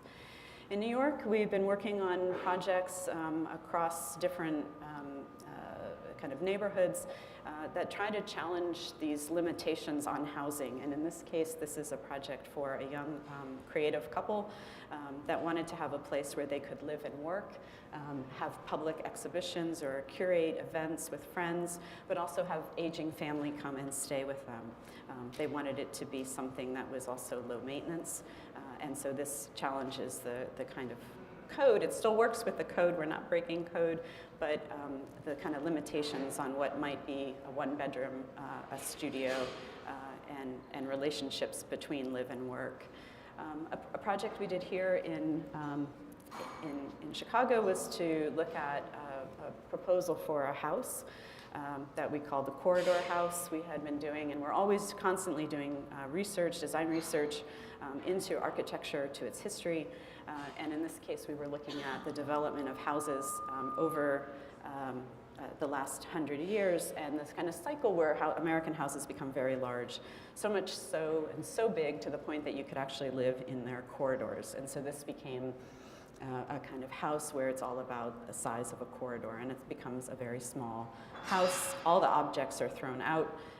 We could talk about that later. We work on designing objects and furniture, a relationship between people, objects, architecture, and landscape. This is a house that we worked on for an extended family that also looked to issues around aging in place and mobility issues. In a lot of the work we design, particularly on houses, we're always constantly trying to rethink what the house is.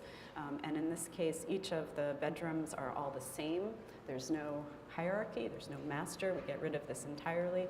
Living becomes around a central garden, and kitchen and other sort of workspace are also in a kind of similar bar. Each of the bars have sliding doors, so they could become entrances to the house if needed. This house then, during COVID, became a school. But this idea of how we can reimagine the house and its use and its function for over time.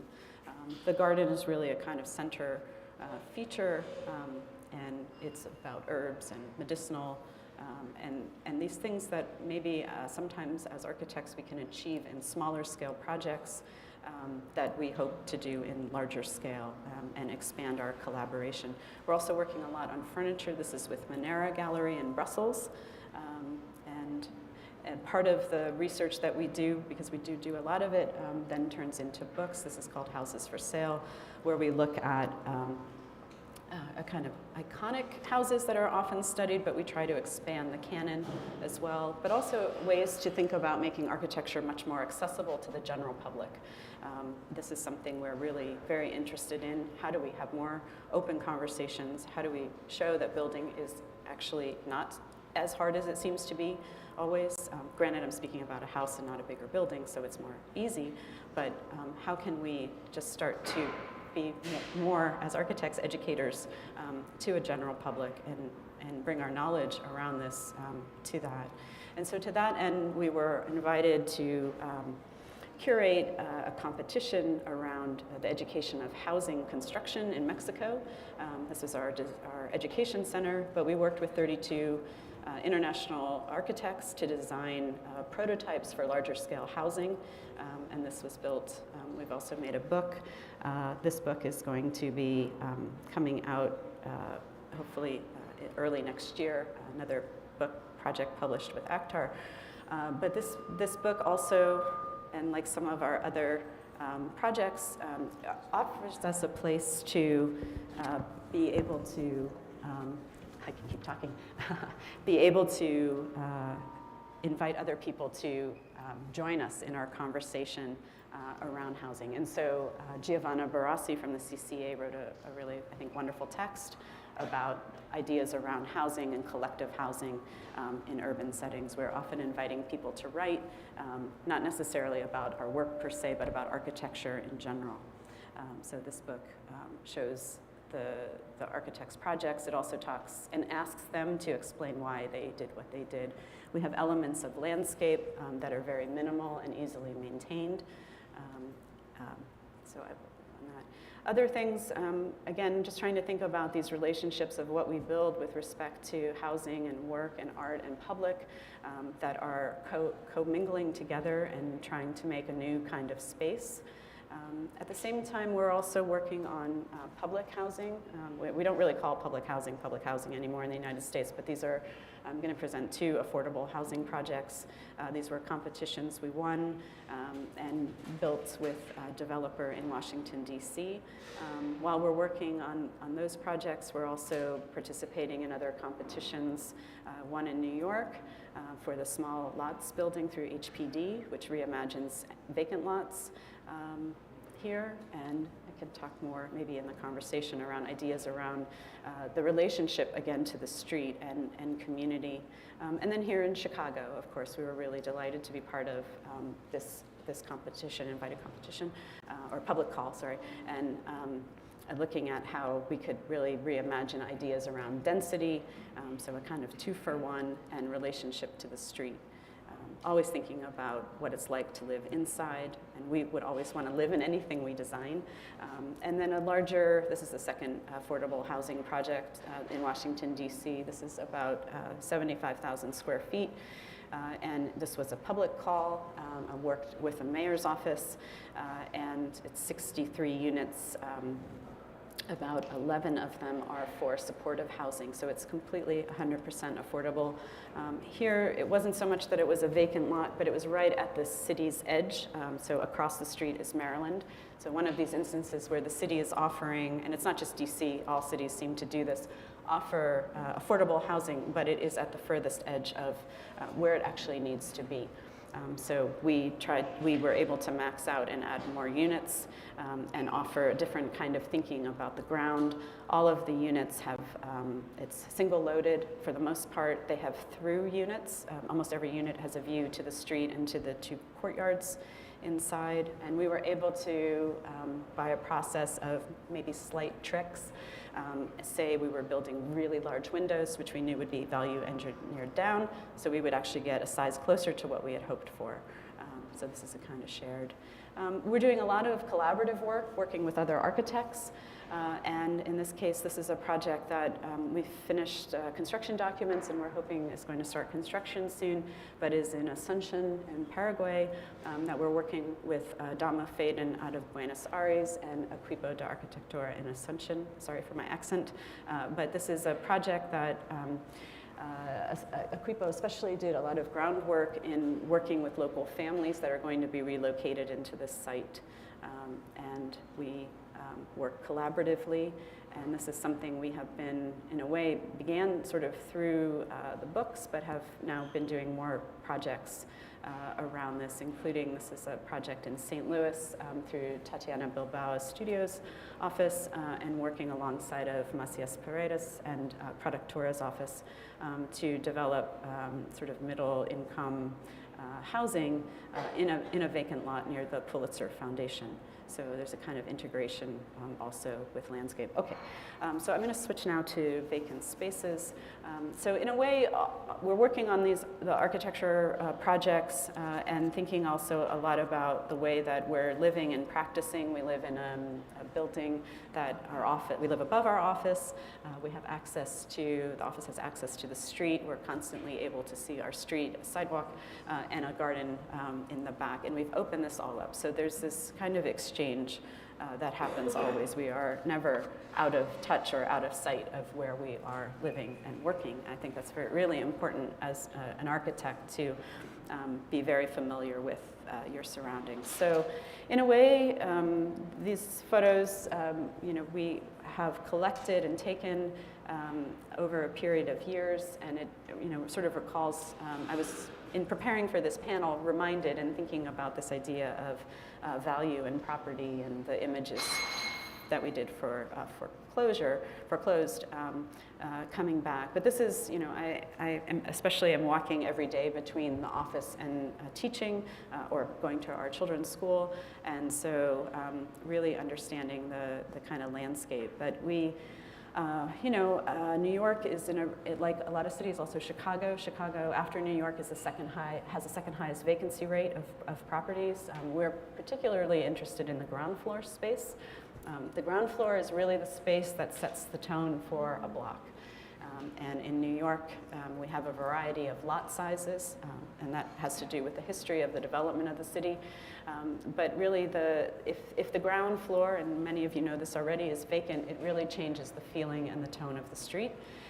And so what can we do to start to advocate for change in this? Because it seems so easy to remedy, and yet it doesn't happen. And we're dealing with this situation for decades. And it seems to me that based on the kind of way that economists are studying the problems of vacancy, particularly with respect to office buildings, that this is not a problem that's going to end very soon, and in fact may only get worse. And we need to start talking about this, because not every neighborhood can be a kind of pleasure center in the way that someone like Ed Glazer is advocating for. We have to really come to terms and reckon with neighborhoods that are not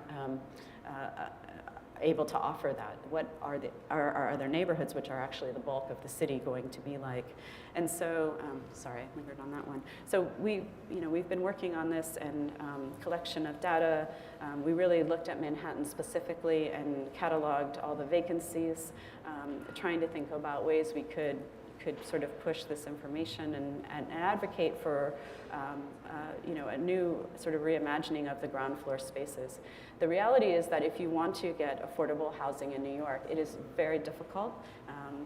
Our document here, these are a little bit old, but from 2018, something like 0.17%. It's about 1 in 562 people will actually win the lottery. So it's very difficult. How do we go around that? Obviously, then also inequity in the people who are actually applying to those lotteries. So could we just simply start to reimagine these spaces used for different activities and different functions and programs?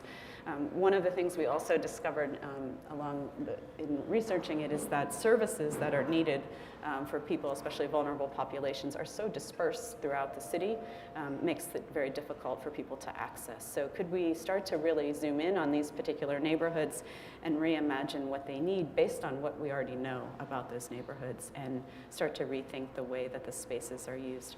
So the book contains a lot of data, but it also contains these very simple drawings that make proposals for things like turning ground floor spaces or basements to a degree into housing that would be accessible and affordable. I think I'm pretty close to my time. I'm not sure. I'll just end up with this briefly. Other research that I've been doing and working on, we were in, as Alexander mentioned, we were in Rome in the spring, and I spent a lot of time visiting Corviale. It's a kilometer-long housing residential building in the outskirts of Rome, which now you can see has really built up to its one side. The other side is owned by the county. And this was built originally for 7,000 inhabitants. There's now about 3,500 people living there. Apparently none of the units themselves or apartments are vacant, but the population has just declined. People have moved on. And so part of the research and looking at that and visiting it, there's really, I think, just wonderful women architects and faculty from Roma Tre and another young woman have started a small museum that are documenting the way that collecting, archiving information about the people who live there. They're giving over information about what it's been like to live at Corviale, and so you can go there and visit. But one of the things I noticed in this is just the incredible amount of public gardens that are there that they have been doing. So this idea, again, sort of circulating around publicness, how to think about how we live collectively, what are those activities. These are all sort of things that have been on my mind. So thank you. That's it. Thank you.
I speak very quickly and about many different things.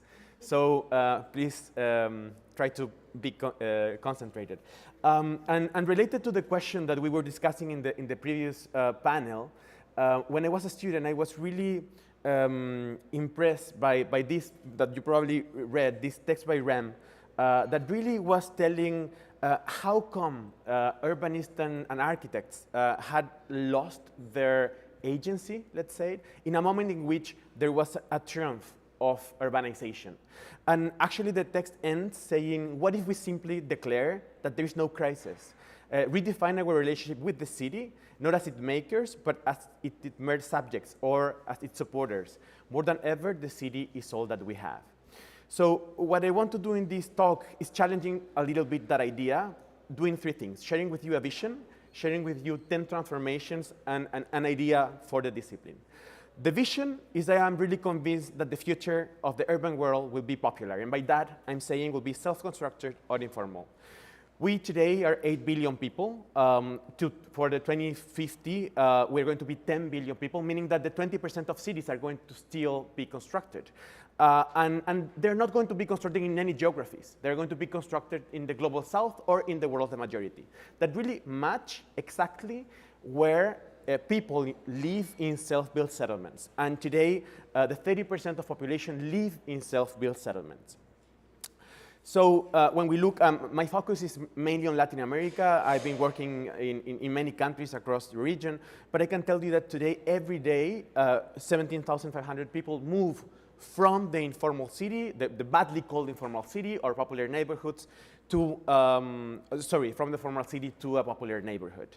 So really this idea of the popular emerged in a moment in which urbanization, it's really, or cities are at a moment of a non-negotiable ecological collapse. So we have to add the issue of the scale, the issue of environment. As we know, we have the global warming. There are many effects that are going to affect us, like sea temperature, heat waves, sea level rise. And today, approximately 3 out of 5 cities of more than 500,000 people are today at the risk of suffering a natural disaster. And if we look at something which is much more, I'll say, relevant, is how bioclimatic zones are changing. So these are 3 maps showing how bioclimatic zones are changing. And at least in Latin America, out of the 727 major cities, 592 cities are going to have deep bioclimatic changes, meaning that if there were cities that were desertic, are going to become tropical. If they were tropical, they're going to be savannaticized. So, and the conversation about dealing with climate change more and more has been about mitigation and not about adaptation. So we have a huge scale that will build a world of a popular world, a self-constructed world, in a part of the world that we know there is many like other ways of operating. And I wanted to share with you 10 transformation, a little bit inspired with this book, that we wrote 10 years ago with a very good friend of mine, that is called 10 Modest Recommendations from New Athens Charters. That's a text by Andrea Veranzi. So what he was doing was like just a decalogue of how we could think about 10 different things that could challenge what was wrong in that foundational text that we had. And what I will address through this talk is this kind of like decalogue. I believe that urbanism, to cope with this new reality, will need to be political, will not be extractivist, will be in flux, will be vindicatory, will return power to the grassroots, will be feminist, will embrace dissidence, will use activism as a tool, will restore balance, will be able to modulate change, and will leave no trace. And I will do this systematically, showing you a piece of research, a piece of practice, and a small advice for students or for whoever that deals with pedagogy. The practice, like half of this has been done with Florencia in her previous life, but it's 10 years looking at these 10 different themes, many books that we have been publishing.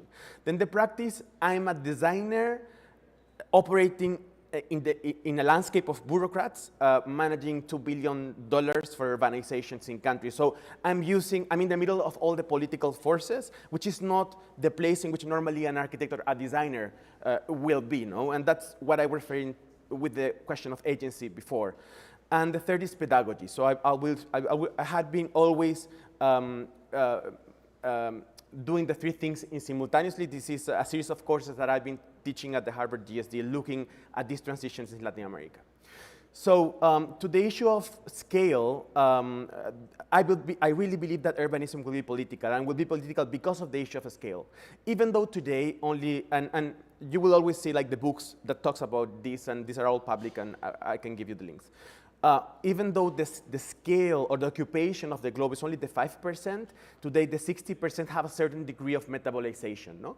And there is a huge metropolization process happening all over the world. And we think about climate change or about other inter-jurisdictional problems, we cannot imagine any possible solution without engaging with those political forces. For example, the conversation between mitigation and adaptation. After 6 years after the approval of the Paris Agreement, we all have the consensus that we need to accelerate in order to achieve this ambitious goal. Unfortunately, all the world of the majority and what we were discussing before is totally outside the NDCs that any country has. So all the commitments are not tackling adaptation, and for sure are not tackling adaptation of the most vulnerable.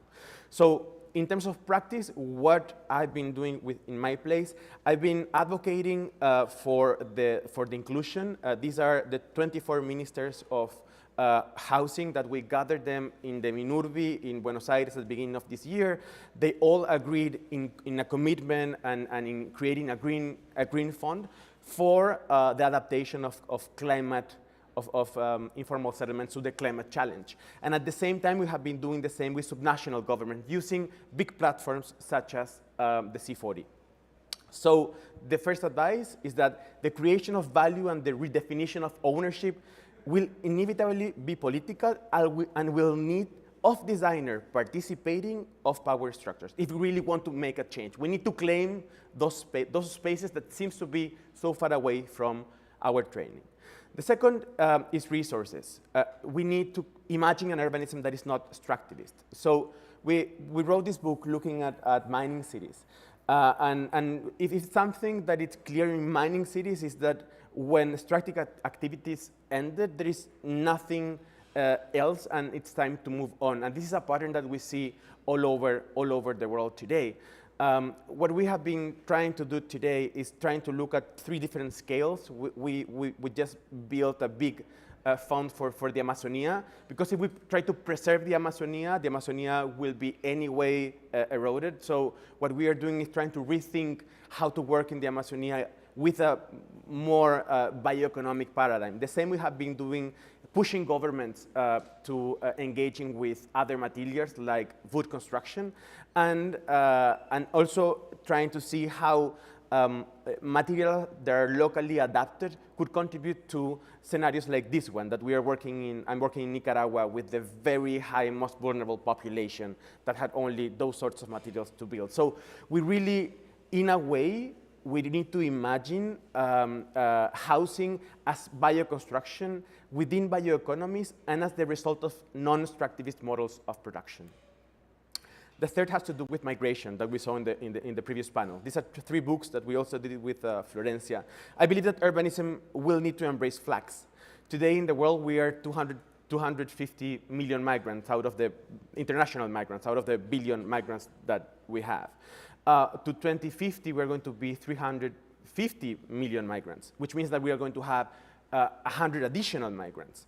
And this is Latin America. This is just a map showing how after 1990, a diagram showing how after 1990, emigration has increased tremendously, but also how it's linked more and more with not aspirational causes, but with forced causes.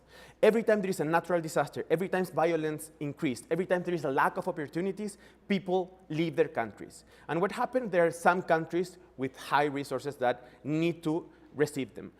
So migration really changed in nature, and it changed. It was extra-regional, it became intra-regional, it was incremental, it became sudden, it was permanent, it became reversible, and actually it was mature, so it was whole families that were migrating, and it became young. Today it's women migrating with kids all over the region.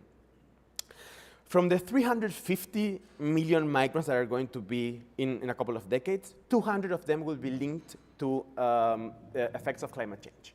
So actually every second as we speak, there is a new migrant force to leave their country due to a natural disaster or environmental causes. So what we have been doing, I was in charge to reformulating all the slum upgrading, and I don't like that name, but the slum upgrading policy in Chile, because migration had grown to 23 times from 1990 to 2021. And also when we were looking at the numbers, we realized that people living in informal settlements, in 2011, only the 1% were migrants. In 2019, the 30% were migrants, and in 2021, the 42% were migrants. This is meaning that all that growth that we were speaking at the beginning of this popular world will be also a world of migrants that will be arriving and that are arriving to what we call informal or self-built settlements. What we did there was, and I won't go deep into this, we put 100 million for the programs and then 20 million that were like a carrot for them to engage with migrants, because for a government or a Minister of Finance, it's very difficult to say, I will provide housing for migrants. So in relation to the panel, I believe the notion of ownership will be strongly challenged by the response to large migratory flows, and its value will come from the most flexible understanding of it. Then the other thing is injustice. I really believe that urbanism will be vindicatory. What we have done in the region in the last 4 decades. We have been, at the beginning, we identified the problem as eradication. So all these people were eradicated. And we only gave them a piece of land with a restroom. That created all the peripheral poverty that you see in every Latin American city at a level in which if you are born, and these are like evaluation of impact, if you are born in a wealthy neighborhood, you live 10 years more than if you are born in one of these informal settlements. So we have created cities, instead of being spaces of opportunity, with that approach became spaces of inequality. That then the region, what the region did was, okay, we will stop eradicating people, we will start improving their conditions, providing services. So all the programs that I received that were like more or less $600 million were 95% investments in infrastructure and only 5% investment in social activities. The problem there was they were unable to end the poverty trap that all these people were facing, no? So the system was incomplete. So I did advocate from within my position to shifting the paradigm from something that was slum upgrading to something that was neighborhood integration. In Argentina, we have more than 5,000 barrios populares, or self-built settlements, and this is growing and growing. So what we said is that the only way by which we can do something meaningful with this is creating new programs. We started with a small one, 50 million, but changing the equation, providing 20% of resources for economic growth and only 75 for infrastructure. And by that, we had this sustainability within the program. And then the challenge today in the future will be adaptation. This is something that I don't know how we are going to deal with. So the fourth thing is that housing will have to become a means for breaking intergenerational poverty cycles and adapting to new climatic migratory context. Then we also did this book that was looking at how, and it became a series of exhibitions and other things, but it was really looking at how governments prefer to build new housing instead of improving the housing stock when the real problem is the housing stock that you have. And there were no means to doing that. So what we did was really creating housing improvement programs through self-building practices. This is just like a numbers in Argentina, but as you can see on the right, you have almost a 70% of qualitative deficit and only a 30% of quantitative deficit. And the government were spending 90% of the resources in giving new houses because they like to cut and appear in the picture, no? So we started with a very small pilot in Barrio 31, which is a huge self-built settlement in Argentina, $7 million. There we learned how to do it. We made many mistakes. The first mistake is so the previous condition was the first picture. What we did at the beginning was like providing everything as we would provide in the formal city. That didn't work because people were not able to manage and improve the home by themselves. And what we ended up doing was creating a program that was providing materials and making them self-build the housing with assistance. And that also, when we did the evaluation of this program, that helped them also to then enter the economy of, the formal economy of construction. So it was solving many problems at the same time. It was so successful that we were able to scale that up. We created another program, which was $150 million, that it was much more radical. The one was done through cooperatives. This one was done with the direct transfer to the families, and not every family to women. And the power, what we did, so the problem you have when you do housing improvement is the scale. You cannot reach the scale. Through this program, Argentina today, for the first time, is able to be agile as they need in order to cope with the size of the program. So the fifth advice is housing production will have to invert the logics of execution and design ways to empower those that are at the bottom. We were successful only because we did this with the people and not with companies. Then I believe that urbanism will need to be feminist. I already told you all that program was successful because what we did was giving the subsidies to the women. And the most interesting thing is that before that program, men were always building. After this program, more than the 40% of women were building were employing the construction industry as builders. So there is a blur boundary through that. So we really need to think about, I mean, we have been thinking about housing tenure and giving land property to women for a long time, but we need to be more radical in those terms if we really want to have a housing policy that is feminist. Then the seventh, I was a creator of the Chile Biennale a couple of years ago, and something that we did was inviting activists. So we said, we don't want to listen architects, we want to listen activists and what they are doing. This was some images of the Biennale. Many years after that, the COVID came. When the COVID came, we had the challenge that I had all these programs in execution, but all the recommendations that we have with COVID, so that you need to be isolated, you need to wash your hands, you needed to work from home, you needed to have ventilation, were impossible to reach in all those slums. So what we did was actually taking part of the money that was allocated for those programs and created a system by which we gave it to NGOs and cooperatives of neighbors that were living within the territories. That allowed us to be agile, that allowed us to be on time and to reach with the capillarity we needed to the whole, to whole Argentina. So housing production will have to involve new actors in order to deal with emergent challenges and constructing value through the process. Then we also did this couple of books about, and this is something, a project that we did some years ago with Charles Waldheim and Florencia and other people, looking at landscape urbanism in North America, but thinking about how that didn't appear in South America, in a context in which climate change was already on the table. And what we did was a series of books that help us understanding cases that were successful of providing nature-based solution or ecological logics for self-built settlements. And that helped us also in, okay, I will finish in 3 minutes.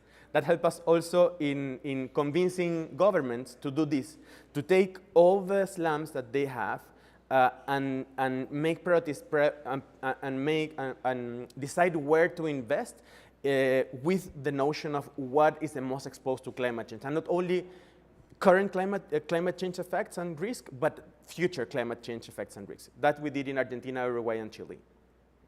So value and ownership will have to be questioned in terms of like the adaptation of 1/3 of the population. And then just to finish, this is one of the first books I wrote along with Rahul Mehrotra. We were interested in all this shifting context and the idea of how do we modulate change. So we were looking at and somebody said that on the table, how we as architects have been so good at factoring space, but not so good at factoring time. And where could we learn about factoring time in a more effective way? Because factoring space is just inelastic and adaptable, fixed and irreversible. So we look at something that we call ephemeral urbanism, events on religion, celebration, transaction, extraction, disasters. And we documented 600 different events in which 700 million people in the world live or use ephemeral settlements. And we had this pavilion at the Venice Biennale created by Alejandro.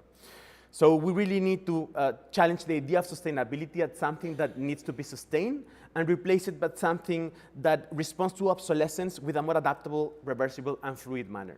And now, really to end, I really believe that urbanism and housing need to think of ways to leave no trace. And this is the very first book I published. I did also with Rahul, looking at the Communal, which is the biggest public gathering in the world. 120 million people for 55 days go to India for one sacred bath.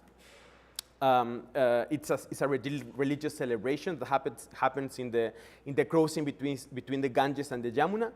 This is an image that I took from the place where we were staying, and 3 months after that, the same place were looking like this. A full urbanized city with all the services that you could imagine, theaters, streets, and all of that. And this is how the city is built over time, only in 3 months. Everything is done only with 5 materials that are not transformed and that afterwards are disassembled and reincorporated to the ecologies of construction. So it is not only the biggest public gathering in the world, it's not only the biggest ephemeral mega city in the world, it's also 100% recyclable.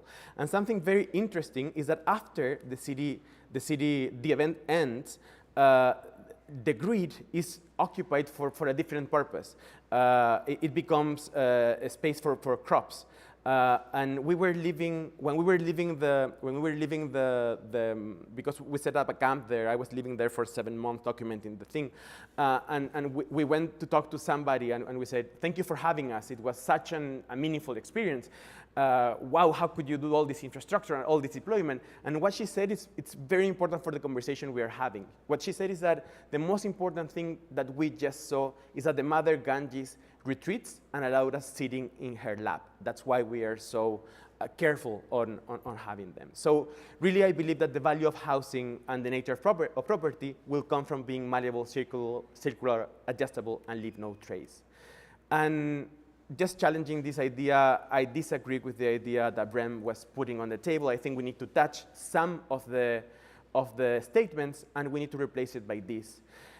What if we simply declare that there is a crisis, redefine our relationship with urbanism, that we need to occupy other spaces, spaces of power, spaces of decision? We should stop being just a commodity, not as its prisoner, but as its designers. More than ever, I really believe that urbanism is all we have. Thank you.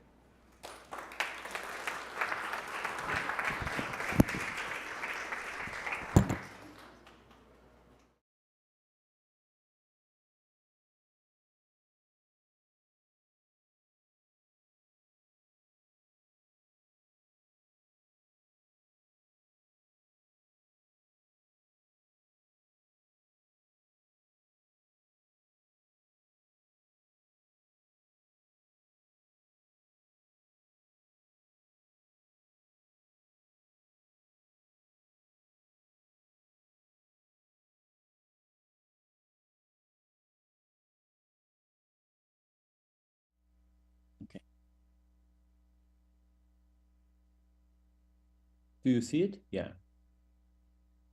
Okay. Hello to everybody. Thanks for having us. For the last input. We are B+. B+ is a collaborative praxis, meaning that we rarely work alone on whatever kind of project. We are a practicing company in the field of architecture. We are advisors, and we are teaching. So we are running a chair of architecture at the ETH Zurich. At the moment, also at other universities. At ETH Zurich, it's Station Plus, which is basically performing as a TV studio, working on narratives and films in the field of architecture and the backgrounds. So we are clearly speaking, talking out of a European perspective, not only when it comes to this relation between academia and practice, but also as our main focus point, or where we started with our practice. Olaf, will you go? So we speak together today. It's Olaf Grabert, which is one of the partners, and there's a lot of partners around and collaborators.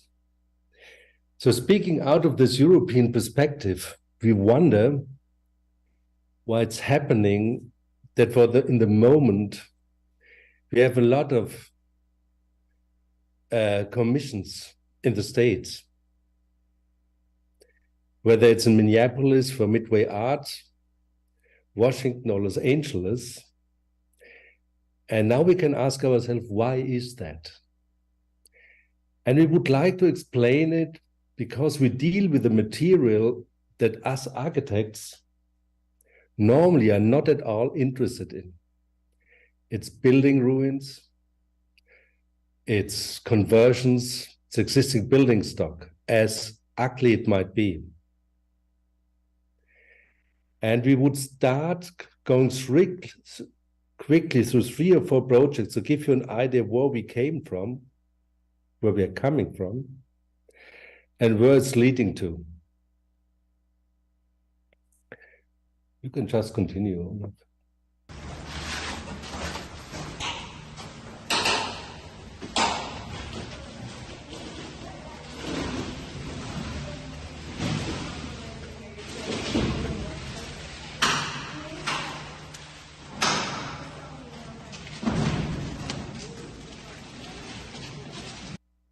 So Midway Art, it's an art institution, Minneapolis, was a former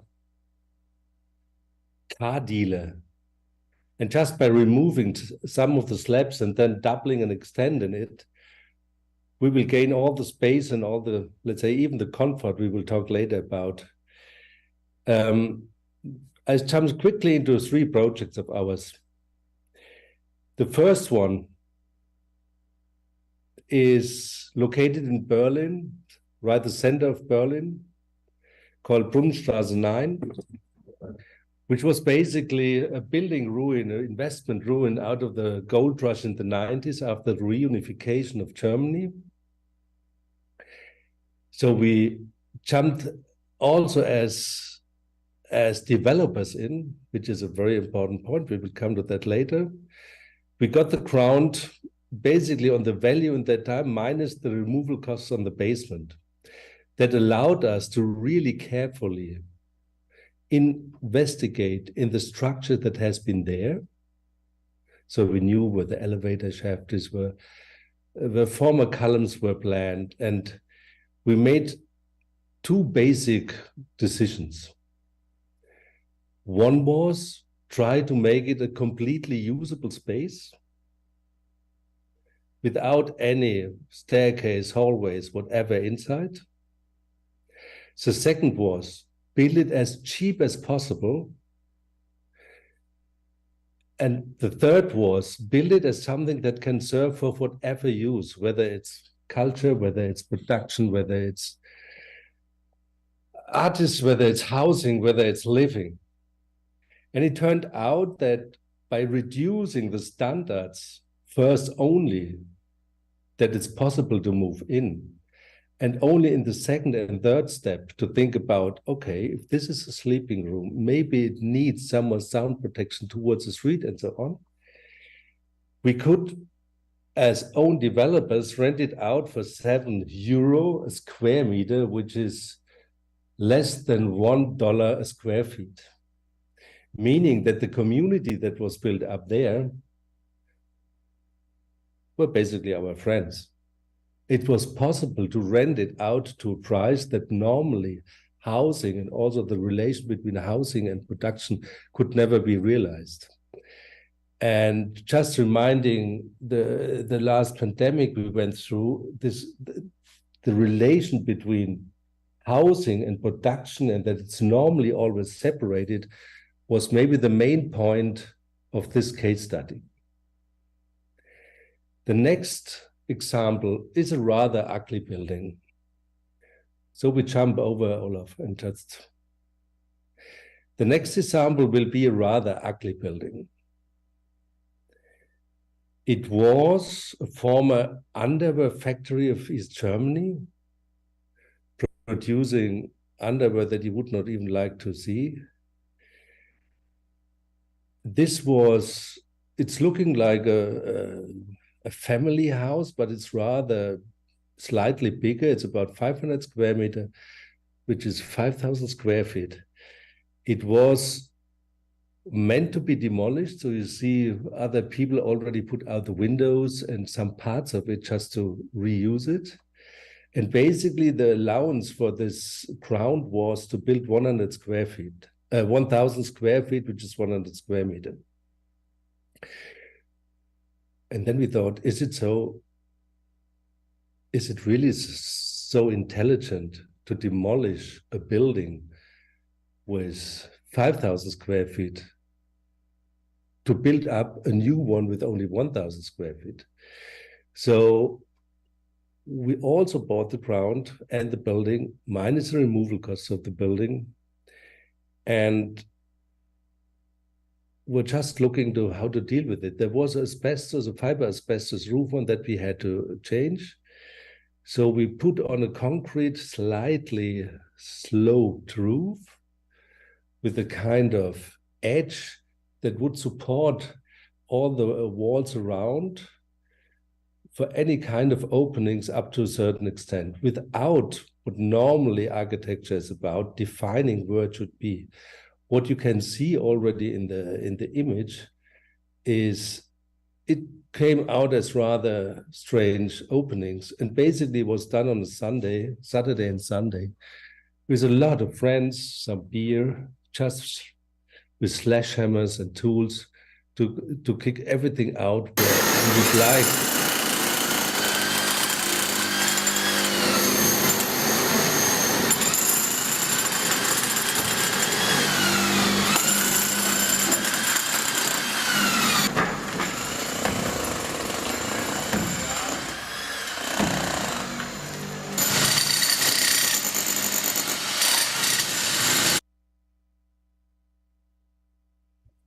There were nice views to the lake, to the woods.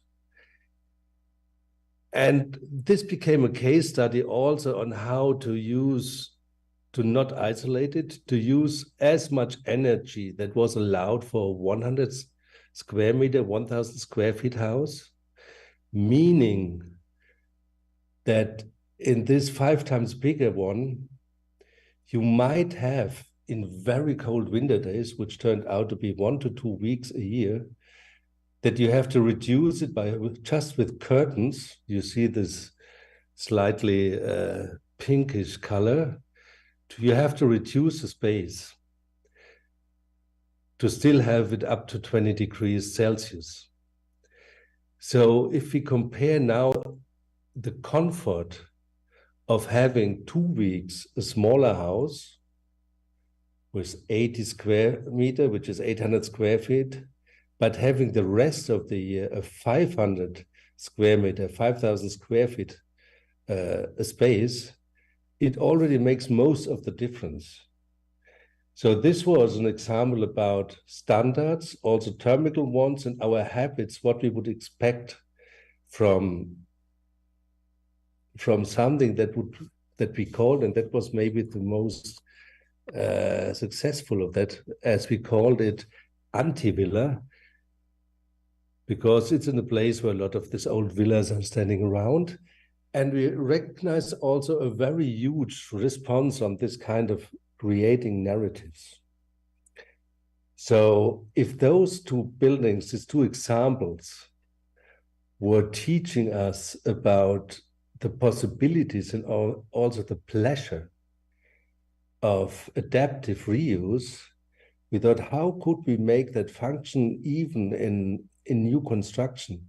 How to construct, how to architect intelligent ruins where the change is already, the possible change is already inscribed, where there is during the lifetime, from the first day on, is the permanent change. And also in the same way, not defining it as housing or atelier or whatever productive use, but to keep it completely open. So this structure, you can see in the top floor, you might have 10 meters. In the ground floor, which is a double height one, you might have 30 meters. And just by light conditions, you can imagine that there is a tendency to have housing use much more on the top, mixed use in the middle. And when it comes to the very deep spaces, it's about maybe a yoga studio or other spaces of production. With the same way to really reduce costs to a minimum and to ask that all the rental costs for tenant would adapt to this cut down of costs. Building up a community that's much more interactive and also productive within the whole bunch of people that's hosting this, let's call it a structure. What you get is that each of those units, whether it's productive housing or however you use it, has a huge terrace, 6 meters. You can't divide it from your neighbors. You have to share. You have a perfect view. If you want to be private, you close the curtains. And it's also one of the projects where we don't have any inner staircases. So you see, even those terraces serve as a whole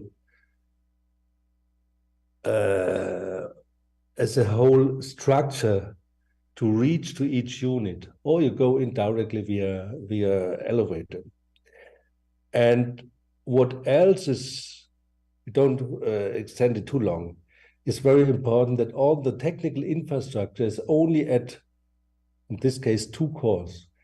All plumbing, all heating, everything is just very reduced, by this meaning that you can really create spaces that are very open and accessible towards anybody who normally can't afford this kind of appearance of a building. Now the question might be, is it possible to scale up those aims? And we will finish this kind of introduction with the last building. We are on the way to take over from the Senate of Berlin. It's a former animal testing facility, so you can imagine it's not an easy one to find narratives to bring it back to a kind of interesting future use. So basically this one is functioning on the notion of cohabitation, on a kind of allowing animals as human beings to use the building in parts. The building has around 30,000 square meters, which is 300,000 square feet. And that's the upcoming project. But when we talk about upscaling, and maybe take a little moment to to sum up, what were the topics also relating to the summit that you were organizing. So basically the question of reuse or using even, let's say, buildings like this one that have a history that you would normally, also just for the history and of the difficulties to reuse it, you would demolish. What are the main, maybe the 3 points that we would like to introduce with the next initiative we will present?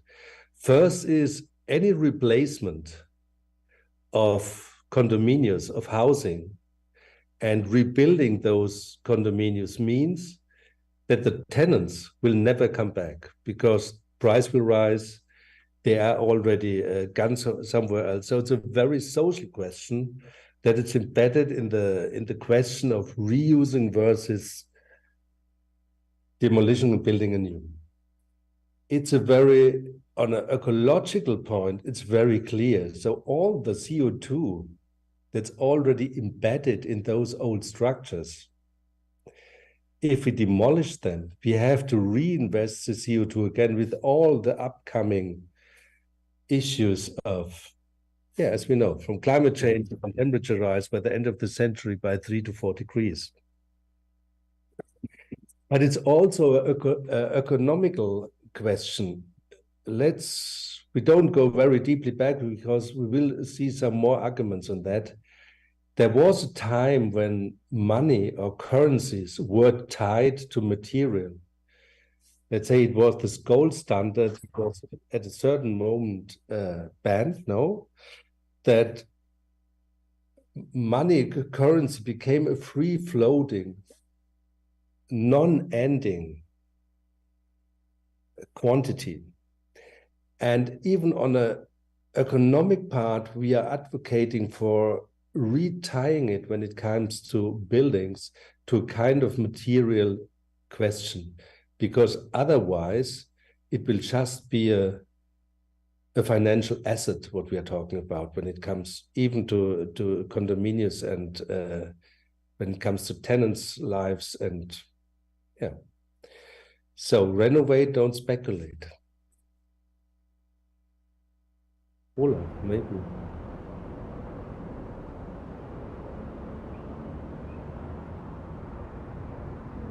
Today, speculation has taken over, ruling the global real estate market, ruining cities, commodities and communities, resigning people to suffer in search for a home. But speculation is more than a social issue, it is an ecological one. Leaving spaces empty and unused, leaving buildings to ruin and decay, letting future generations panic and pay. This story is about us, the 99% that don't look at the earth from above, but through our neighbor's window. If you realize that today, this can be your tomorrow. House, Europe. This is where I live, where space is not a commodity, where policies changed our perspective, where social and ecological belong together. Imagine that energy and value are being preserved, that empty spaces are being adapted, that existing buildings are being renovated, that exploitative structures are being transformed. Because one thing we must never forget, we all need a space to live. Do you remember? Join the movement and save space from speculation. Take part in House Europe.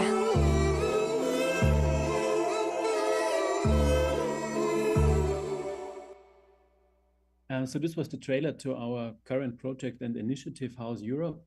So what we are doing is very much rooted in this figure, in this number of 38%. So 38% of the CO2 emissions in Europe, it's 40% globally, are actually coming from the building sector. And I think it's always interesting to also compare it to the sector of transportation, because in Europe, this is kind of like the ongoing discussion how much are the different sectors actually contributing to climate change. So knowing that actually the building sector, where architecture is obviously part of, is actually the biggest driver besides agriculture to climate change, brings us in the position that we as architects have to understand our agency and think of what can we do as architects. Or as Saskia Hebert, who is a German architect and transformation scientist, formulated it in our latest publication, the greatest challenge for architects is to create a self-sustaining practice in times of post-growth. So the question for us as architects is, how can we kind of like run a profitable practice that pays for our living and for our rent by not being or by not continuing being part of the problem? So this is what House Europe tries to do. It's a citizens' initiative. So one has to understand it's like a Europe-wide referendum for an EU legislation. So the referendum allows you to write a law, and then you start collecting signatures. And the law that we are drafting, it's actually 3 laws that come together, is aimed to boost the renovation of existing buildings and therefore stop their demolition driven by speculation.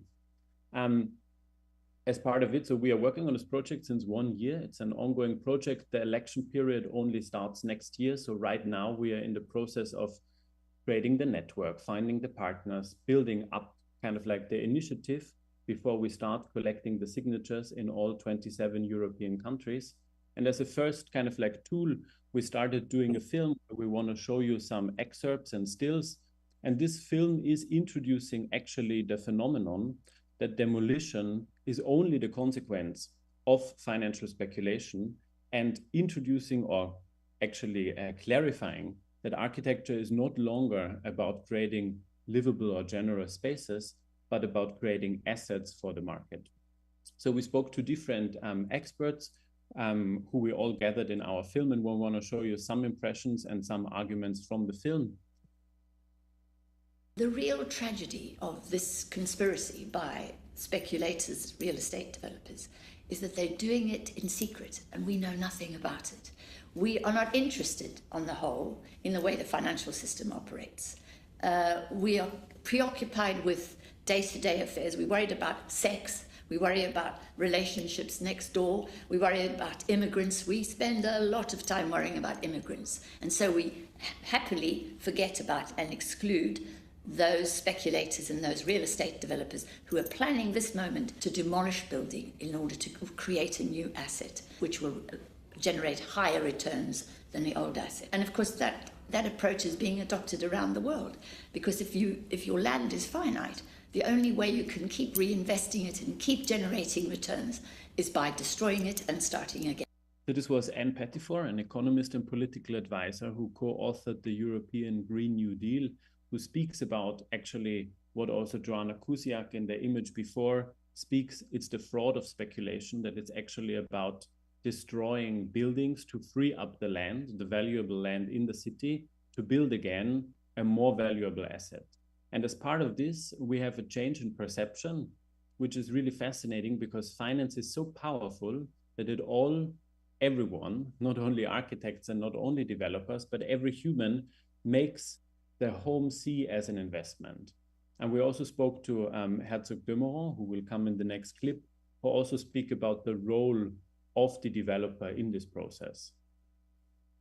A very simple example that all of us have already been witnessed. If in the city center, especially here in Basel, where literally every square meter is already built, you have to build on the build almost always.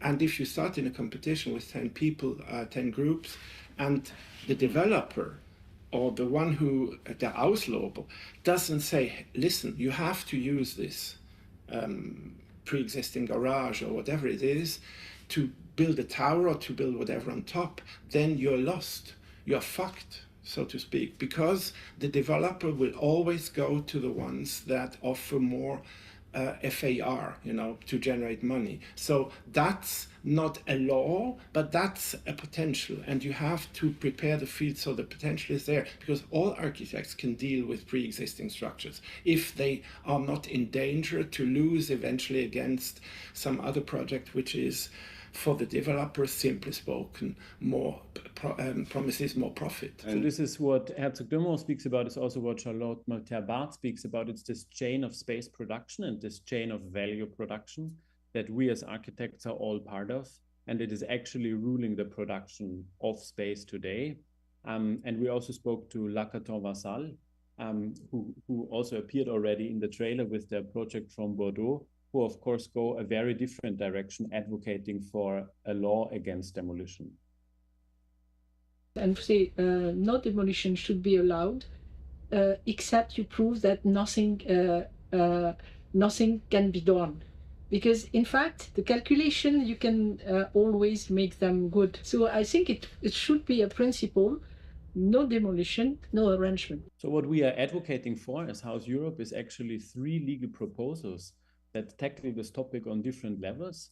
One is a tax incentive for renovation works. This is something that exists already in European countries, for instance, in Italy. So in Italy, the same work by a craftsman in a renovation project is taxed lower than in a new construction. This is why, for instance, Italy has the highest renovation rate in Europe. The second one is a mandatory permission for demolition. So it brings the developer in the position to prove that the existing building cannot be reused.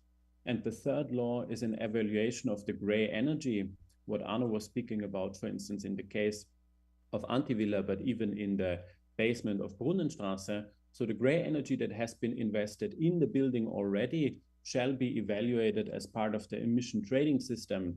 So the emission trading system is a law that is passed in the European Union right now. So it will give value, like monetary value, to the CO2 in buildings.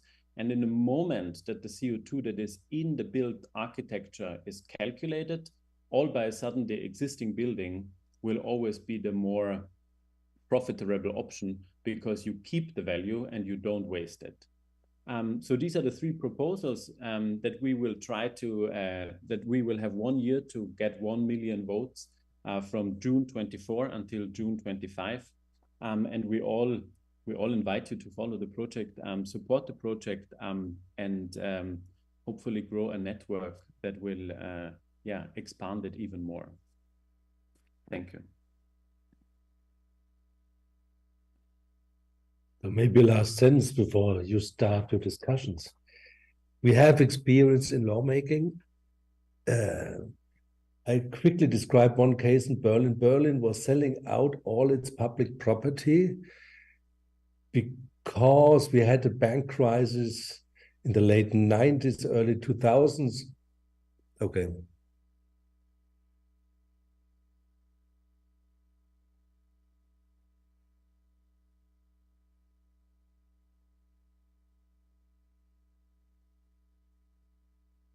No, then I won't do a story, just we are experienced in lawmaking already and also acting as advisors for public institutions as political parties.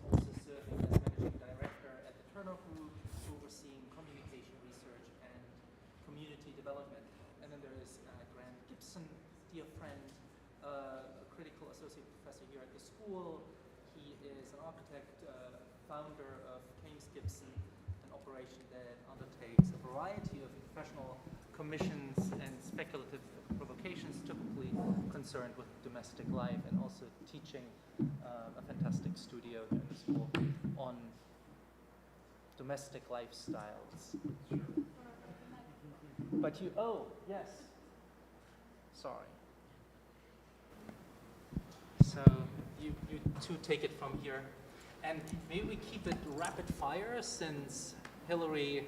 I'll just sneak out. Keep going. You don't need Well, I think... It's okay. Yeah, I mean... Does this work? This is working. That one works. This one doesn't work. Maybe I'll just start by saying how impressive the presentations were. Especially, I found myself thinking about Claire's comment about one of the things that the expertise that the architect brings to the table to society is our ability to move across scales and to work at the scale of massive global flows to the scale of how people go about their daily lives inside spaces. And I think that was on full exhibit across these three presentations. I found that quite impressive. I got some other, I don't know if they're questions yet in my head. I'm just gonna not even say what the questions are, but just put them out so when I forget the question, somebody can throw the term back out. One's the question of, all of them seem to be questions of resolution.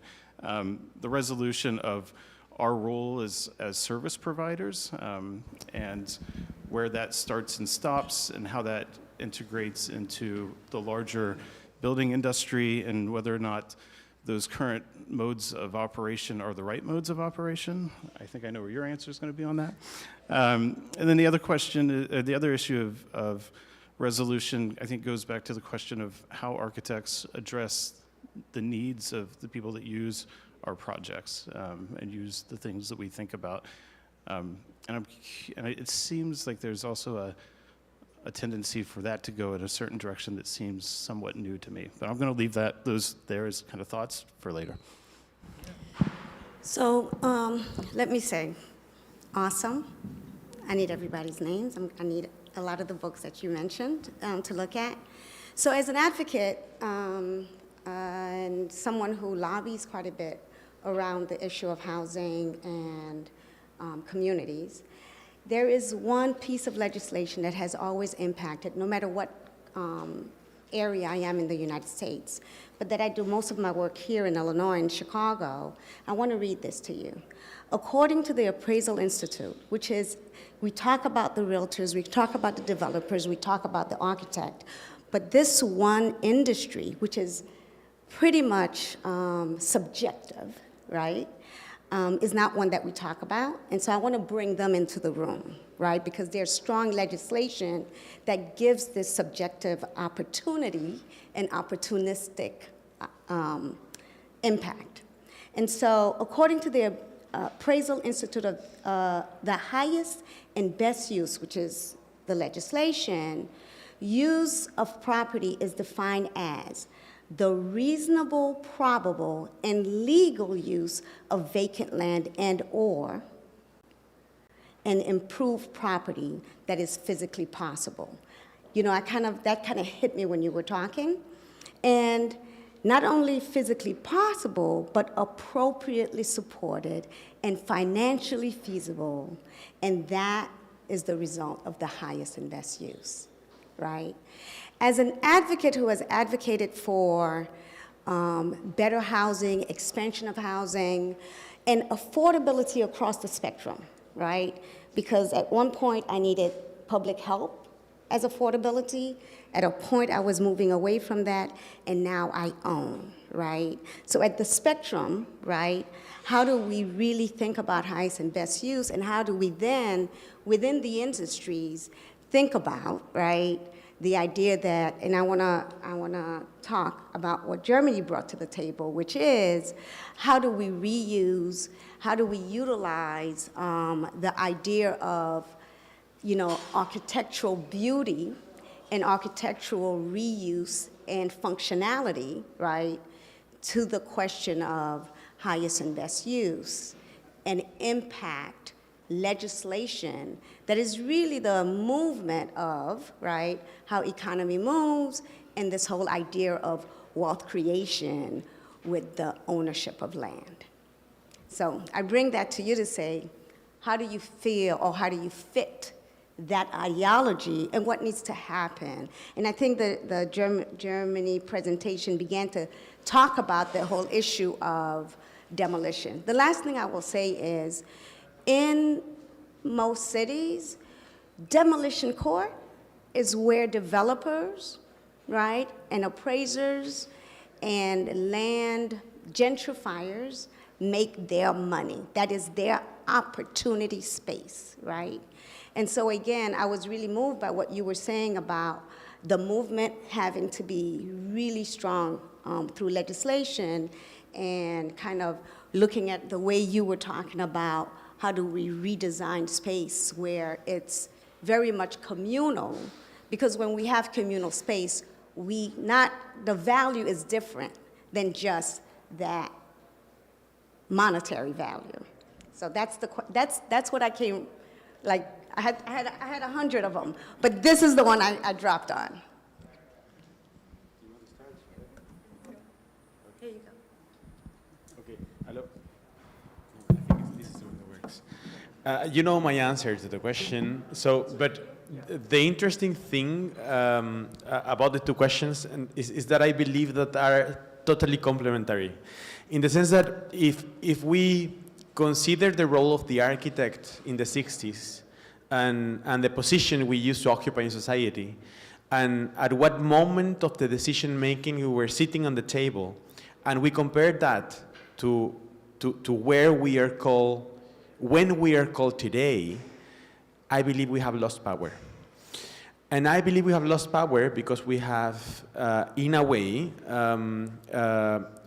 created an identity that has locked us into conversations that happen only among us, and that has restricted the toolkit of designers, and I like the label designers as a more broader label, that has to be technical, has to be precise, has to be at the core of what architecture is, but at the same time has to be open to change in order to allow us to occupy other spaces. And I cannot, I continue thinking about what you were showing of refugee camps. The repetition of the unit done by public health, it's just like totally neglecting the identity of the communities. And it's created through the imagination of impermanence, but it's actually people that live and die in those places. And that's a lack of designers taking those decisions. And that at the same time, so if we, on the one hand, we look at we put the question of what is our role, and we're ambitious about our role, then probably there are two things that happen with your question. One is that those who have the power to make the rules, if we are very far away from them, if we're still the commodity the most value added in any conversation happens at the beginning. Everything, so if we come at the end, everything is decided and our agency decreases. So if we occupy other places, probably those rules will change.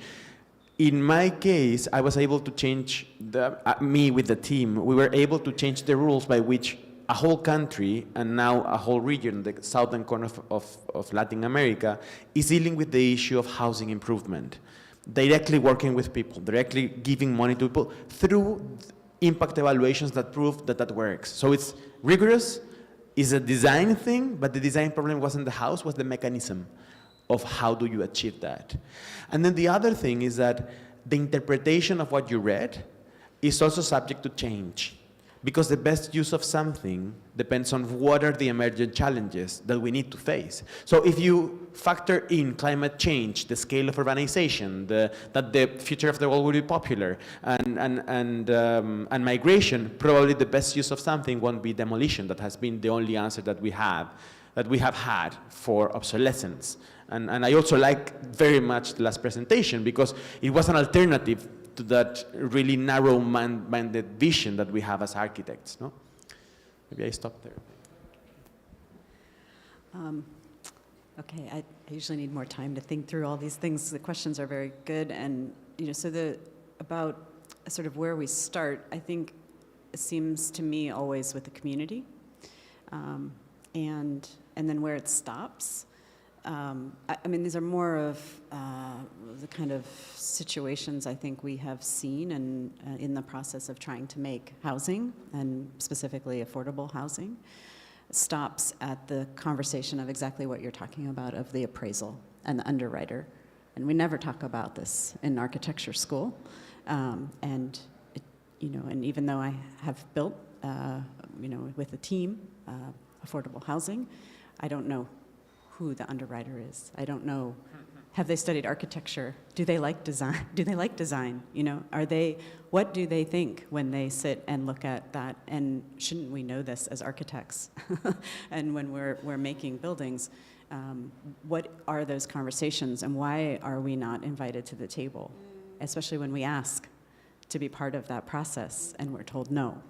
Then what is our recourse in that work? So we have to self-educate ourselves about this, and we have to figure out ways that our drawings, which are our instruments of service, have embedded within them, and also specifications, things that can be worked towards a better good. And so things like just what are the details for a window, for instance, that you can argue at some point when it comes, because the numbers come back, right? We all hate talking about value engineering because it kills design, but it's actually the thing that can make the design, right? So how do we start to figure that out? I think the other thing too is the sort of starting and stopping, returning to the community and our engagement with communities. You know, that we hold this, I think, a very special role in that we interface, and sometimes very intimately, in people's living rooms, right? And sitting with a community and hearing why they want or don't want something. And I think maybe I've been thinking a lot about this, and you know, what are the other professions or disciplines that have this experience? It's maybe healthcare workers. And so here we're tasked on one hand to understand underwriting, and then to understand a kind of health of people's daily lives. I mean, these are very extreme things that as architects we have to be able to engage, and it's hard to do that. It's very challenging. And then on top of that, the sort of, you know, there were housing policies, speaking from New York, you know, the housing laws began in the late 1800s, before zoning. So we have this incredible history, and these laws get adopted across the country and followed. So we have to know these things too. So it's challenging and it's stressful. It's also, I think, really important to locate our, I've heard the word a lot since I've been here today, the architect's agency, but these are things we need to really understand on top of everything else that we're you know, legally beholden to perform, at least you know, in the US. So I don't know. Olaf, do you wanna add something? Wait. Wait. I think. Are you muted? No. Can you unmute yourself? No, you get me. Sorry.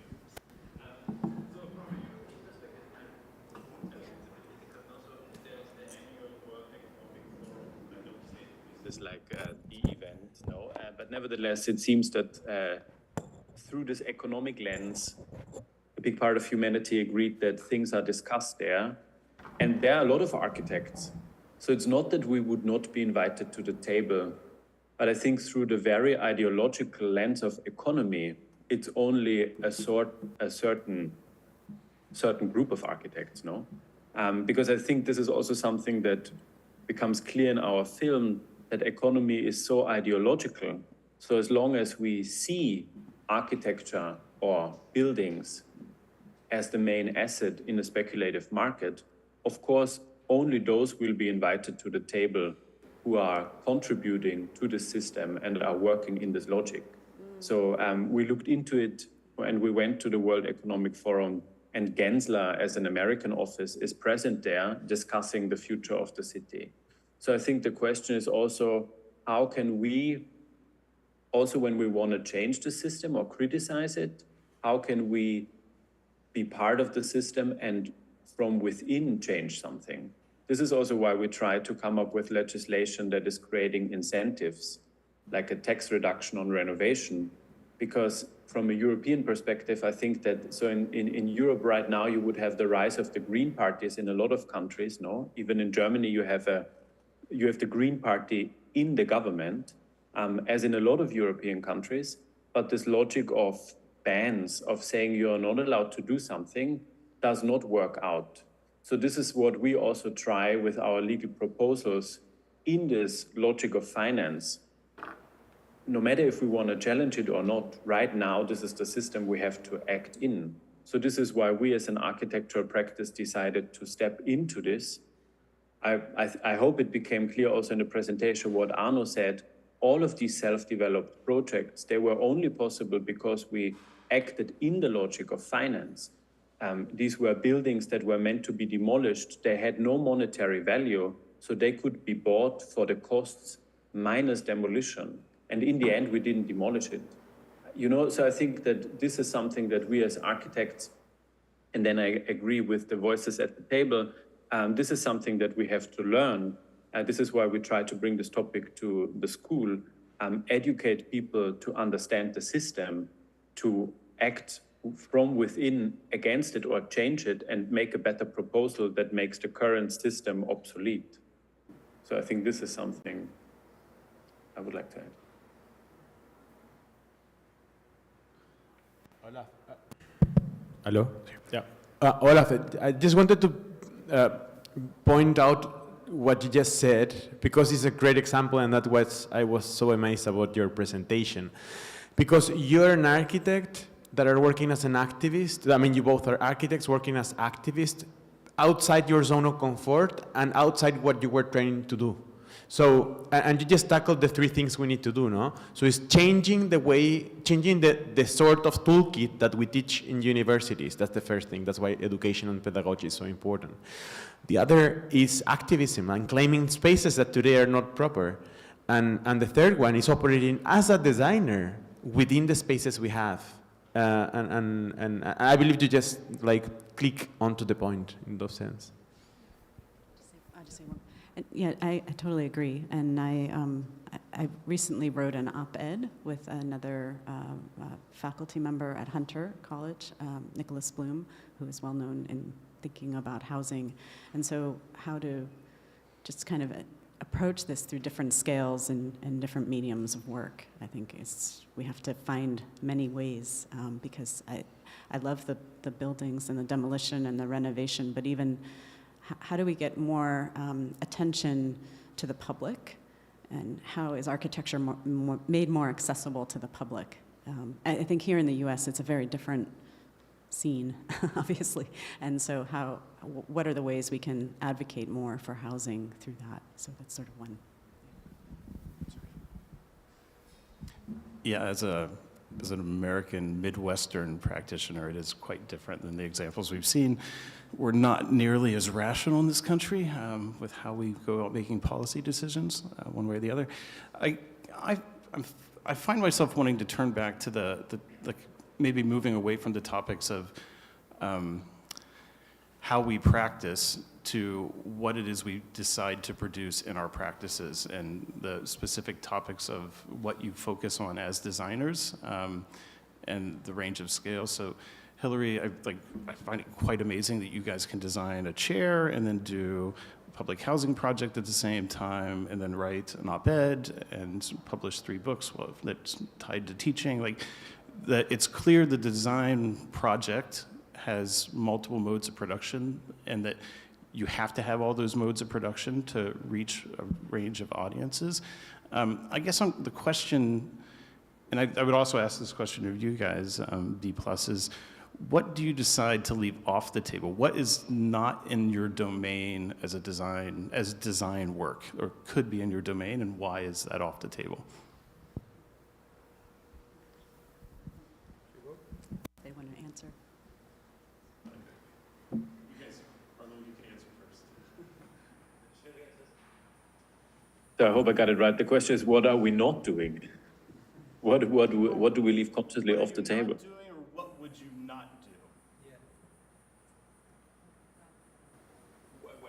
We are very selective with our clients in terms of what is their background and how they came to kind of into the position of asking us to produce. I think we prefer the projects. 2 of the projects were self-developed, so I think the perspective of developing the project ourselves leaves room for experimentation.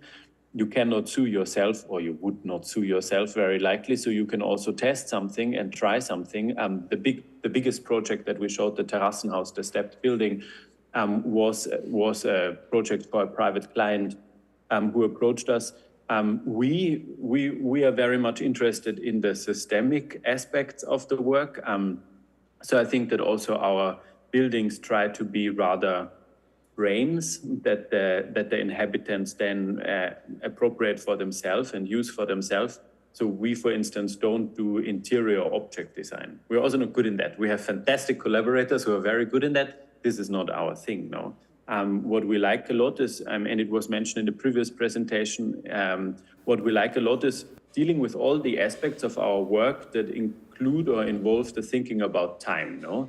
How will we live together in the future? And you design a building that will be realized in 3 to 10 years. So you imagine how people will live in this building, which is very much about projecting ways of living. And so you have to take a position. Also, you have to be maybe ideological to foster a discussion and get agreement or disagreement. And all of these aspects we are very much interested in. Then we translate it into different media. In our case, it's the building is, of course, the ultimate one, but it's the slowest one. And in parallel, we reflect what we do in publications and films.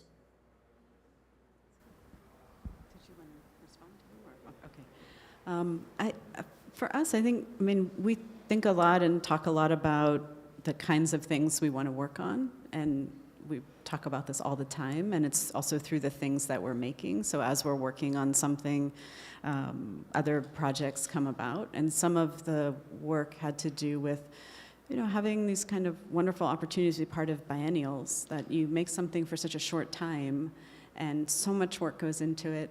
There's also usually more funding in taking it down than even putting it up. and these are issues of maintenance even. And so as we discovered this, we have, I think, become more careful about how we make something, how it can come down, the budgets. Could we make a new project from it, like the Petite École, which is a different, not related to housing, but we wound up making a book about its making and invited architects and designers to write design exercises. The whole project was to teach kids design.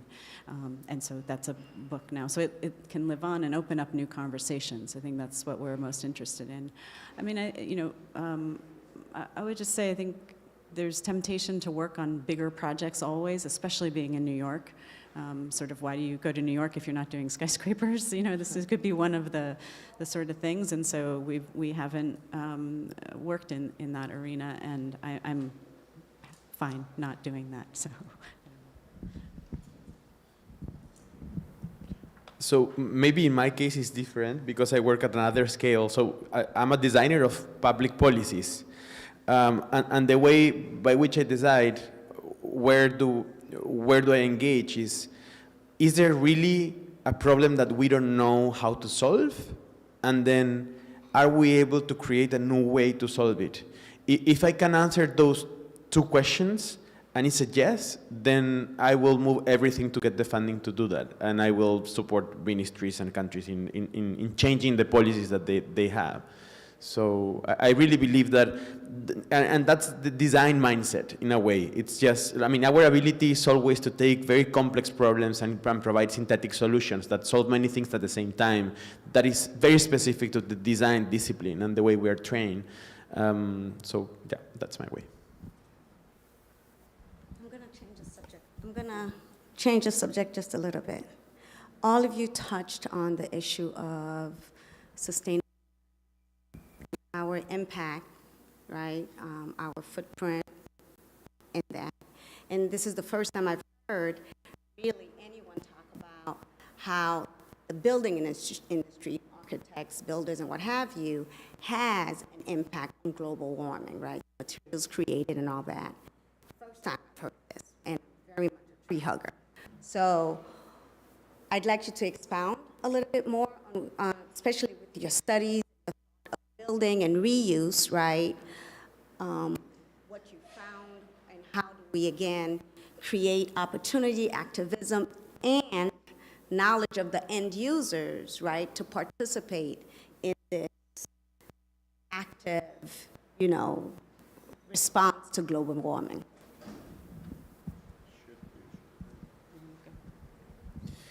The reason why it's so stupid to demolish something is because there is a lot of embedded energy in that construction.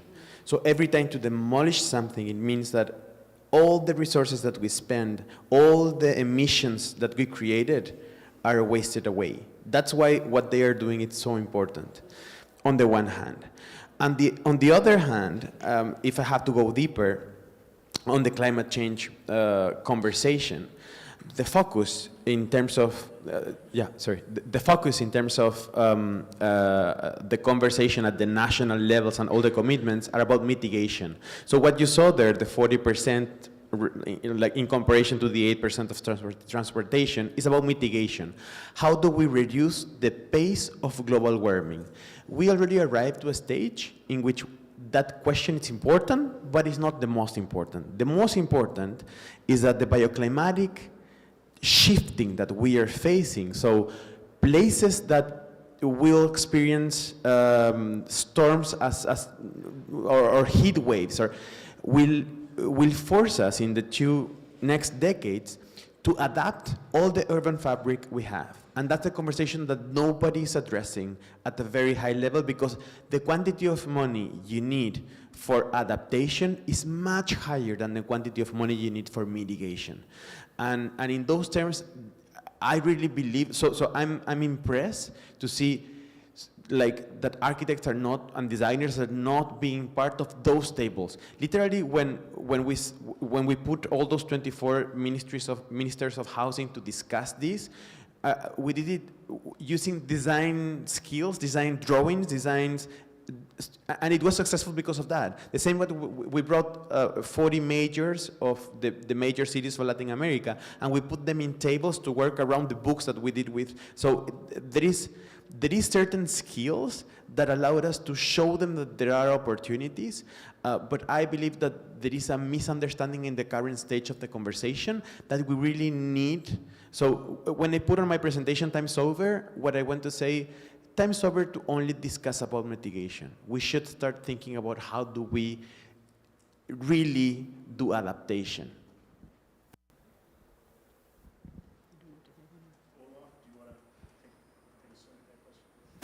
Olaf, maybe you can also address, to connect the dots, because I saw a lot of architects in the room wonder why you're stressing the point that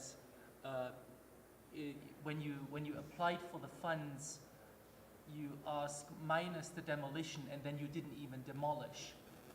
And I saw grants sort of trying to figure out, I was like, why is that? It's smart.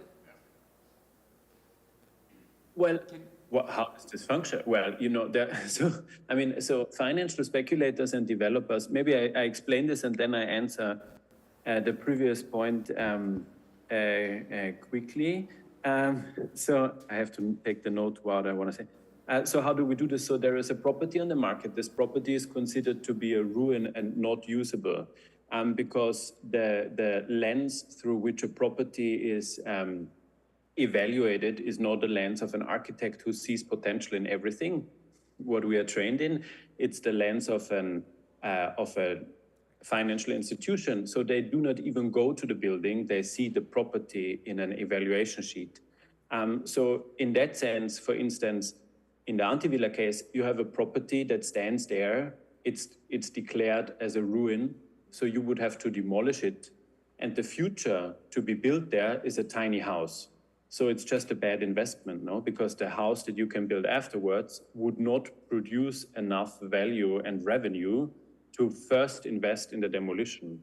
So when you look into portfolios, you find a lot of these kind of like bad investments where you see buildings that are just in a financial logic, which also involves financial institutions like banks, disregarded. So in that moment, you can go there and you can say, okay, I will buy it, as the deal says, for the costs minus the demolition, but you are not required to demolish it. So then you keep the structure. In the case of Antivilla, 3 times bigger structure. No, it is 5,000 square feet, and there would have been a building with, I think, 1,200 square feet under new zoning laws.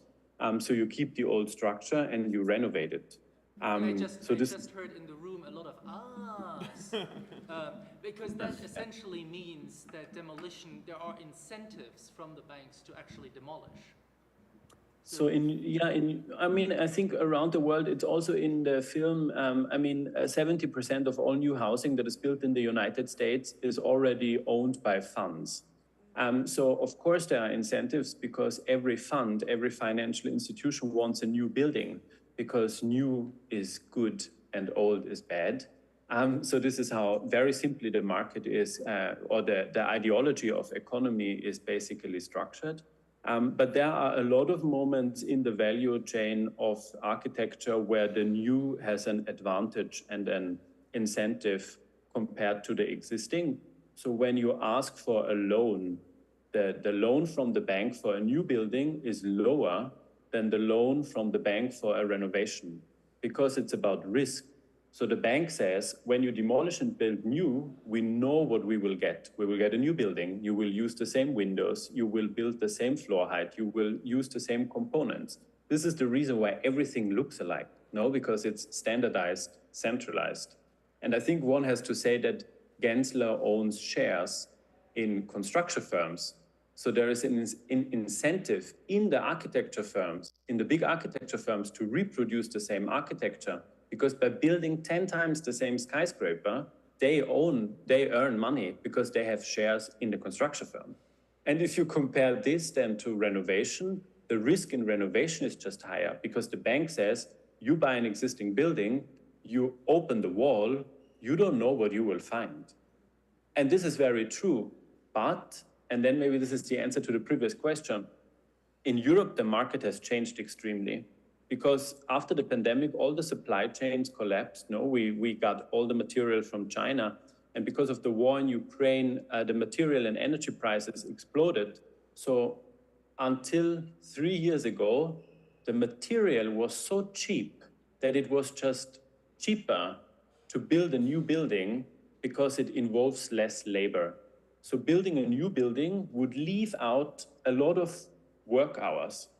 Now the situation has changed. Material is so expensive that all by a sudden, work is cheap.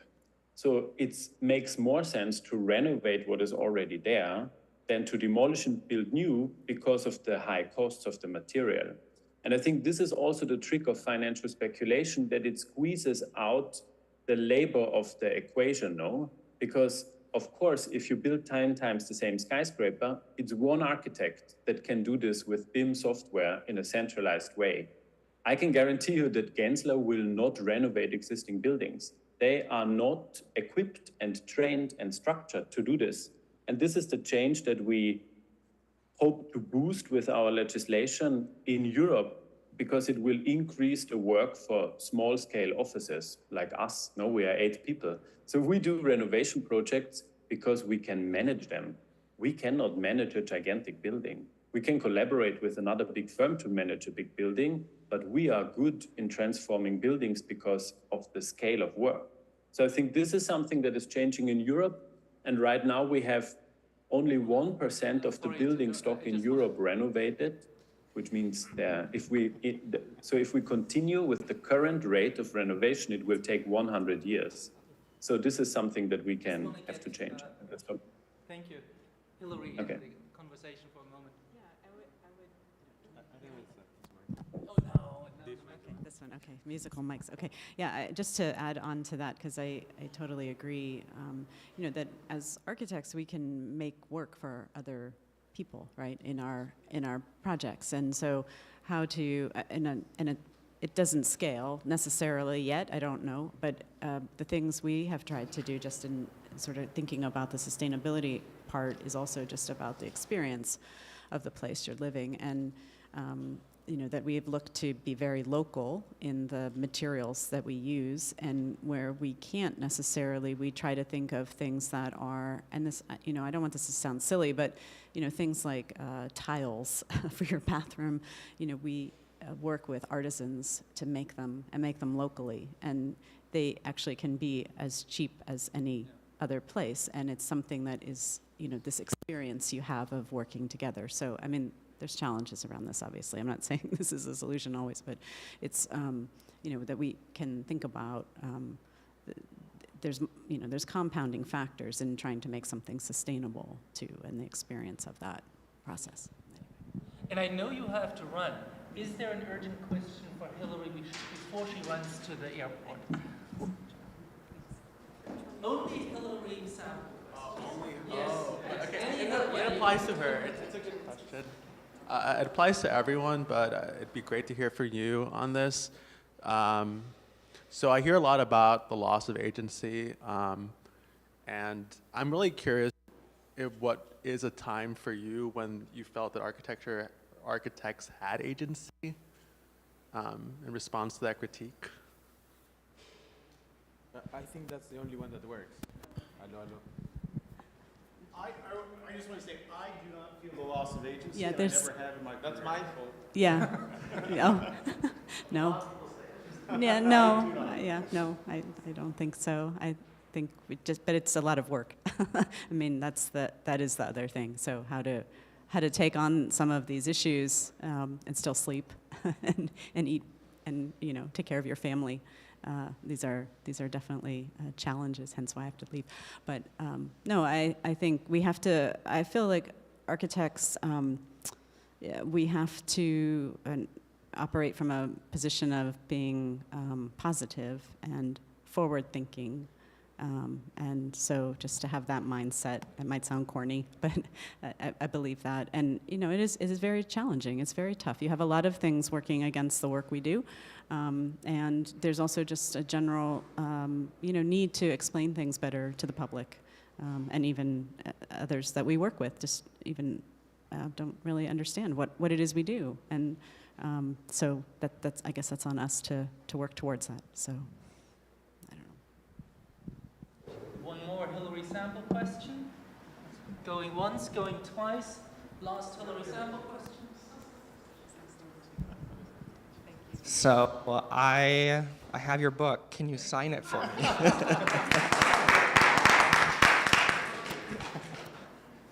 think the answer is yes.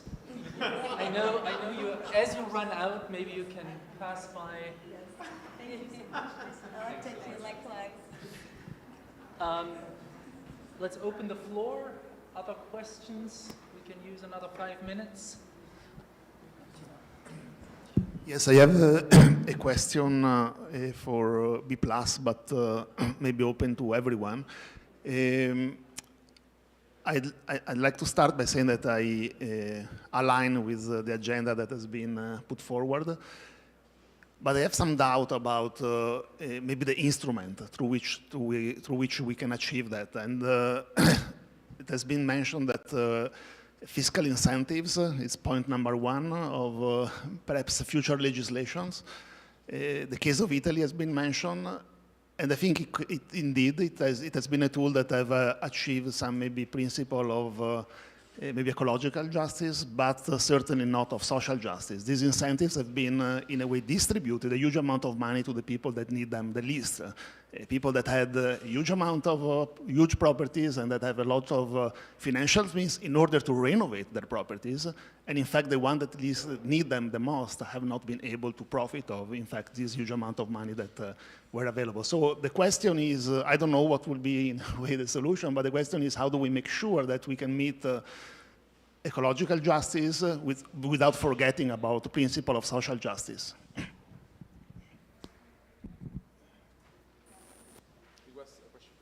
Olaf, did you hear? I think I understood. How do we ensure that it's not only an ecological question, but a social question? Because a lot of the funding goes to agencies that don't necessarily have the social justice in mind. Maybe as a, right? But incentives is not trying to, yeah. It goes horizontally. He will not. Yeah. Fiscal incentives have, if we take the case of Italy that was mentioned before, money have been given to the one that didn't really need them in order to operate their renovation. So the question is how do we make sure that we indeed achieve our ecological agenda or environmental agenda without forgetting actually that we also have a social agenda on the table.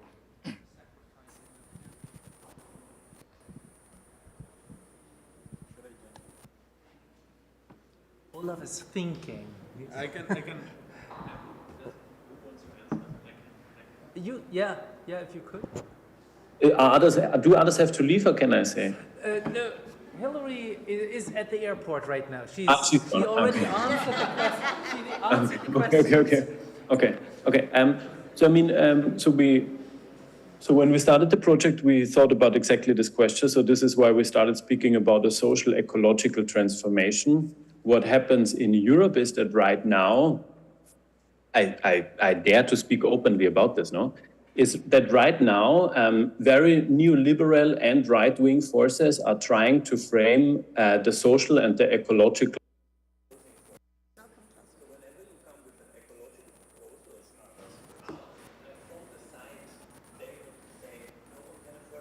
What? Hold on, Olaf. Your microphone is out somehow. Maybe We have a. This might be a battery. We spoke too much. We have another microphone that's possibly. But I don't think it works.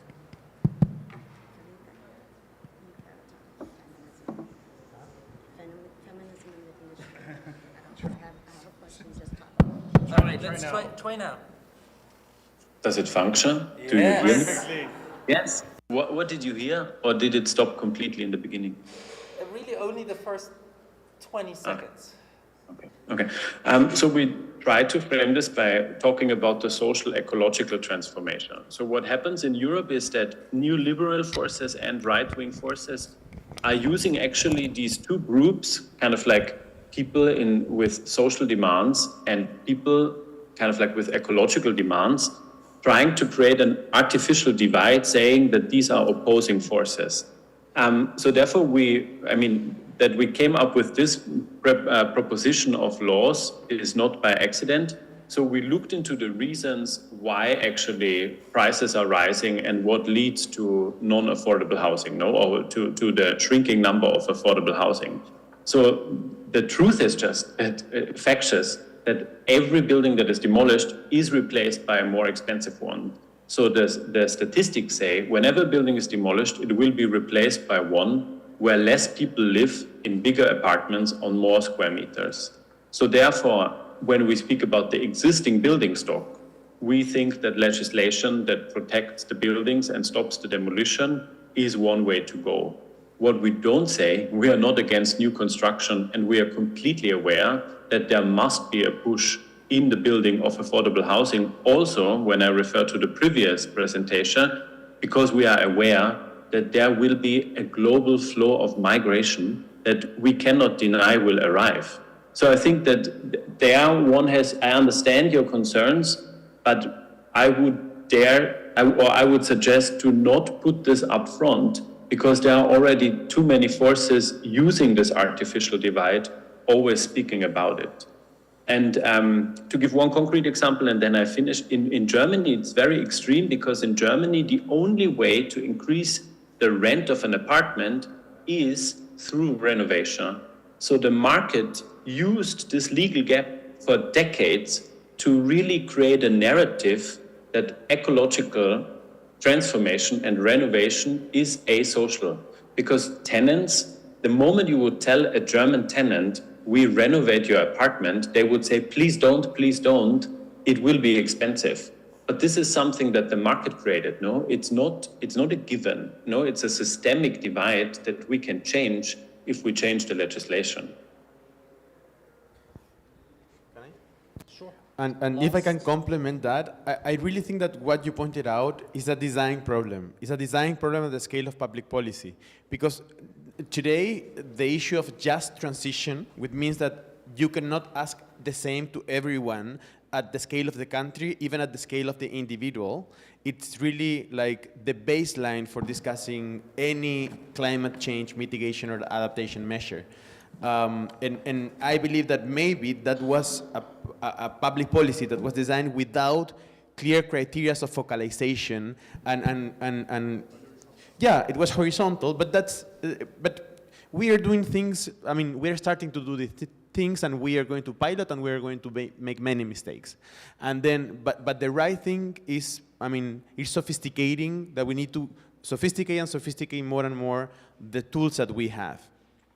I have a quick anecdote. So I was intervening I was preparing this $150 million program for Argentina, and one of the eligible expenses that I wanted to cover was the connection to gas, because in Argentina, people have gas. And so I go to the board at the bank, which is like all the country members and all the donors. So Europe raises and says, this is not aligned with the Paris Agreement. And then we had to make an argument saying you cannot ask people living in a slum that they have to put a solar panel on top of their houses when the whole matrix of the country is gas, because it's not aligned with today with the Paris Agreement. I mean, though that differential approach in which you always will have to combine the social and the ecological needs to have certain judgment, but is a design problem. Discussion. We will continue tomorrow, 10 o'clock. 2 more panels and 1 round table with Chicago cultural and political interlocutors starting at 4, and then there is a party at 5:30 where everybody is invited. Thanks for a fantastic day, for stamina, for sauna environment, and I look forward to tomorrow. Thanks a lot.